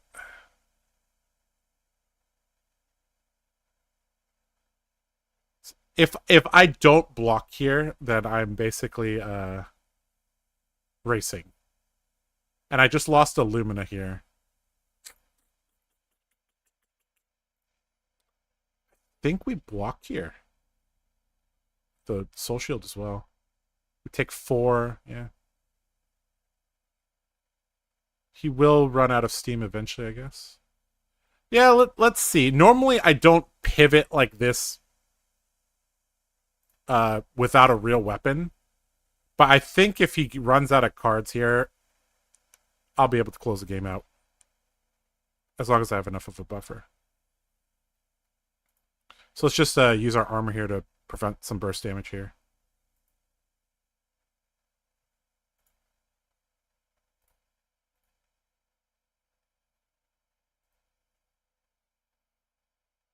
Alright. Pass the turn or snatch? Nope, we're not giving him a chance to filter with Crown. So we do have a Light of Soul in our deck. That may come to bite us in the ass here. That is another consideration for not running that. Alright, 2 card block here. Although this is a pretty good... Oh, we also have a Spirit of Arena as well. We have 2 no blocks in our deck. Huh.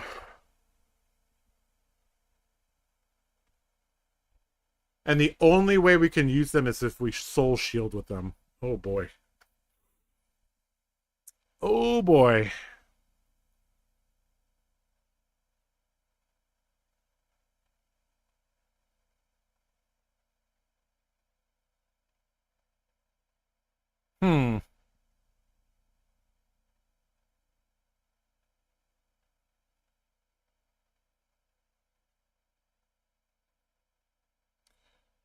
Yep, I guess we're just defending here.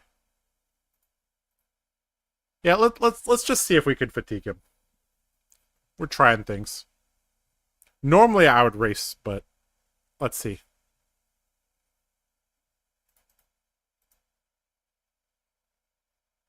He has been aggressively boosting. And he has no high octanes left as well, so. Okay. Interesting. Snatch is very likely to get his armor. And then we can move light the way into the arsenal, I guess. It's not the worst. And if he doesn't block, then what? Are we really going to snap it? No, we're not. All right, we'll just send this raw. It's going to take it here. Filter here, actually. Okay. He's down to 22 cards. He's been boosted like super aggressively. But if we draw a no block, we're going to be real sad here. I think we might draw that soon. He banished max velocity, so he doesn't have... he has one left in his deck somewhere. Okay. Combustible Courier for 2. We will block with this. So we're trying to hold the Illuminate here. 0 to 60. Yep. Block with Valiant.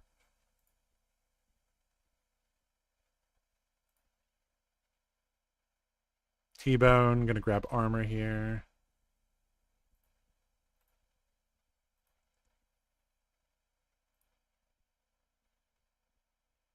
Gun.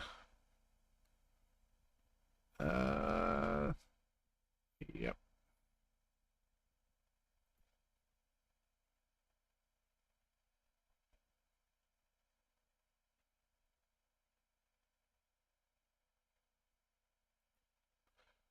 So do we send the Snatch in the hopes that we draw our no block and can put it into Arsenal?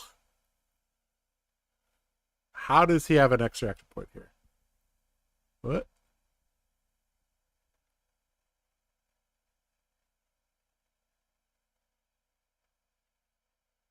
Oh, Achilles. Okay. Sure. Take 2 here. I don't know why he's Achillesing here. Just for 2 damage? That doesn't sound right. All right. Let's see if we could... If we draw a Light of Soul here, we're actually going to put it into Arsenal, I think. Go, Snatch.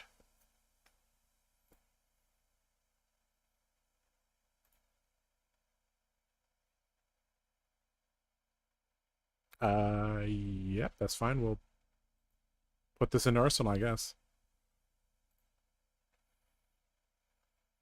So far, our deck has been very kind to us. We haven't drawn Spirit or Light of Soul.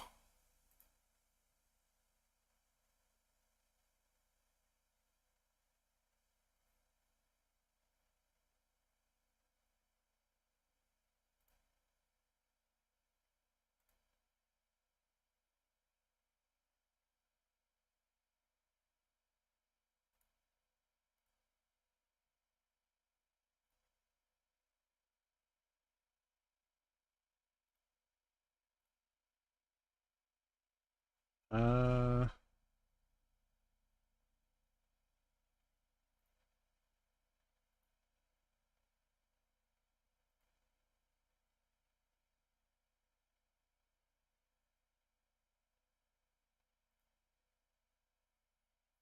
So I guess he has high octane here.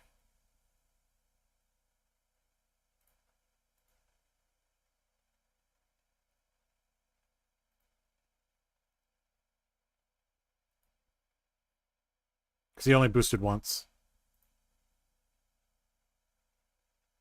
Okay, never mind. Okay, he does. Okay.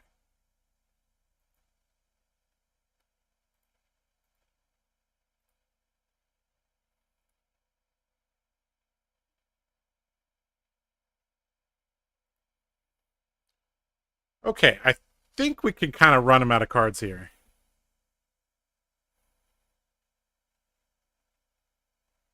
Interesting. Pass back to me on that, huh?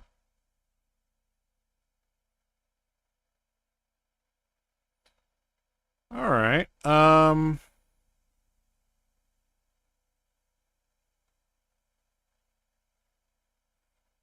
Light the Way, charge Banner of Courage, I think is the correct play here. He's not going to block here, which means this is going to have go again.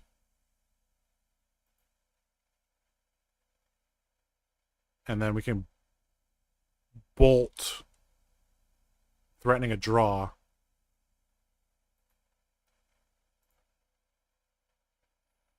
Give this go again with our hero ability. Draw.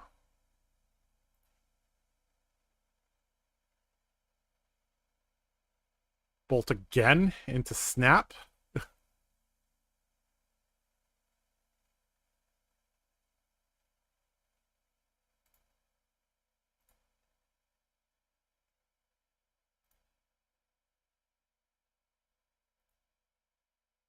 Ooh, that's pretty good. Light the Way, charge this. Have go again. No, Raiden into this. That's better.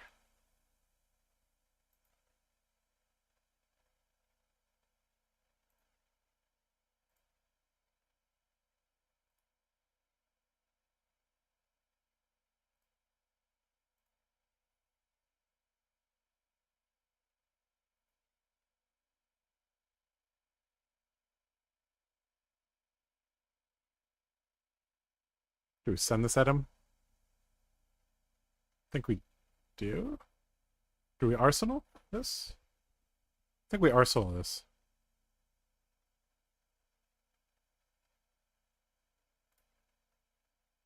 Uh-oh. We finally drew our no block, guys. Uh-oh.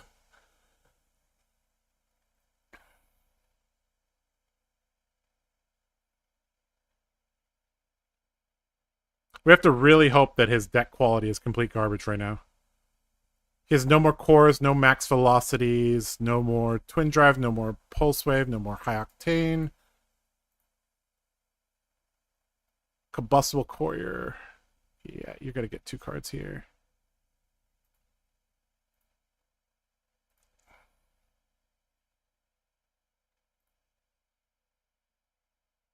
Oh, shoot. That's not good. Ooh, boy.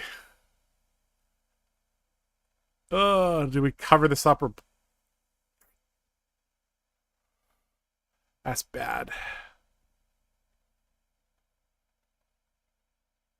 think we cover it up as much as we can.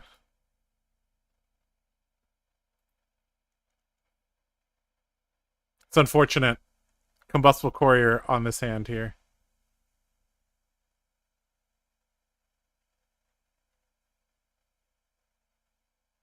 He says, oh shit, for real. Yes, for real. You're gonna heart here? Throttle? Okay, that's gonna hit.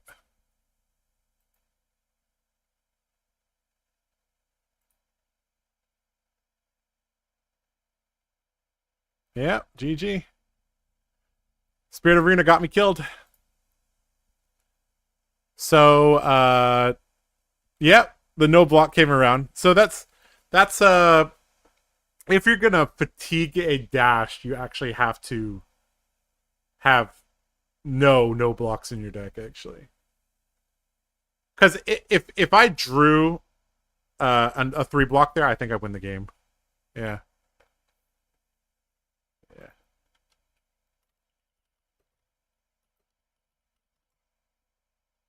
Yeah. So I only had 8 block that turn. So maybe the strategy with having because I pivoted to that in the middle of the game, right? So I actually should have known based on him choosing to go second. I could have just run the full fridge, took out all my no blocks, blocked him a bunch, and then killed him when I had like 30 cards advantage. That's the danger of choosing second as dash. Like if you choose second as dash, people know what you're on. So no arsenal on that turn saves you. Yeah. Why did I give Tunic? Just to prevent damage on the burst turn.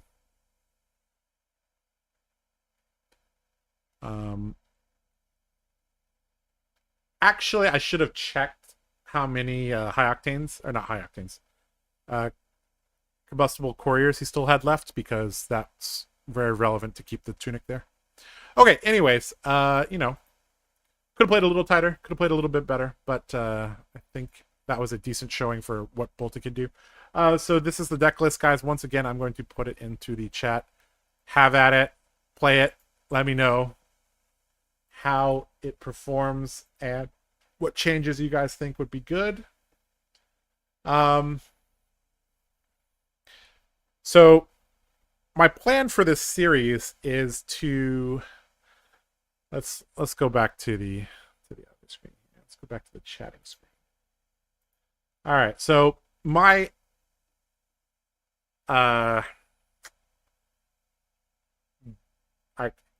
plan for this video series or this streaming series is to come up with a deck list that I think would be good into the world's metagame, which, for those of you who are here since the start of the stream, you guys are the real MVPs. For those of you who just joined, at the very beginning of the stream, I talked about how if we think that these 6 heroes are going to be most of the meta, then, you know, these 4 heroes actually have a decent shot into these 6 heroes, right? And obviously, I love Warrior, so I'm looking at Bolton here. Oh, you guys can't see what I'm pointing at. Damn it. Here. This is what I showed at the very beginning of the stream. These 6 heroes, if these 6 heroes are the representation of the meta, then these 4 heroes theoretically have a pretty good matchup against these. So it's something to explore.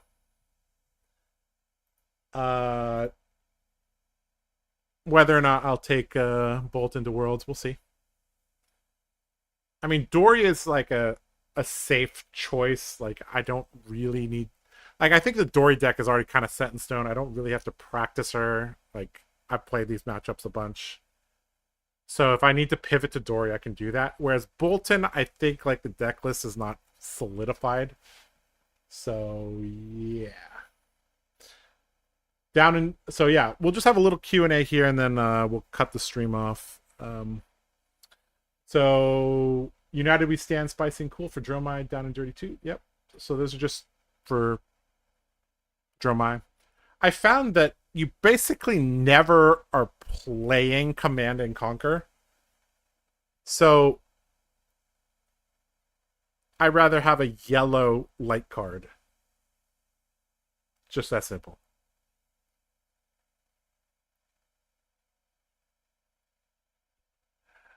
I just realized that you're the guy I met in Vegas. Aren't you the guy with the custom sleeves? That is correct, yes.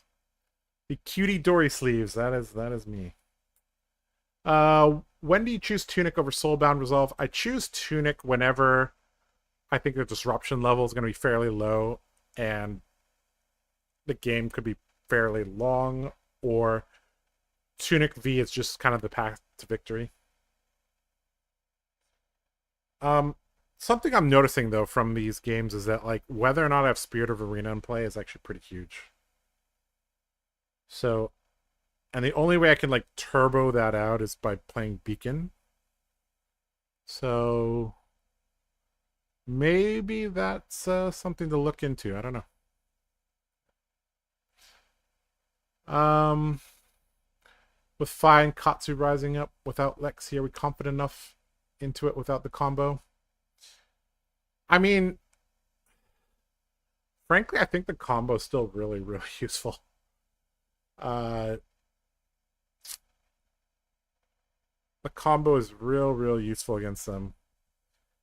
I had a pretty rough match against Katsu earlier today, so I don't know. Something to think about.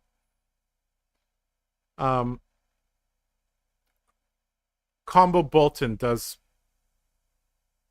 pretty heavily roll those decks, though. Unless Katsu or Fai are running Command and Conquer and Breaking Point. Warmonger's Diplomacy is pretty good, though, as well. So I don't know if you really want to take the combo route against them.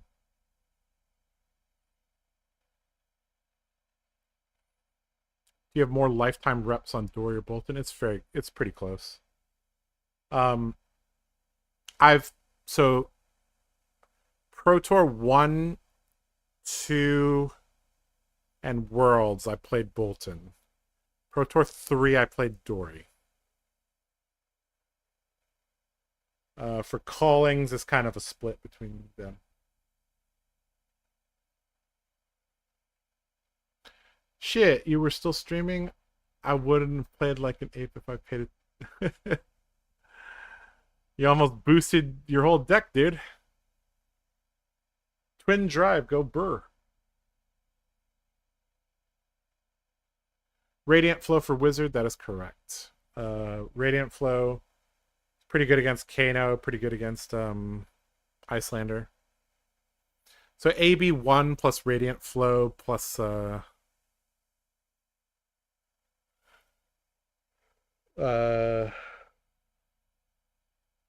Soulbound Resolve plus the Spellbinding Aegis token is 5 block. The only issue with the Radiant Flow is that like they can respond to it with Waning Moon and it kind of messes that up. But if they do that, they generally come off an arsenal, so I don't know. Yeah, exactly. That's why I've been thinking like Halo might just be better. My original plan was Halo plus Nullrune Boots into Icelander. Soulbound Resolve. Ironsong Versus. That was my original plan. Of course, you were basically never activating Ironsong Versus. It's just to gain 3 life against Bullander. Oh, okay.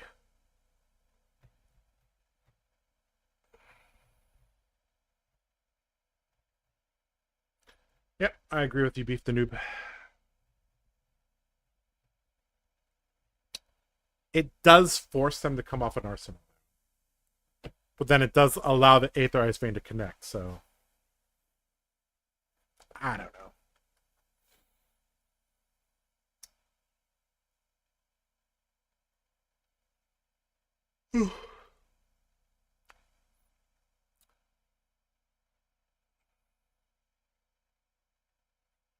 I used Nullrune Boots with Halo and Soulbound for the Wizard, yep. That was my original plan, and then I was like, well, if I have Radiant Flow, like, it's kind of like wasting slots, yeah.